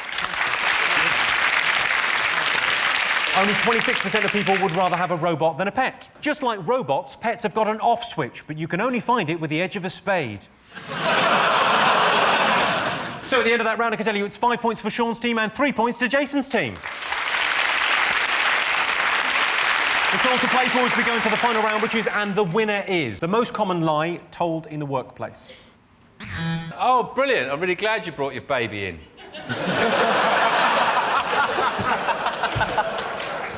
Oh, it's great. No, we really enjoyed seeing it. Is it your call is important to us? Is it someone has been downloading pornography on my computer? Has anyone ever lied to you? I mean, you run a couple of massive businesses. Well, not if they want to stay alive afterwards, no. Oh, listen to the You're a murderer? Just for your information, John, Theoprophetus is in Alex's gang. Yeah. Pow, pow, pow. Blah, blah, blah. It's not my fault. It's dangerous, so dangerously close, I think I will give you that. Really? The most common lie in the workplace is, I don't know what happened. Top thing to rescue if your house is on fire. My mum always had this fear that our house was going to burn down. It's because you got Ozzy Osbourne wandering around it. So I still have this ladder. So if there was ever a fire, I could jump out my window and climb down. You would think that with the money your parents have got, they'd put slides instead of ladders. That'd be a lot more fun, wouldn't it, for kids? Woo! Oh, there's a fire again! Fire, brilliant! First thing I'd save, the recycling. Because I spent so long sorting out bottles, I'm not going to waste that 2 hours. I'm not going to waste that. That's coming with me. You haven't got that long. I know. All right, there's no need to shout, Theo. There's a fire. Don't worry. Kelly, what would you rescue? Probably my pictures. I'd rescue my photographs, because if the police ever get hold of them, I'm going to jail. It's quite a practical thing. Oh, spatula. Keys. Keys is exactly right. Keys, yes, Kelly. I'll give you that, but it is in fact car keys. I'll take that. Got the car keys, love? Love? Well, that sound tells me it's the end of the round and the end of the show, which means the final scores are Sean, Theo and Mike have 5 points, Jason, Kelly and John have 5 points. Everyone's a winner on 8 out of 10 cats. Thanks to all our panellists, our wonderful studio audience, and to all of you for watching at home. That's it from us. Good night.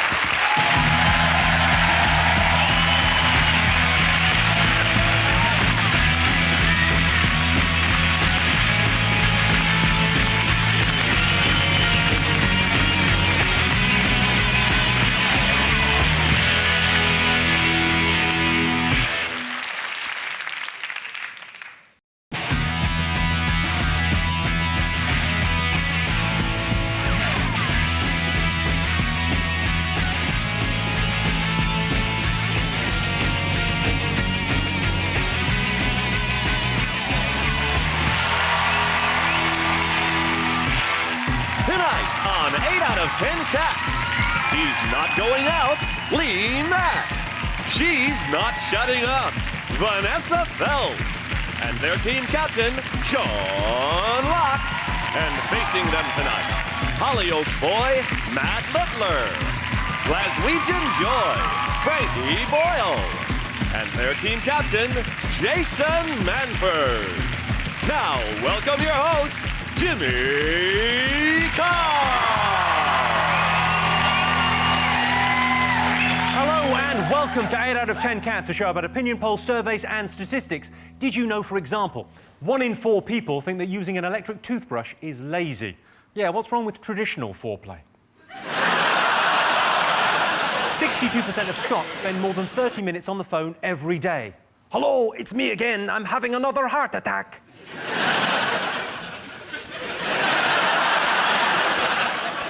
And a plastic bag in a landfill site takes 1,000 years to rot away. So in a sense, it is a bag for life. Take that, M&S. Let's get started.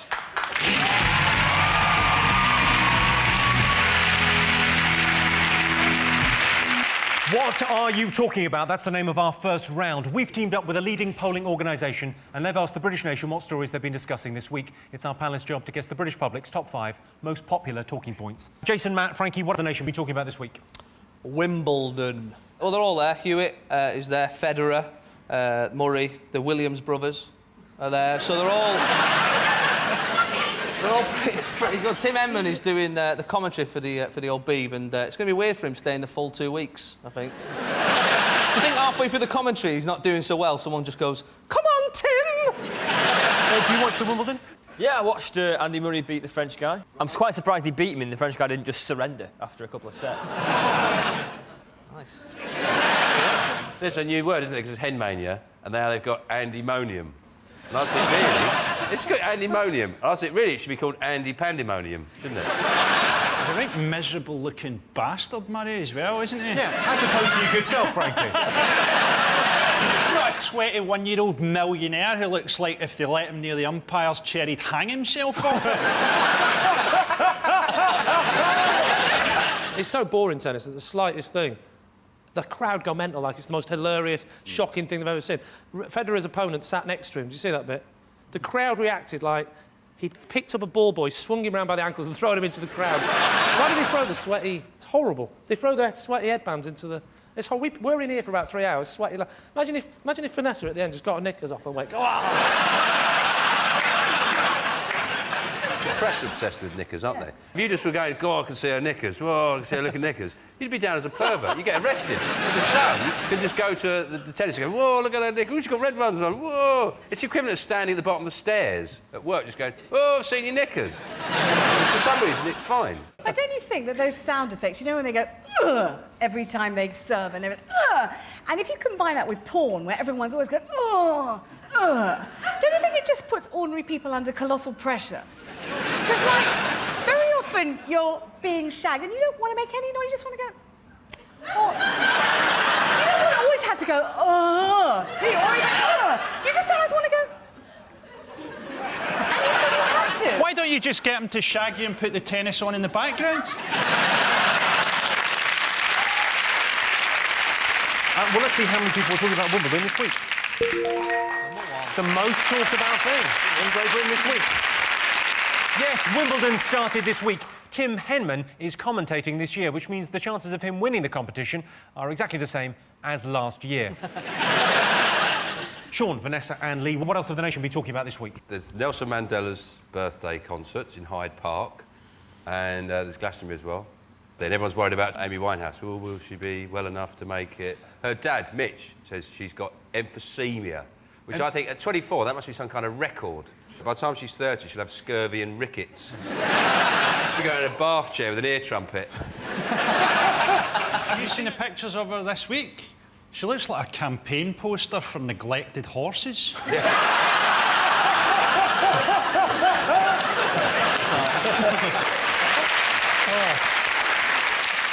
The thing they used to do at Glastonbury is they always had... They're a bit ironic, so they'd have someone like Tom Jones on or Shirley Bassey. But it's gone way too ironic this year. And this year they've got Will Young on, Neil Diamond and Shakin' Stevens. It's like a wedding disco. People say, oh, Shakin' Stevens will be brilliant. He won't. He'll be shit, because he's shit. Would you be tempted to go to Glastonbury? Yeah, I'm going to Glastonbury. You get killed tonight, don't you? Yeah, 2 hours dead. Feel good.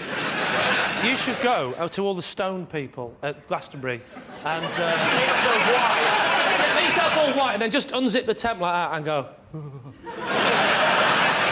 What, do you think Hollyoaks is on a big screen at Glastonbury? It's a bit more mental than putting Jay-Z on, is it? It's Jay-Z. Is it Jay-Z now? Yeah, he's in England. It's Oh, Jay-Z, right. mate. You're over here, you play virus. It's Jay-Z.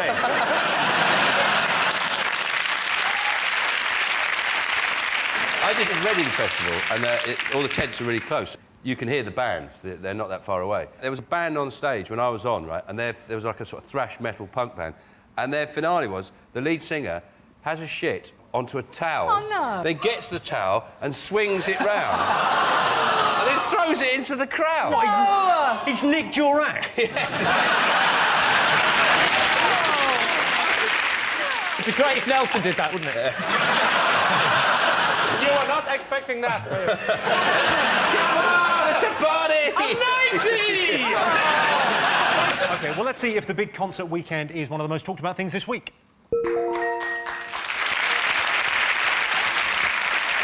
Yes, it's the Glastonbury weekend. Kelly Osbourne is going to be filming a video diary of the shenanigans backstage. I didn't even realise the shenanigans were playing.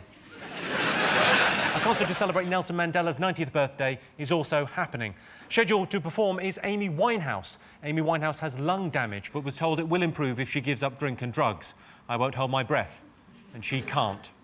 They originally thought Amy had TB, which she caught from the badger that lives in her head. Jason, Matt, Frankie, what else have the nation been talking about this week? Is it Big Brother? I thought the blind guy would have been more entertaining. I wanted to see him take a shit in the diary room and spend 2 hours looking for the flush.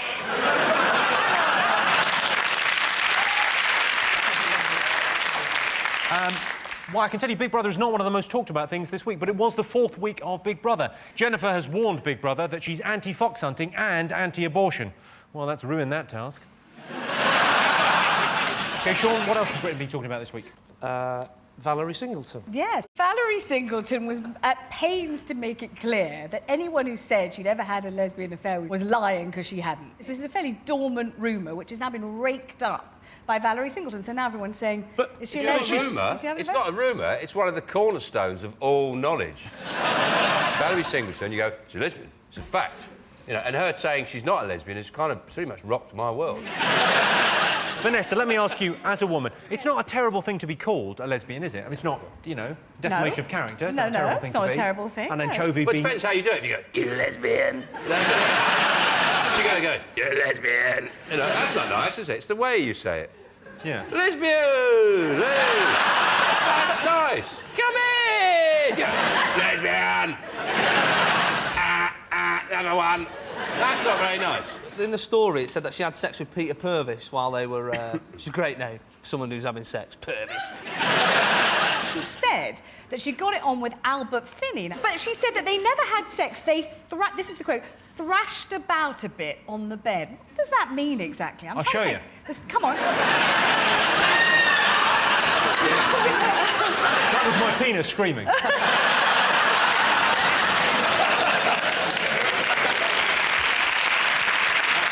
I can tell you that Valerie Singleton is not one of the most talked about things this week, but it was in the news. Valerie Singleton denied any lesbian allegations and was so shocked by the rumours that she dropped her pool cue and spilt bitter down the front of her dungarees.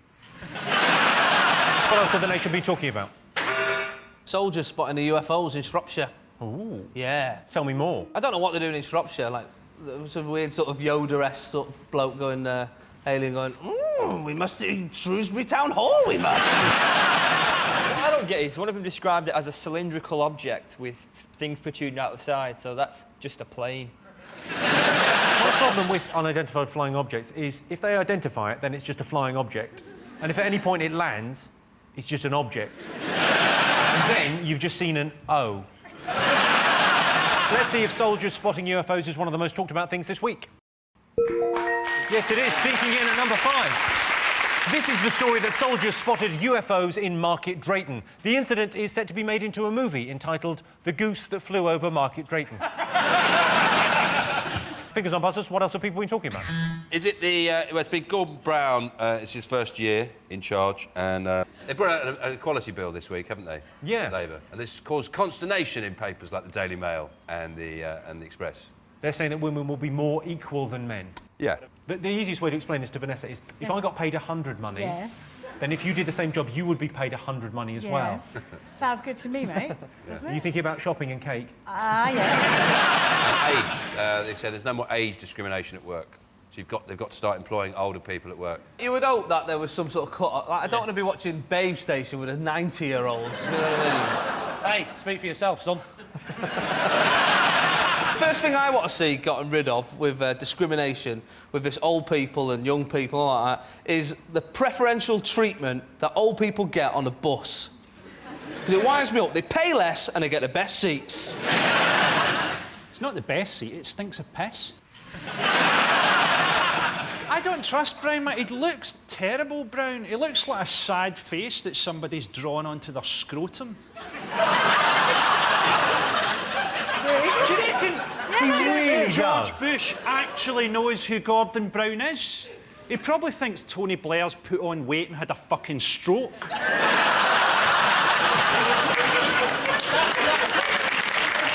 a bad man. Well, let's have a look and see if it's up there. Yes, this is the story of the new Equality Bill. It aims to improve the lives of ethnic minorities, women and the elderly. It's been codenamed Project Rusty Lee. Also this week, Gordon Brown has pledged to give the poorest families £200 to help them climb the social ladder. For some, £200 is the difference between living in poverty and living in poverty with a PlayStation. OK, there's one more thing to get. Fingers on buzzers. What else have they... Is it the football European Championships? The football? Yeah. Tell me more. It's been weird, the Euros, because it's been weird not being there, isn't it? It's sort of like in the summer when all the other kids are playing outside and you're not allowed out, you've had to go to bed early. You're looking out, you're like, Mum, but Romania's there. You're like, well, I'm not Romania's mum, am I? Have you been watching them? I've seen a few of it. My mate's really into the Italian football, so he's always watching it. So I'm upstairs angry, and I can just hear him downstairs cheering. Hooray! So, a bit annoying. I didn't even realise you were gay. Brilliant. Did you see the Germany-Turkey game? Yeah. TV just crashed for about 40 minutes. They just froze the screen and said, sorry, no pictures. There's a thunderstorm in Austria. So we had to listen to the radio commentary through the telly. Well worth the £2 for that high-def telly. So this morning I thought I'll watch it again. So it's on iPlayer. And the BBC have kept the 40 minutes or whatever you can't see on iPlayer. So basically what they're saying is if you missed it the first time, you can miss it again on iPlayer. Making the unmissable missable. Should we have a look and see if the football's one of the most talked about things this week? Yes, it is. Yes, the European Cup final is on Sunday. England not qualifying means we can now watch games neutrally. Games like Spain versus the Nazis. So at the end of that round, Sean, Lee and Vanessa have 2 points. Jason, Matt and Frankie have 3 points. Our next round is called Pick of the Polls. Sean, what do you fancy answering a question on? Naomi Campbell. Lovely Naomi Campbell. OK. This is an audience poll question. Naomi Campbell escaped jail this week after she was accused of another assault. So we polled the studio audience and asked them, would you work for Naomi Campbell? She's got 200 hours community service because she went mental on a plane, didn't she? She has, and it's not the first time she's had run-ins with the law. Yeah, she's done community service before, didn't she, in New York? Yeah. Because she hit her assistant with a BlackBerry. And when you first read it, you go, that's not that bad, is it? A pumpkin, I can understand. But she just got a pumpkin and put it on her head like that. Look a bit like you, actually, wouldn't it?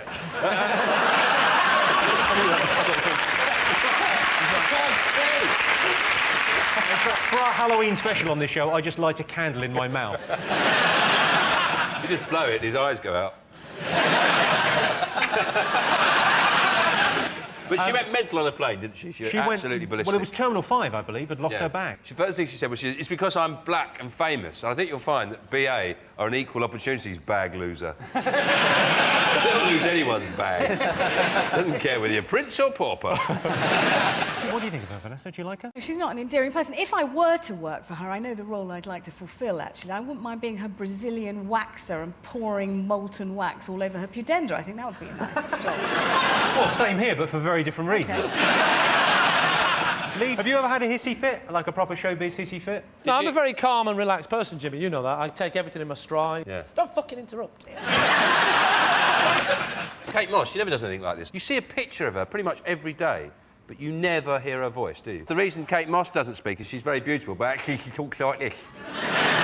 Hello, I'm Kate Moss. I'm very excited about my new Top Shop range. I designed all the clothes myself. You have never been so sexy. Yes. OK, so what are you saying, Sean? Would our studio audience want to work for Naomi Campbell or not? No, Definitely not. OK, I can tell you, you are right. Yes, 75% of our studio audience said they would not work for Naomi Campbell. Naomi remains an important role model for every young, aspiring, total fucking bitch. Jason, what do you fancy answering a question on? We'll go speed cameras, I think. According to statistics, what's the worst invention? Speed cameras or religion? I think it's got to be speed cameras. It's worse, isn't it? Because speed cameras have made people fly planes into large buildings. That's never happened with religion, has it? Oh, no, it's the other way round. Religion's the worst. See, near me, there's a school. You can only go 20 mile an hour all the time. But I think what they should do is say it's 20 mile an hour between 8 o'clock and 9:30, and then between 3 o'clock and about 5 o'clock. And that way, that will stop kids wagging school. You know, if for the rest of the time you're allowed to do 100, right? Get in school, you little shit, right? You know. The 20-mile-an-hour speed limit around a school encourages lechery, doesn't it? Nice and slow. If you hit me at 30, there's an 80% chance I'll live, and if you drive past me at 20, there's an 80% chance you'll go to prison.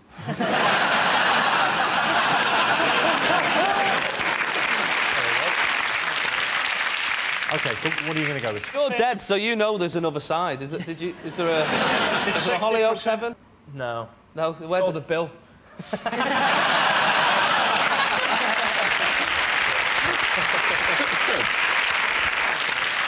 OK, so what are you going to go with? Must be religion, must Religion? Religion? We're going to go religion. I can tell you, speed cameras are worse than religion. 15% of people thought speed cameras were the worst thing ever invented. Only 3% of people thought religion was the worst thing ever. The next round is Believe It or Not. In this round, I give the panellists a simple statement. All they have to do is decide whether they think it's true or false. Let's have a look at a clip to illustrate their statistic. People think that reception jobs are boring, but it's what you make the job. Good afternoon, which video? Hello, Rob. How are you? I've been phoning for hours. The way I get rid of pent-up pressure is by laughing. And joking with people, because you certainly don't want to cry. Move the car park, please. No. You want to look professional on reception. I used to do a chicken over the tannoy. But I was banned from doing it. Everyone thinks I'm mad here anyway. Charlotte, please. Oh, you want to speak to Charlotte? Well, I don't know whether I want to put you through. Oh, I'm real nasty. I'll be through. Hold on. Would the owner of the blue Escort the worst job? Oh, well, I tell you what, I wouldn't like to be the Prime Minister.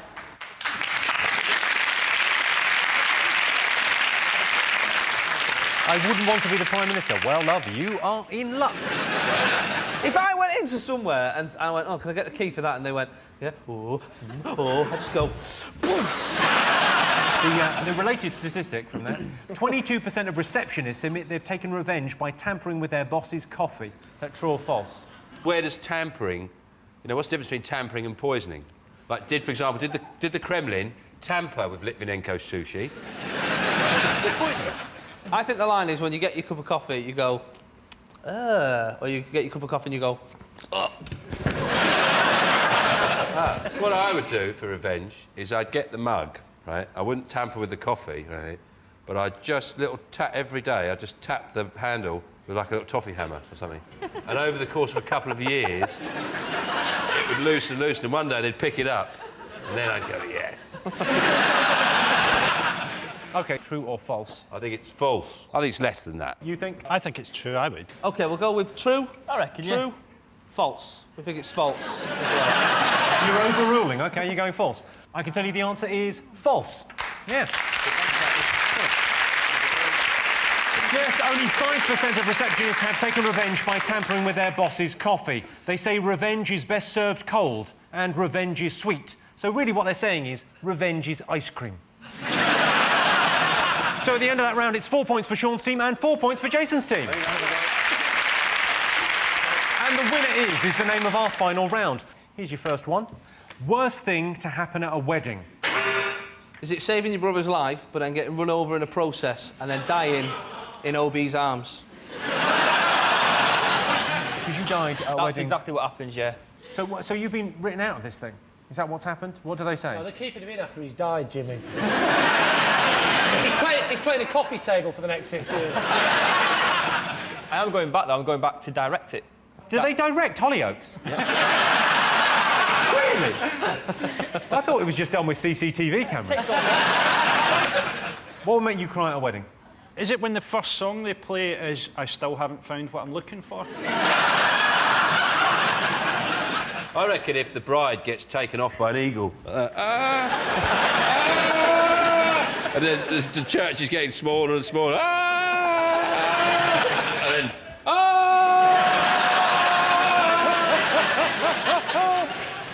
I'll give you a clue. It would make the bride cry. The groom was set with the chief bridesmaid. Correct. That's the right answer. There we go.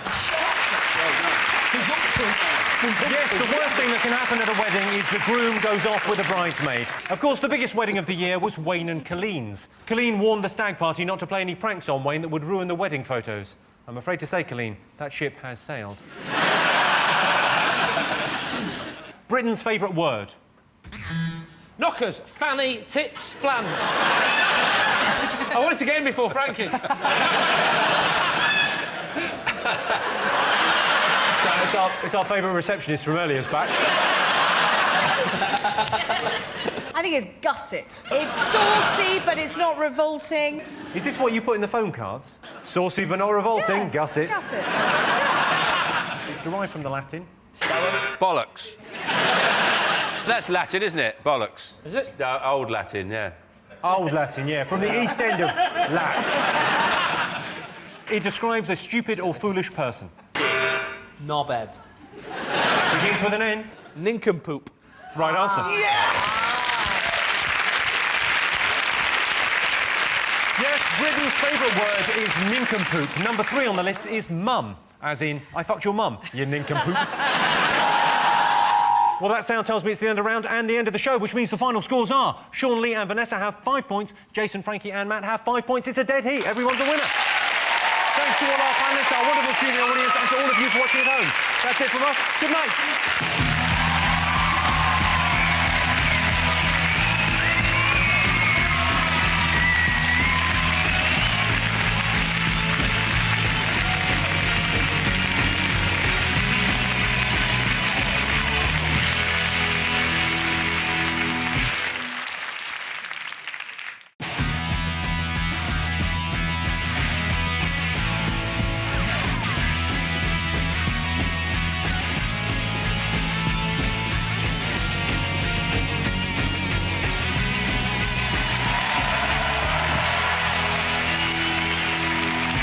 Tonight on 8 out of 10 Cats, Pride of Essex, Bill Jupiters, TV gem, Claudia Winkleman, and their team captain, Sean Locke.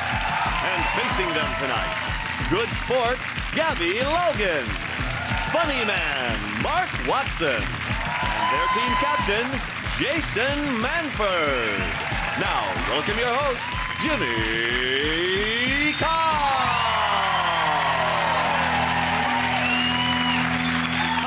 And welcome to 8 out of 10 Cats, a show about opinion polls, surveys and statistics. Did you know, for example, 3% of people have answered their mobile phone while making love?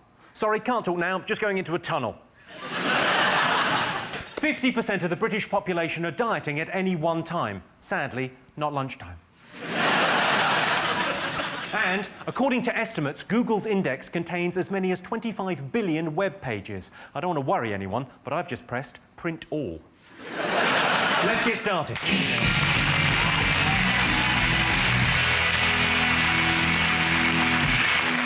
What are you talking about? That's the name of our first round. We've teamed up with a leading polling organisation and they've asked the British nation what stories they've been discussing this week. It's our panellists' job to guess the British public's top 5 most popular talking points. Sean, Claudia, Phil, what have the nation been talking about this week? Wimbledon. Everyone's been talking about Wimbledon. They all got excited about that little boy Murray. He was doing well. Big whooping, Murray Mound, kissing himself, Popeye, and then not. Are you just doing word association, aren't you? I found Andy Murray slightly irritating. You found him irritating? The whole kissing of the muscles and all of that. His actual aim, I read this, it's quite funny, he said it credits his newfound health to his diet. He said, and in one lunch sitting, he had 42 pieces of sushi, but he's hoping to get to 60 pieces of sushi. That's what he wants. And I just got this idea of, you know those machines that fire tennis balls at you? Yeah. He just gets one of those and fills it with sushi and just stands there going...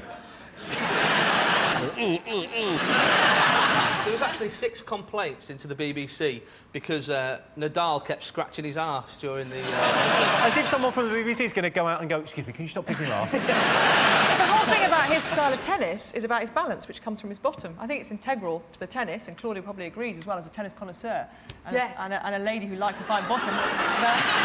That I think you need to focus on his bottom. I don't understand who these people are. Who bothers to complain? My favourite complaint was on the Channel Babe station, where the 3 women have the boobs out, they've got a pair of knickers on. People ring up and get off, right, for £1.50 a minute. Now, some bloke complained because one of the women showed a little bit of front garden, right? And again, at what point are you watching going, oh, this is brilliant, this is... Oh, no, you've gone too far now! Oh, put that away! Don't look, son, don't look! Do you know what me and Gabby did recently? Hello? Me and Gabby did an evening with Sven Goran Eriksson. What do you mean, an evening? For charity. And you did like a Q&A thing, didn't you? Did you not get paid? Oh, Jason, you're so new to this. Let's have a look and see if Wimbledon's one of the most talked about things this week. Yes, it is. The most talked about thing is Wimbledon.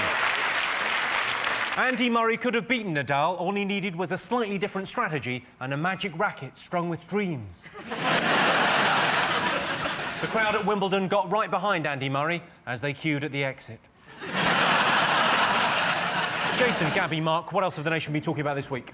Well, I think it's got to be the Royals. They're on their arse, aren't they? They've got no money. Apparently, they're so strapped for cash that they were thinking about setting up a premium rate phone line. What's that? What are you wearing? A tiara?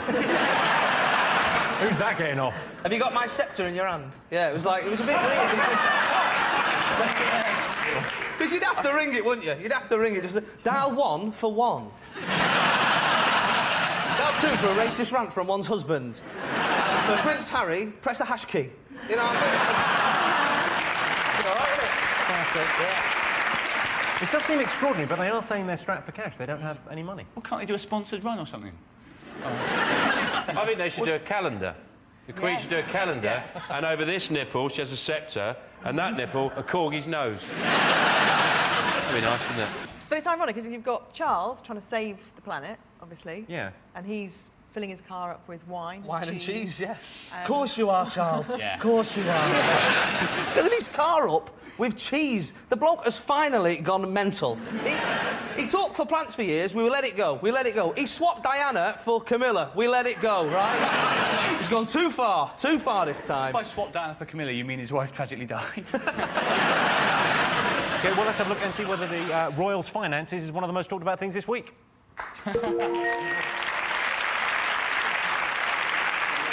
Yes, this is the story that the Royals are apparently strapped for cash. In other royal news, the naval ship carrying Prince William has seized £40 million worth of cocaine. So, 200 sailors and £40 million worth of cocaine. It's either the biggest drug bust in naval history or Elton John has fallen off the wagon. In other news, Amy Winehouse has joined the Navy.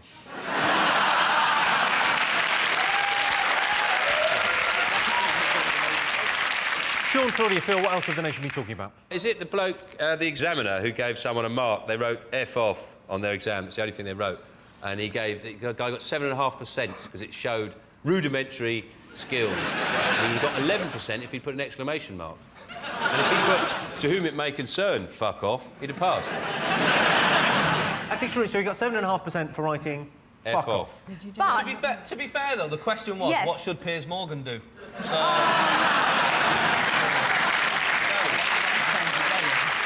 If there was any kind of pronunciation mark that I don't like, it's an exclamation mark. You could never date somebody who sent you a text and then ended it with an exclamation Well, Claudia, mark. he was doing his GCSE, so you shouldn't be dating him, to be fair.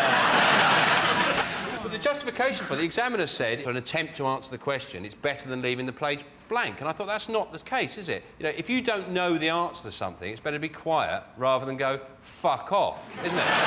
If you're a mastermind and they said, what year did they repeal the Corn Laws? You go, fuck off. OK, you get a point for that. Well, you've just upped the ratings of that show. Yeah.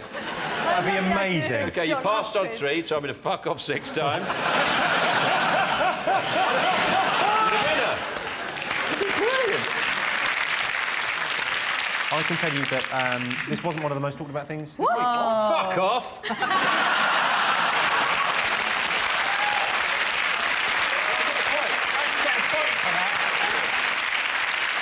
This is the story that a GCSE student was given 7.5% for writing an obscenity on an exam paper. When he received his results, he got a C, a U, an N and a B in maths.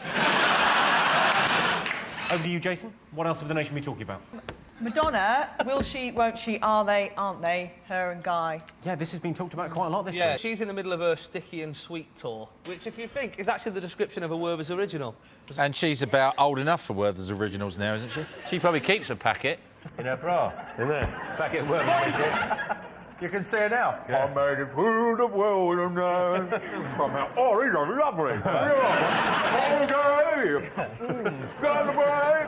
That may be the best impression of Madonna I've ever seen. I think it's really sad, though, because I thought that was one of those... Oh, I don't believe it. They just haven't been photographed together. She said in a statement this week, didn't she? Oh, what a walking guy. I think maybe she would have a Werther's bracelet that you could lick. You used to get those bracelets, didn't you? The elastic ones with... Oh, yes, that you bit off. It's nice when you remember something from the past, isn't it? Oh, yes! The boys are pretending they didn't eat sweets when they were little. Yeah, that's right. I'm pretending I didn't eat sweet.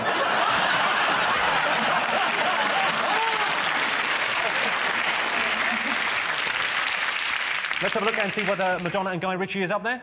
Yes. Yes, one of the most talked about things this week, Madonna and Guy Ritchie are rumoured to be having marriage difficulties. Some say Madonna is having a midlife crisis. Midlife? Yeah, if she lives to be 147. Fingers on buzzers, what else have people been talking about? Is it Big Brother? There's loads of things going on, like there's that Zoo Task this week, which was brilliant. And at the same time, the nominations came out. So at one point, there was just a slightly chubby seal consoling another seal. Just like going, it's all right, don't worry about it, we all love you. It's really weird, it's like a porn version of March of the Penguins. It's really odd. Let's have a look and see if Big Brother is up there. Yes, Big Brother continues. Jen and Bex dressed up as seals in this week's task. In other news, Greenpeace have come out in support of seal clubbing. Mario's volunteered to be the zookeeper on the basis that he's worked with animals before. Dogging is not working with animals, Mario. I'm joking, we've got no evidence that Mario has been dogging. If I went to the gym, I could end up looking like Mario. There's a great cafe there, does cheap chips. OK, fingers on buzzers, one more thing to get. What else have the nation been talking about? Is it the NHS? It's very difficult to get an NHS dentist, and a lot of people now are extracting teeth more than they're doing sort of repair work on teeth. They're going, well, we just... Take it out. Yes. Well, I imagine what happens, partly, it's probably a communication problem, because the only thing you ever say in dentist is, So... I don't go to the dentist, I'm allergic. Well, I went 7 years ago. You went 7 years ago? And he said, I'm going to have to give you 3 fillings. I got nervous, I said, I've got to feed the meter, and I haven't been back. Really? I hope he's not still stood there, boy. And also, I think I had a dodgy one once who was a bit too, I don't know. I realise this is more of a panel show than counselling, but let's... What happened? Well, all I'm saying is there was a lot of tell me whether this... I don't know, it wasn't fun. My mouth was open. It was like my wedding night all over again. I haven't been back. They've attempted to sort of deregulate dentistry like they did with opticians, but obviously they can't. It's a much more qualified job. And also that there is one tooth in your head, I don't know if you know this, but it's actually connected to your spine. And dentists are the only ones who know where that is. It's not even on the internet. And if you pull it out, you end up walking like a cat. And that's Sure, why... can you not try and scare team members? Because poor Claudia now is going to start... pull that... I think it's this one. I think it's this one. But only the dentists know. Walking like a cat? How would walking like a cat Well, what look? happens is you pull it out and it makes your spine go like that, and then you walk on all fours. And that's why only dentists can do dentistry. They can't open it up like they have with other things like roofing. And so there's only a few people know about this. The government know. They know. Let's have a look and see whether failing dentistry is one of the most talked about things this week. Yeah. Yes, indeed it is. This is the story that NHS dentists are failing the British public. A spokesman for the British dental industry, a Mr. Shane McGowan, said something about Christmas and then passed out. I brush after every meal, and my dentist says my hair looks lovely. At the end of that round, Sean's team have 2 points, Jason's team have 3 points. Our next round is called Pick of the Polls. Jason, you're to go first. What do you want to answer a question on? Let's go Jeremy Kyle. In a poll to find out the worst camping companion, Jeremy Kyle came second. Who came first? Jack the Ripper. Jeremy Carr's a horrible little man, isn't he? Yeah. And you ever watch his show? He always has people on, and it really sort of, it's a real sort of freak shows, and he's really sort of preying on the sort of complete disaster of their lives. And he always says he's helping people. And I was thinking, he's helping people in the same way as if someone needed an ambulance, you kicked them nearer the hospital.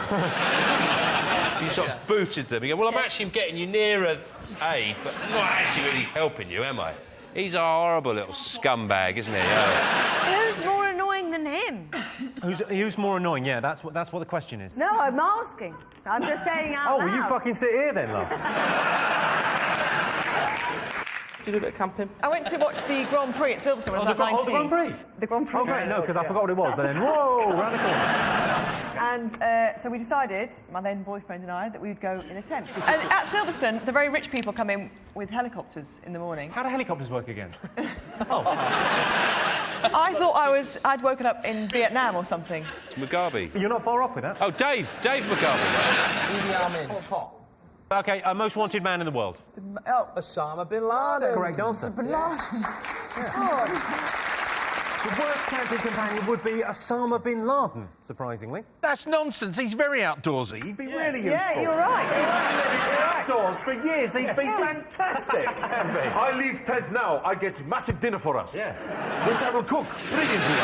I'd go as far as say I would like to go camping with... Osama, if you're out there, you're on, mate. Osama bin Laden has been #1 on the FBI's most wanted list for the last 7 years. #2 is Rihanna with Umbrella. OK. Sean, Claudia, Phil, what do you want to answer a question on? Chips, please, Jimmy. Chips, please. What do the nation prefer, chips or poetry? Chips. No, this is That's a trick me. question. No, of course it's not. People are going to go chips, aren't they? Oh, chips. People eat chips all the time. There's chip shops everywhere. There's no poetry shops. Good point. No. You don't see people driving around going, bloody hell, poetry shop's shut. Can't believe it. You're outside. Terrible poetry shop back there. Guys, awful. Yeah, there's a really good poetry shop just up the road there. Much better poetry. Can I have a selection of haiku and a bit of cod, please? Extra crispy. It's obviously, it's chips. OK, so chips or poetry, what do you think? Do you think people prefer to be seen as somebody who likes poetry, think they show but actually off. they read chips? Because it should be poetry. What do people like reading? If it was what do you like reading, Yes. I'd go poetry. Yes. But you can't eat poetry, can you? But you can read chips, because if they come in newspaper... As John Donne said, man is not an island. What about the Isle of Man? I think we had to say we could choose from anyone in the world for our question, and their question was, what's better? Something really nice or something no one likes? Chips. All right, you're going chips. All right. Chips. I can tell you that 80% of the British public prefer chips. Of course they do. I don't know much about poetry, but I know what I like. Chips. So at the end of that round, Sean, Phil and Claudia have 3 points. Jason, Gabby and Mark have 4 points. Welcome back to 8 out of 10 Cats. The next round is Believe It or Not. In this round, I give the panellists a simple statement. All they have to do is decide whether they think it's true or false. Here is a musical interpretation of horoscopes, yeah, that's what I said, to illustrate the statistic. Born to be bold, I'm the sign of the brave. One hero alone with a whole world to save. I am the ram. I am the ram. I am the ram. Talking about the Taurus, talking about the bully boo boo. Talking about the Taurus, talking about the bully boo boo. Don't want the raggedy, the cheap and the shoddy. I like to take good care of my body. The diet calls for a remedy. Who watches scales more so than me? Live, live a libra, live, live a libra. Live, live a libra, live, live a libra. Gregarious, hilarious, Aquarius. Pisces, Pisces, Pisces.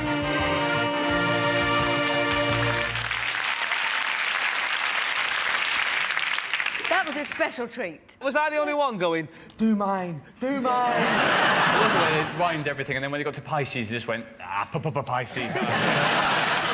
Right, your related statistic. If they could predict the future, 26% of people would like to know how they're going to die. What do you think, true or false? I think if you knew you were going to die, you could get your last words in order. Yeah. Yes. Yes, Claudia, yes. And, yeah, that's right. Claudia's in the House of Parliament. No,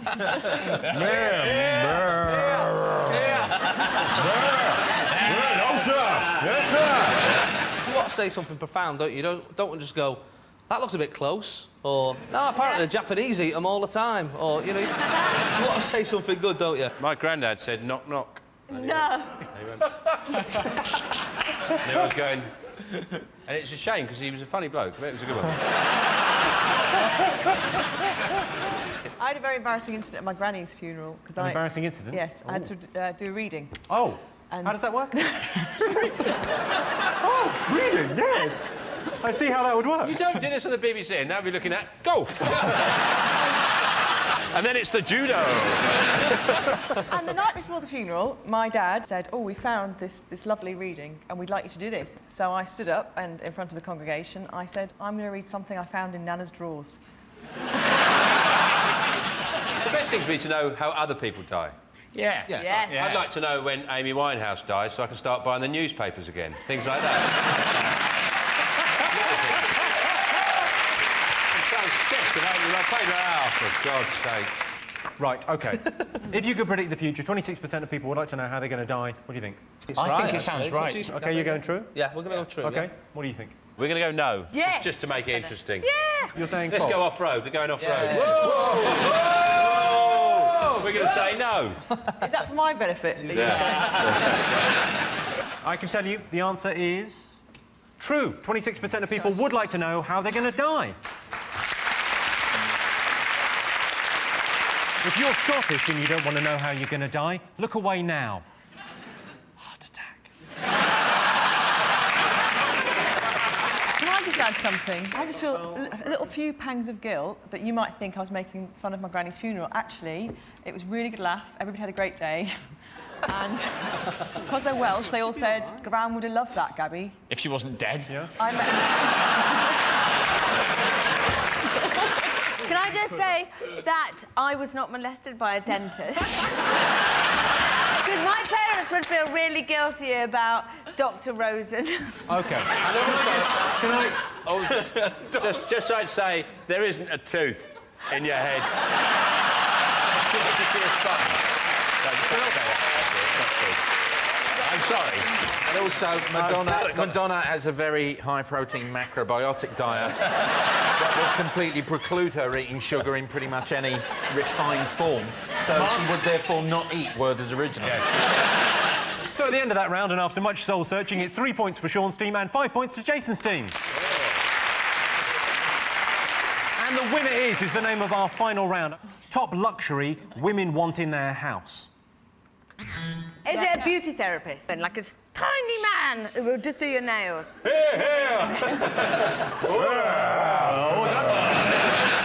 I know what it is. Go on.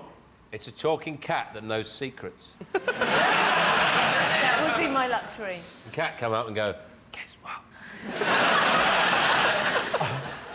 What? Come over here.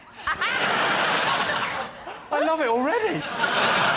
You go, what is it? You go, no, first, get me some chocolate.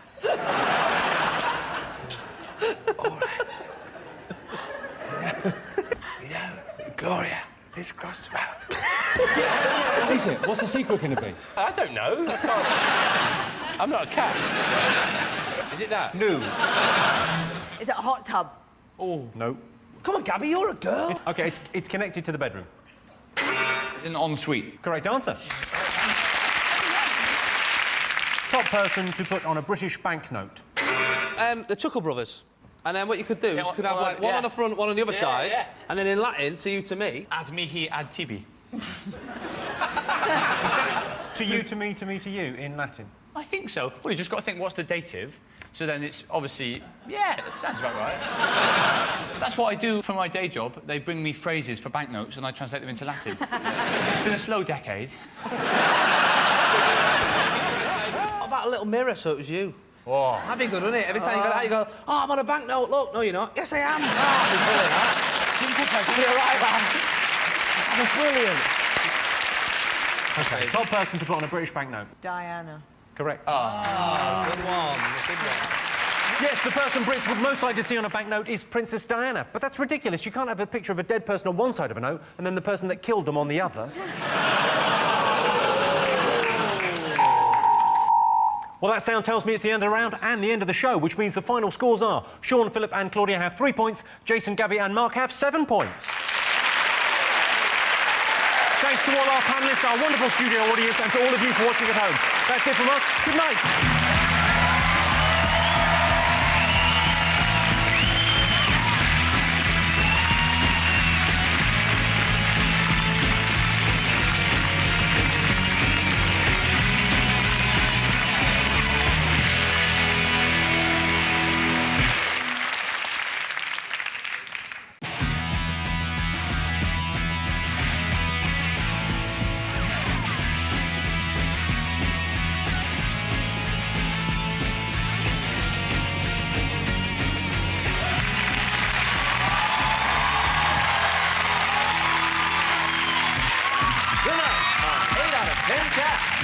Superstar DJ Johnny Vaughn, Olympic flame Connie Hutt, and their team captain John Locke. And facing them tonight, all rise, it's Duncan James. And here's Johnny Vegas and their team captain Jason Manford. Now welcome your host Jimmy Carr. Hello and welcome to 8 out of 10 Cats, a show about opinion polls, surveys and statistics. Did you know, for example, 8% of women say they've never worn the most expensive thing they've bought? That's because it's a dishwasher. 43% of Brits would like to use alternative energy sources. I've just bought a wind turbine. Now I just need somewhere to plug it in. And 21% of women will not make love with the lights on. Problem is, they come on automatically when I open the car door. Let's get started.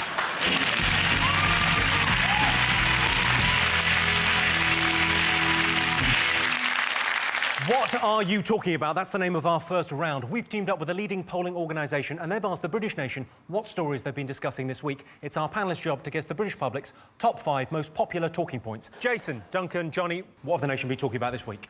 Big Brother. Yeah? You're a big fan, yeah, aren't there's you? 3 new housemates gone in. 3 new housemates. Belinda, Belinda and Belinda. Somewhere over the rainbow. Going mental. Did you hear that song? That was phenomenal. Doobie doobie doo. Be quiet, Belinda. She's nice. lovely. She is nice. Yeah. Bubbly.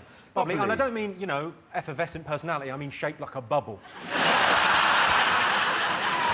But she's an incredibly annoying individual. And she even annoys you when she's sleeping. Yeah, she snores it's horrible, like isn't it? it's horrible. Although in fairness, you are watching people snore, don't you? Yeah, you might want to think about getting blue back together. That's all I'm saying. I'm busy watching people sleep.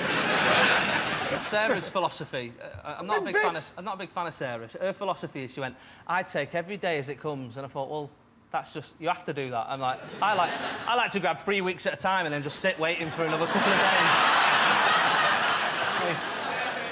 Yeah, that is her saying, I am willing to go along with the laws of nature. I can tell you Big Brother is not one of the most talked about things this week. Oh, that was a waste of But of course, Big Brother continues. New housemate Belinda is perhaps the most naturally talented person I've ever wanted to push off a bridge.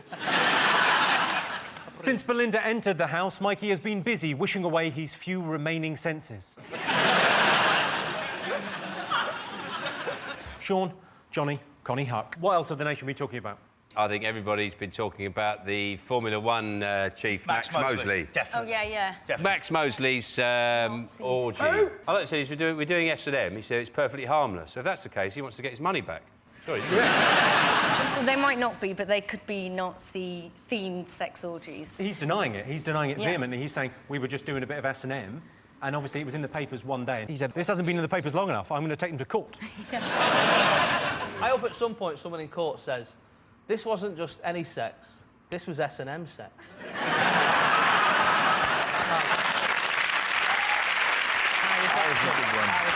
I like the idea that he said, Max Mosley said he'd been doing this for 45 years. Man and boy. 45 years, and he said, and his wife didn't know. And I like the idea of him coming home. How does he explain that his arse looks like a grilled panini? Yeah. I fell on the barbecue at work again. Duncan, have you ever tried the S&M thing? I haven't. I didn't actually know what S&M meant till the other day. Such a Yeah, Serbia and Montenegro. What did you say? Not... let's have a look and see if Max Mosley's one of the most talked about things this week. Yes, this is the story. Motor racing boss Max Mosley is suing a newspaper for claiming his S&M sex session was Nazi-related. I appreciate Max Mosley's right to do whatever he wants in his free time, but I can't believe anyone actually gets pleasure from Formula One. Jason, Duncan and Johnny, what have the nation been talking about this week? Food. Gordon Brown has said that we're wasting too much food. This is about 3 weeks after he said we're all getting fat. Now he's changed his mind. Now he's saying we're wasting too much food. And, you know, of all the problems he's got, he's obviously become Prime Minister and gone, oh, what should I fix first? Global terrorism, knife crime. Oh, no, you've thrown them bananas out. They've still got a bit of yellow on them. It's gone mental. What you should do, if you don't want to waste food, just do what I do. I just buy Parmesan. Never goes off. Even if you can put it on a rooftop in Nairobi, it won't go off. The thing that gets me, right, I read in the paper this week that we waste £1 billion in food every year, right? Now, which sounds scary, doesn't it, right? But I've worked it out, right, that if you think, how many zeros is in a billion? That's 9 zeros in it. 1, 2, 3, 4, 5, 6, 7, 8, 9. £1 billion, right? How many is there of us? 56 million, right? 1, 2, 3, 4, 5, 6. That's a million, right? Yep. Yeah. So we waste £17.85 a year, right? So boobless. Not doing it properly, right? So I worked it out. Per person, per day, we waste 4 pence a day. I couldn't give a flying monkeys, to be honest.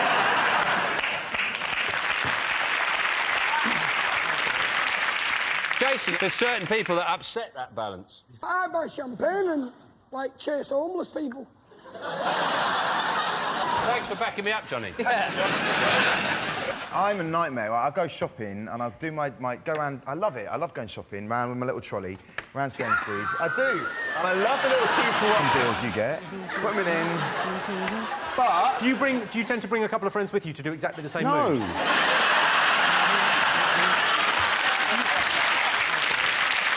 Let's have a look and see whether food waste is one of the most talked about things this week. Yes, this is the news that Gordon Brown has told us all to stop wasting food. The chair of the National Obesity Forum broke when a big fat fatty sat on it. OK, Sean, Connie and Johnny, what else have the nation been talking about? Connie and Johnny. Is it the baby man? Baby, the man had a baby. Where did it come out? Where did it come out? Yes, I know where came out of it. Out of the man's vagina. Did it? Yeah. He's got mangina. It's called a manny or a munt. Is it? Yeah. It is, yeah. What actually classifies it? Because he's got a womb, but not a... He's got a womb, but Yeah. he's been living as a man for 20 years. If you need a solicitor to back up your argument that you're a man, you're not a man, are you? Technically, he's not a man until he can parallel park, piss standing up, and walk past a shoe shop without popping in. So there we go. We've got a picture of him. He looks like an inflated George Michael. We've got another picture of him. We've got another picture of him. There he is.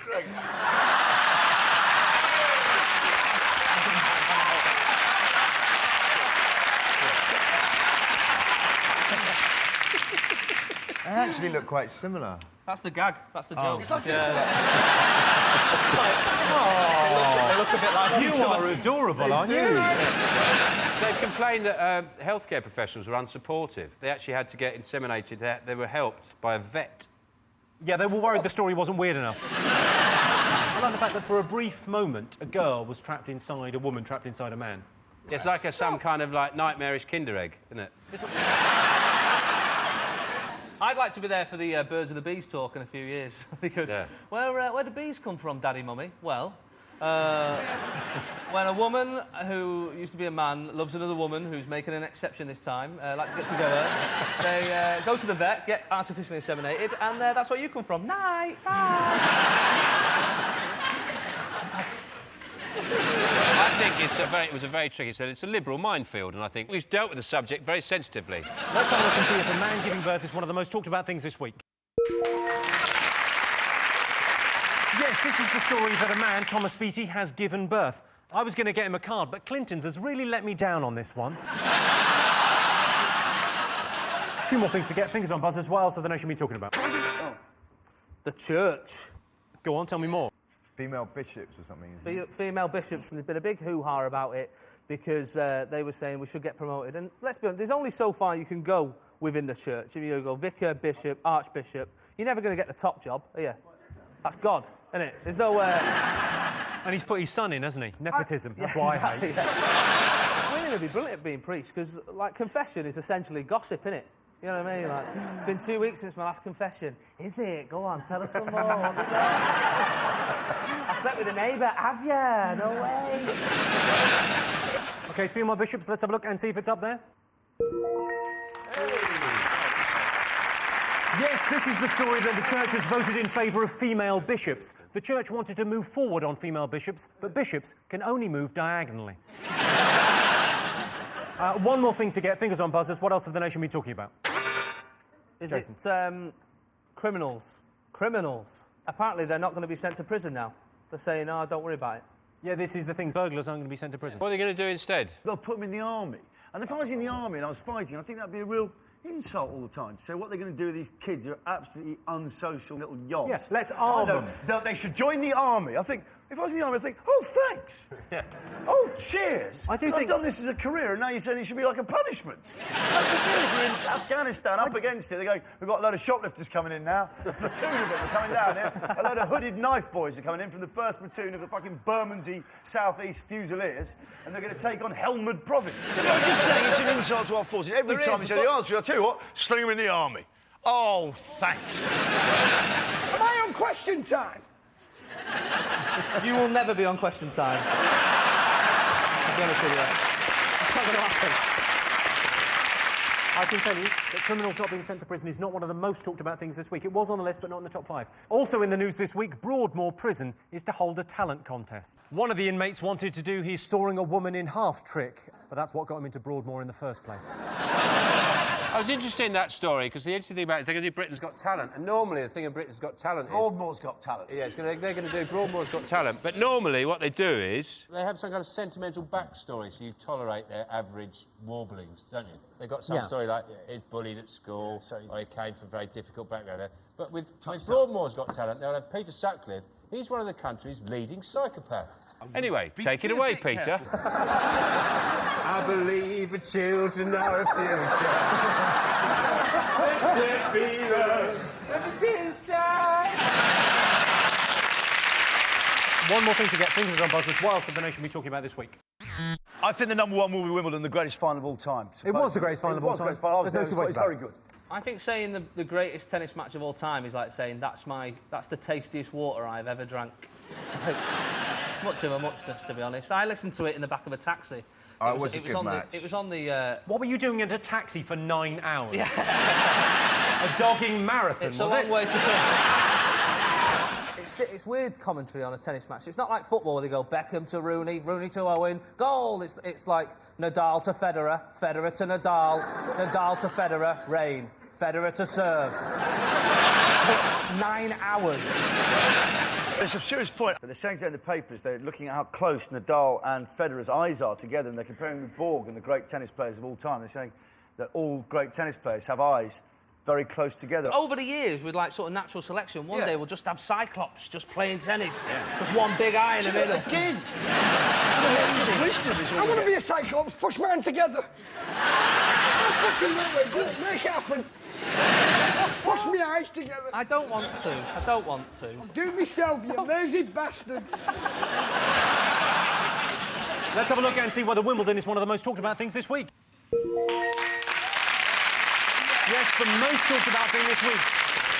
People mock Andy Murray, but he is arguably the 5th best tennis player in the world. Unfortunately, the 4 people better than him keep turning up. At the end of that round, Sean's team have 3 points, Jason's team have 2 points. Our next round is called Pick of the Polls. Sean, what picture do you fancy answering? Man's bottom. The man's bottom, OK. In a poll to find the ideal place where naturists would like to spend a hot afternoon, back garden came second. What came top? I went to a naturist place once in Holland. And I didn't know I was going there, but they took our clothes, and I was expecting a towel back, and there was nothing. Right. And they had like an English-style pub. Right by the bar, there's a pool table. And I tell you something, naked pool, yeah, is the most shocking thing you've ever seen. When they go down, they size it up, they're like, right like that. Really having a good look around. And this guy, I'm not kidding, it was a big pool table. He went down the pool table like that, and his bollocks were in the middle pocket.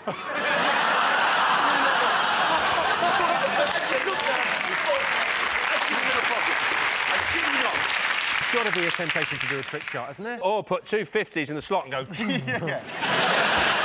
Connie, where would you like to be naked? I think naturists would like to be on a beach or in a park. I imagine naturists are quite the show-offs as well. If they come over with a couple of coffees, you know what I mean? Like, coffee, anyone? No, I'm all right. Donut? OK, so what are you going to go for? Jim, I think it's probably some kind of naturist club. I will give you that. Yes, the ideal place naturists would like to spend a hot afternoon is the British Naturist Club. I've seen a naturist back garden when she bent over to pick up the volleyball. Jason, what do you like the look of? Duncan wants to go for ABBA. You've chosen ABBA. In the week that Mamma Mia was released, we asked the studio audience, do you think that ABBA should reform? Yes or no? They've got a new film out, haven't they, Mamma Mia? Yeah. That's just They were offered £1 billion to reform. £1 billion? £1 billion. A trillion it was. It was a multi-trillion billion. What I never realised how much taller the guys are than the women. And one of them looks like a hobbit, doesn't he? Yeah. She lived with a stalker. The only fit one. And I realised it was a stalker. And then following she her asked every him to room? leave. And guess what? He was reticent. Did he actually say that? She said, leave. He went, I'm reticent. I swear to God, sometimes I watch television, I watch proper documentaries. The stalker's the perfect person to marry, because they're into all the same things you are. You know, they're always there for you. Duncan, have you had stalkers? Yeah, they're weird, man. Yeah, that's stalkers. They're weird, yeah. It'd be good if they were... Yeah, it's shit, innit? Like, some of them make you feel awkward, innit? They just don't respect your boundaries. That's the problem. They don't respect your physical boundaries. All right.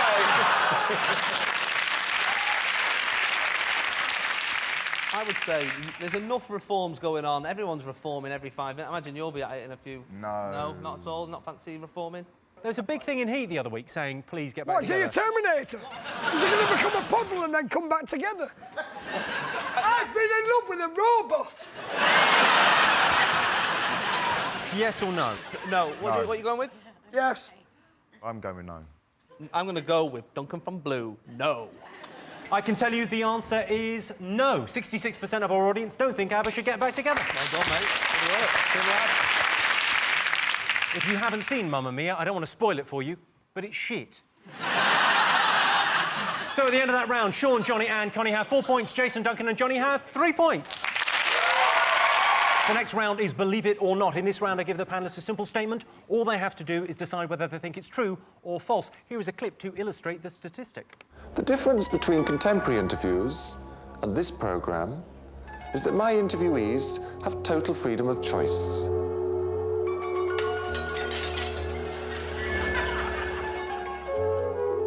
You seem to have a lot of connections with Scandinavia. Oh, yes, I am Norwegian. And does this mean you work there a lot?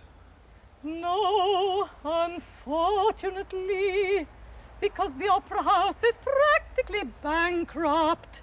Oh, and dear. they have no foreign artists, and I am counted as a foreign artist because I live in London. Oh. But do you ski? Oh, yes, I love skiing. I love to ski along as fast as I can. Thank you. That That was from the Channel 4 show Altered Image in 1983. Your related statistic on this, OK? 78% of people think they're not posh enough to go to the opera. True or false? Where I live, 78% of people are not posh enough to go in a local spa, so...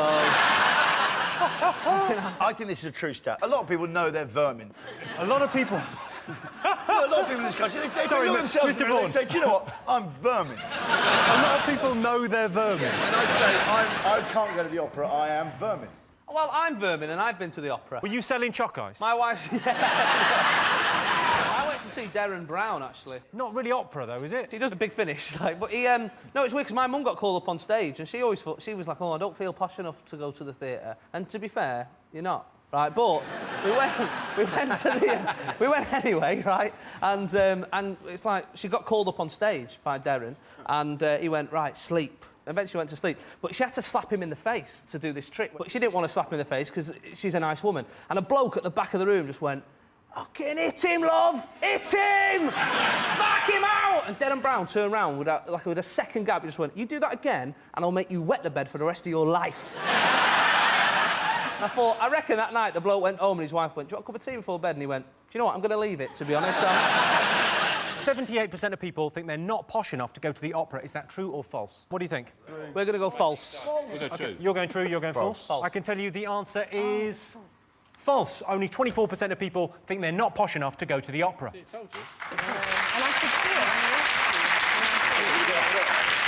My favourite part of the opera is the libretto. I always have a strawberry one during the interval. So at the end of that round, it's 4 points for Sean's team and 4 points for Jason's team. And the winner is the name of our final round. Here is your first one. Biggest turn-off for women. Me.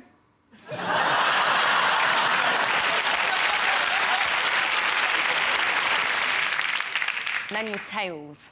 It's not called a tail, is it? It's called a penis. Grow He's up. a dragon. I think, you know, often, you know, men can make a mistake by using... Like, if you go around to a girl's house, you use her toilet. It can spoil things, can't it? Best you do is say you're going to the toilet, but don't use it. And then come out and just go... Well, like you've got really just fresh... I'm just going to... I need to actually go... So you go in there, you don't have one, then you come out, and then later she goes, wow, he's so fragrant. Yeah. I was in a bar once and they were doing speed dating downstairs, and I popped down to the toilet, I had to go through the speed dating thing, and obviously press the bell, you got 3 minutes, bing, and then you're done, right? And as I was walking past this table, I heard the bloke, he went, yeah, and so anyway, when I got there, they were already dead. 3 minutes. Ping, and I was like, you've got 3 minutes. Don't tell them about your dead friend story. Yeah, so what I do is I slice their beaks off, cut their feet off, and feed them as much until they die. Bing! That's farming, really. I inject their eyeballs with special fluid to make them grow faster. Bing! I can eat you. I know how to cut you up and eat you. I would say in about 20 minutes, because I'm a trained boner. A boner works in a slaughterhouse. Takes the bones out of animal, and I can size you up like a pig or a cow and just strip the bones out of you, and you'll be jointed and ready for sale within 25 minutes, because that's what a boner does. Bing! It's something that the woman will probably see if you went swimming. Is it having a pair of Speedos, but the S's have come off? Is it really, like, hairy? Really hairy? Really hairy. Specific area? Hairy back. That's the right answer, yes. Hairy back. Yes, the biggest turn-off for women is a hairy back. I was going to shave my back, and then I thought, pluck it. OK, next one. Biggest celebrity polluter. Is it the Transformers? Go on, They would be pretty, because they're a car and they're a robot, and that's 2 carbon footprints. I know. Doctor Who. Your world's brilliant, isn't it, Duncan? What? He has a TARDIS, he turns up and he flies around the galaxy. What fuel's on the TARDIS? Yeah. Nothing, because it's not real. Whereas the Transformers are real. Is it Simon Cowell? Yes, it is. He's up... Yes! Simon Cowell. Simon Cowell. Yeah, the biggest celebrity polluter is Simon Cowell. However, it's Louis Walsh that's responsible for the hole in the boy's own layer. Well, that sound tells me it's the end of the round and the end of the show, which means the final scores are Sean, Johnny and Connie have 4 points. Jason, Duncan and Johnny are the winners with 6 points. Well done, then. Thanks to all our panellists, our wonderful studio audience, and to all of you for watching at home. That's it from us. Good night.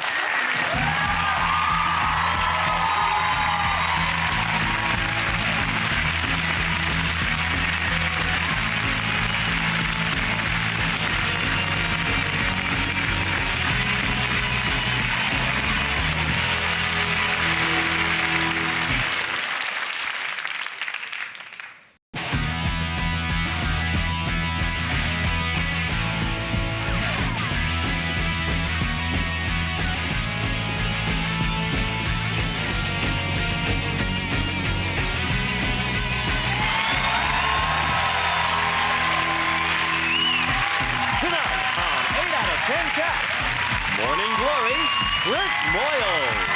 Hero of comedy, David Baddiel. And their team captain, Sean Luck. And facing them tonight, presenting ace, June Sarpong. Joker in the pack, Michael McIntyre. And their team captain, Jason Manford. Now, welcome your host, Jimmy Carr.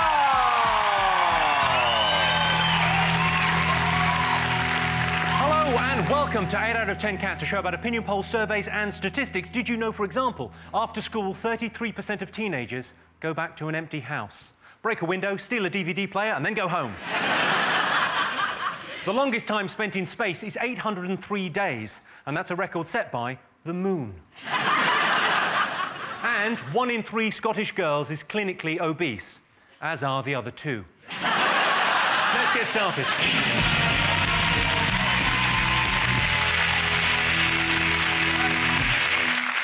What are you talking about? That's the name of our first round. We've teamed up with a leading polling organisation and they've asked the British nation what stories they've been discussing this week. It's our panellists' job to guess the British public's top 5 most popular talking points. Jason, June, Michael, what have the nation been talking about this week? We reckon it's Canoe Man. And they keep calling him Canoe Man. He went out in a canoe 5 years ago, once. Do you know what I mean? Why is he Canoe Man? I went on a donkey ride in 1986. No one calls me Donkey Man, do they? They call me Donkey Man.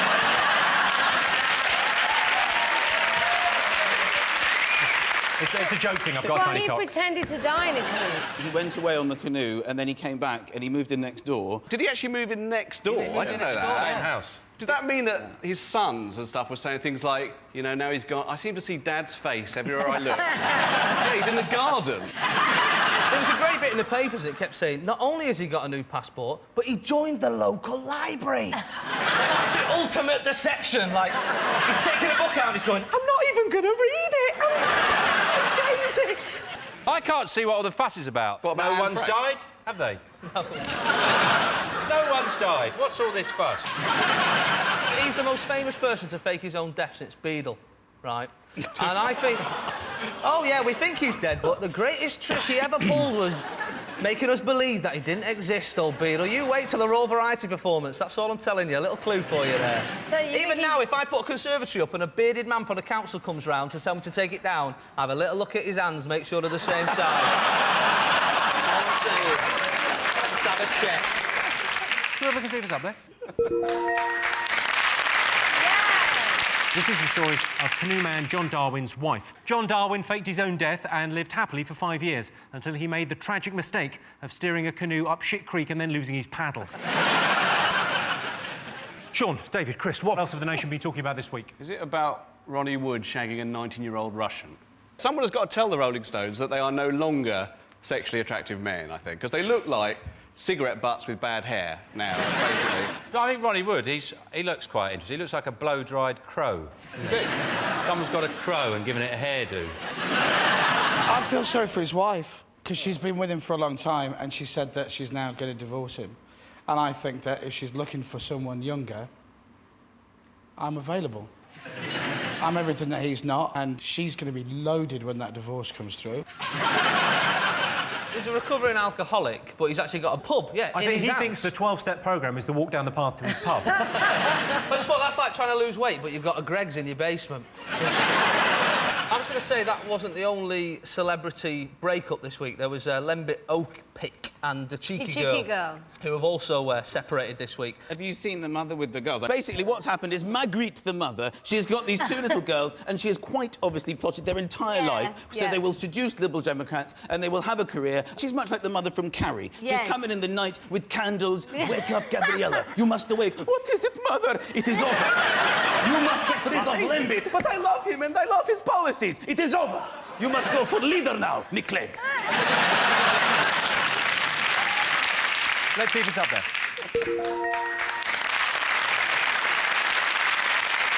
Yes, Ronnie Wood has dumped his wife for a 19-year-old Russian model. In his defence, she is a 19-year-old Russian model.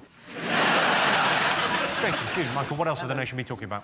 I think we quite like the fact that Angelina Jolie and Brad Pitt have joined the Twins Club. I think that's going to be the top story. Well, of course, the first rule of Twins Club is You're not allowed to talk about Twins Club. So...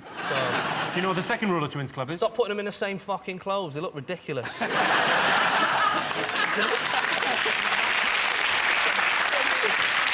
I just feel really sorry for Jennifer Aniston.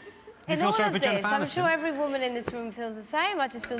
It just gets worse. It's never ending. She got to have a go on Brad Pitt. That's something, isn't it? Yes. Yeah, but then You got the memories. Baby was early, and I just had a baby. I don't want to focus on me too much, but... Yeah, You've got your figure back. Our baby was late, so we had to induce it naturally, and I had no idea that there are ways to do this. Did you know about this? Put a rusk outside of Fanny, like that, and it just sort of...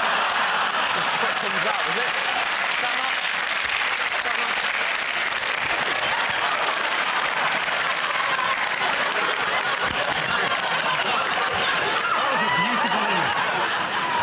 I had to read up a bit about this sort of celebrity thing, and they're called... You know this thing where they're couples and they join them up to create one name? But they're called Brangelina. Yes. And it's this sort of habit. There's some few other ones. And I was thinking it's quite interesting, because, you know, if they didn't do that with... If they'd done that with Tony Blair and Cherie Blair, they'd be called Tory. It's interesting. Yeah. And if Peter Andre went out with Dido, they'd be called Pedo.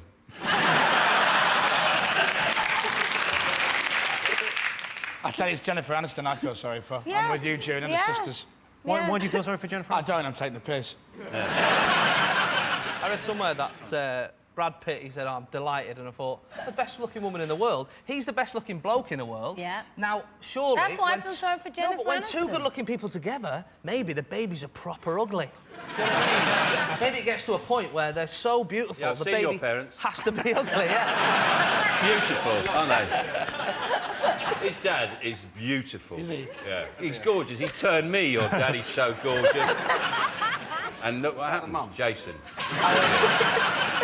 Well, he got smacked on the head by a rusk when he was born. Yeah.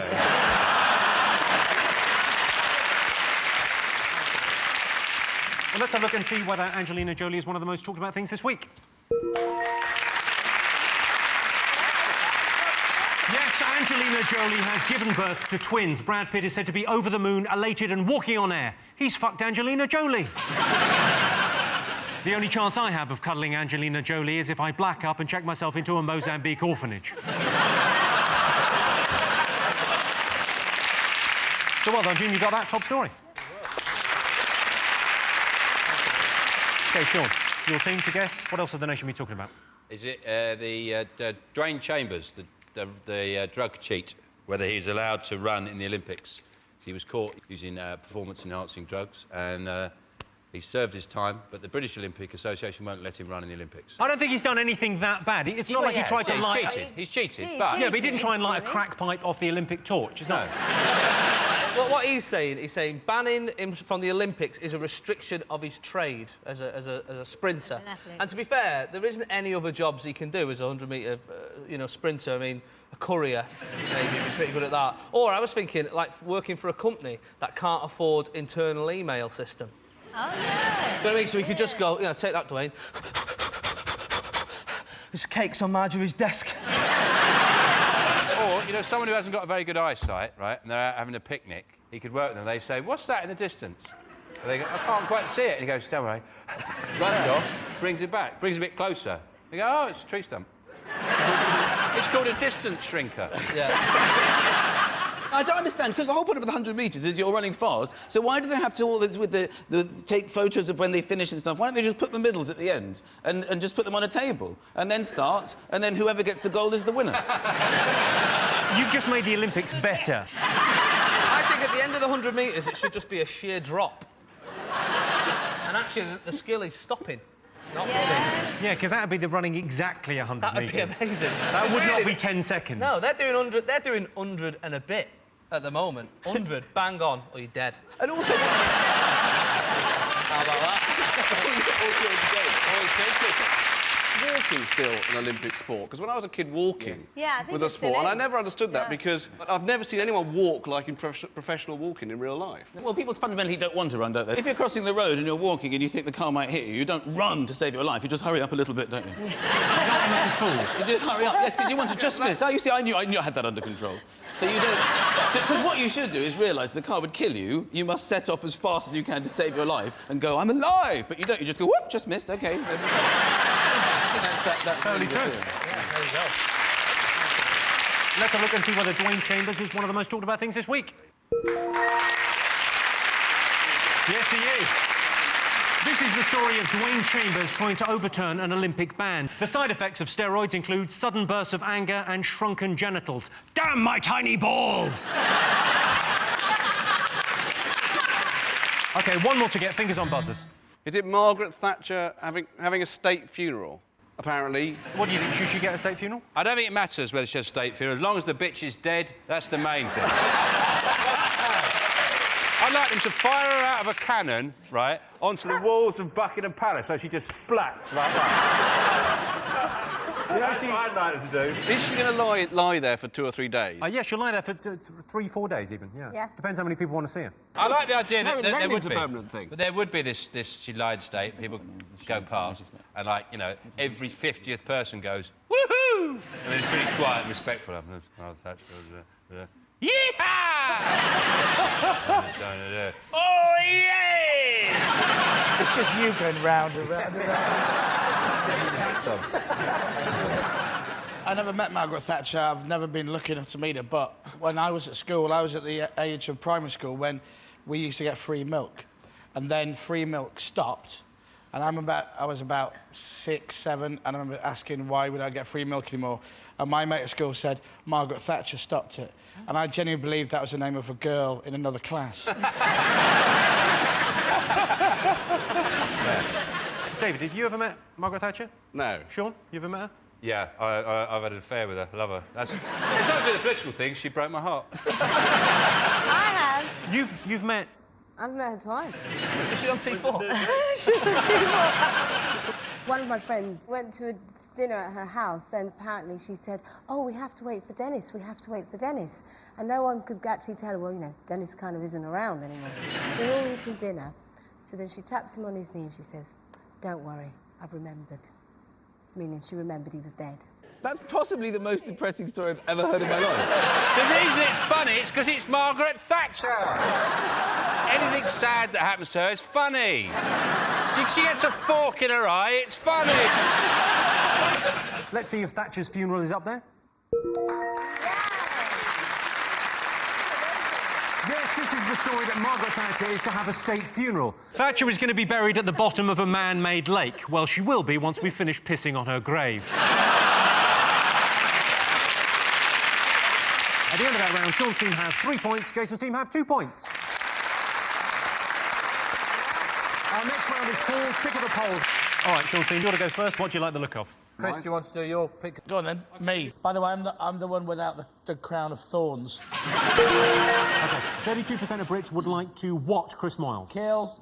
No, of course not. If it was that, would eat, you'd have to be hungry.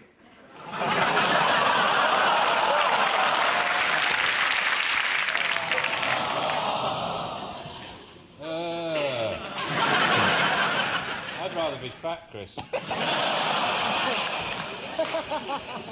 32% of Brits would like to watch Chris Moyles. Kiss. It's not Kiss. Go on. Listen to Chris Moyles. Only 32. Say something nice. It involves getting into your personal space. Oh, OK. 32% of Brits would like to... Climb in your mouth. Plenty of room there. Yeah, it's all personal space, isn't it? Move in with. That's exactly the right answer. Hooray! Yes, 32% of Brits would like to share a flat with Chris Moyles. Chris has been censored in the past by broadcasting watchdogs for the inappropriate use of the word gay. What a bunch of benders.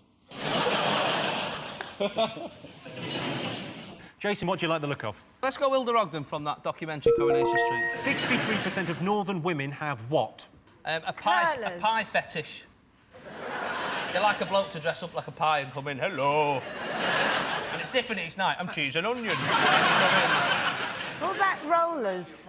Rollers? Curlers? Yeah. No, that's not it. It's Jennifer Aniston, Yeah. I'd feel sorry. But the thing is it rickets? Have you been to the north? It's all right these days. It's all right, you know. We've got quite a similar climate and everything. Hairy balls. Can I just say, this is very racist against northern women. At the moment. Well, you're the one that said they had hairy balls a second ago. That's a fact. OK, what do you think? 63% of northern women have... Untangled a mystery. on Sunday night on An absolutely ITV. fiendish mystery. Most of the top detectives are northern women. That's a fact. It's another fact. I'll give you a clue. Something Fern Britton has probably done. Eaten far too much food. It's a very specific foodstuff, and it's in one sitting. Lard. Right. Have eaten lard. 63% of northern women have eaten a whole packet of Jaffa cakes and they don't give a shit. No. I'll give you that. Close enough.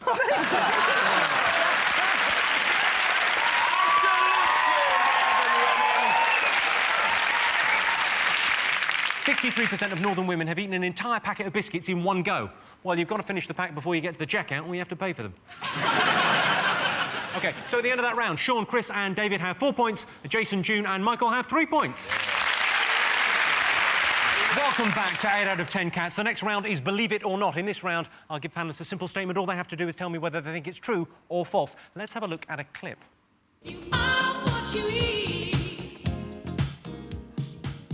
One of the easiest ways of increasing our fibre is to switch to wholemeal bread. All kinds of people are doing it.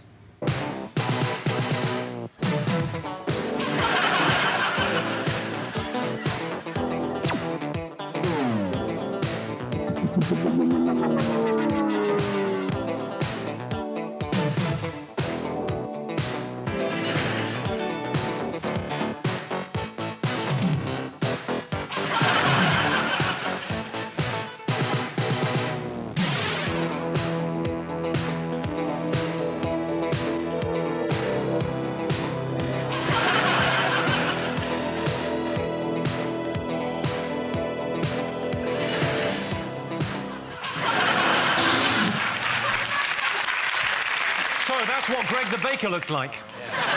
And also explains how I got that yeast infection. That was You Are What You Eat in 1986. Here's your question. 85% of women say cooking is the most important skill they look for in a partner. I think you've missed out the word obese before women.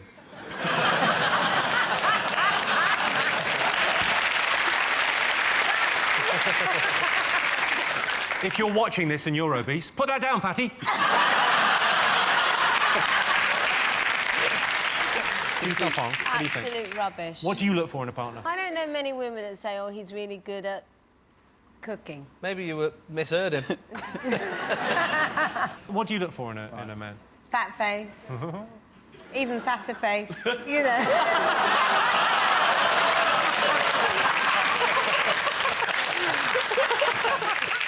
This statistic is a little bit weird because a lot of McDonald's staff are single. At no point does a woman go, oh, you've got 5 stars. Let me take my knickers off. You know what I mean? What, you're on the fryer? Have a touch of these. I didn't know that women look for skill. Continence is a skill, isn't it? I'm teaching my 3-year-old how to be continent. Continent? Isn't that it? No, continent, yeah, that's a word, yeah. Here in the village, Michael, we call it potty training. Down here, I mean, up in the castle, you might call it that, but down here in the village, we call it potty training, then we let everyone know. Women, normally, they always go, I like someone with a good sense of humour, don't they? And it'd be good if you could combine the two, cooking and a good sense of humour. The chef from the Muppets. Yeah. OK, so 85% of women say cooking is the most important skill they look for in a partner. What are you going to go with? It's false. It's absolutely false. Absolutely it's a nonsense. false. Are you saying true or false? Chris Moores, what do you think? True or false? It's false. False. OK, you're going false? Yeah. Right. I can tell you the answer is... I haven't answered yet, and I'm team captain. All right. Sometimes I take my role as a captain very seriously. It's one of those occasions. David, what do you think? I think it's false. You think it's false? Chris, you think it's false? I do. I've got a weird, sneaking suspicion it's true. OK, well, I can tell you the answer is false.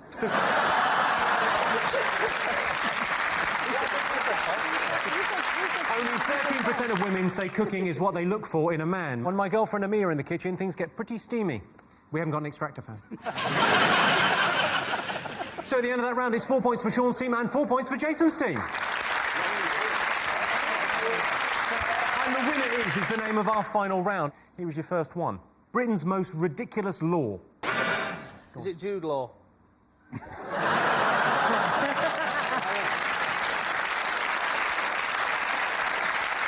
It's not Jude Law, it's not Sod's Law, it's not Murphy's Law. Is it Sod's Law? No! I love that. Murphy's Law. There's one for pregnant women, isn't there? That they're allowed to ask a policeman, if they're in a public place, that they can urinate in his helmet. Does he have to say yes, or can he do... He has to say yes. You're allowed to pee in his helmet. He doesn't have to put it back on afterwards. He does have to put it back on slowly, going, harump. I think that it is a law, I hope someone else has heard of this, that you can kill a Scotsman in Nottingham if he has a bow and arrow. Sorry, when you said I hope someone else has heard of this, have you killed a Scotsman in Nottingham? It's a place where you can't die. A place where you can't die? Yeah. There is a place in England where it's illegal. I know this. It's you're not allowed to die in the... Is it the Parliament? Houses of Parliament? That is the correct answer. Yes. That's the true thing. Britain's most ridiculous law is it's illegal to die in the Houses of Parliament. Another strange law is pregnant women can urinate anywhere they want. Great news, I think my nana's pregnant. All right, world's most disappointing tourist attraction. There's one just outside Middlesbrough, and it's a butterfly world. And the thing is, it's like a humidified environment. So I walk in, and my glasses just steamed up. Yeah, that's what instantly. happens in butterfly Just completely world. steamed up, Yeah. and I freaked out. I went, ah, ah, ah! And I killed about 12 very rare species.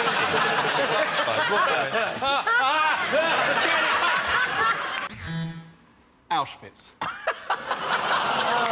The rides are shit. I'm Jewish, it's all right. I think that means I can say it. I think so.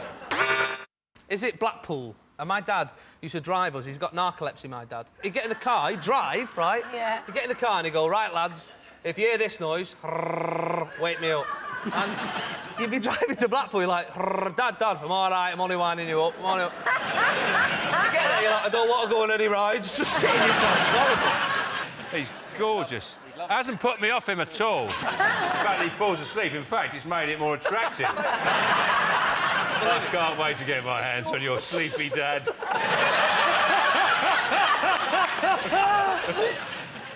OK, world's most disappointing tourist attraction. Is it the Eiffel Tower? You're absolutely right. Yes, the most disappointing tourist attraction in the world is the Eiffel Tower. The Eiffel Tower is the most pointless erection since I went on a date with Martina Navratilova. That sound tells me it's the end of the round and the end of the show, which means the final scores are Sean, David and Chris have 4 points, but the winners are Jason, June and Michael with 6 points. Thanks to all our panellists, our wonderful studio audience, and to all of you for watching at home. That's it from us. Good night. We're back in 6 weeks with a new series.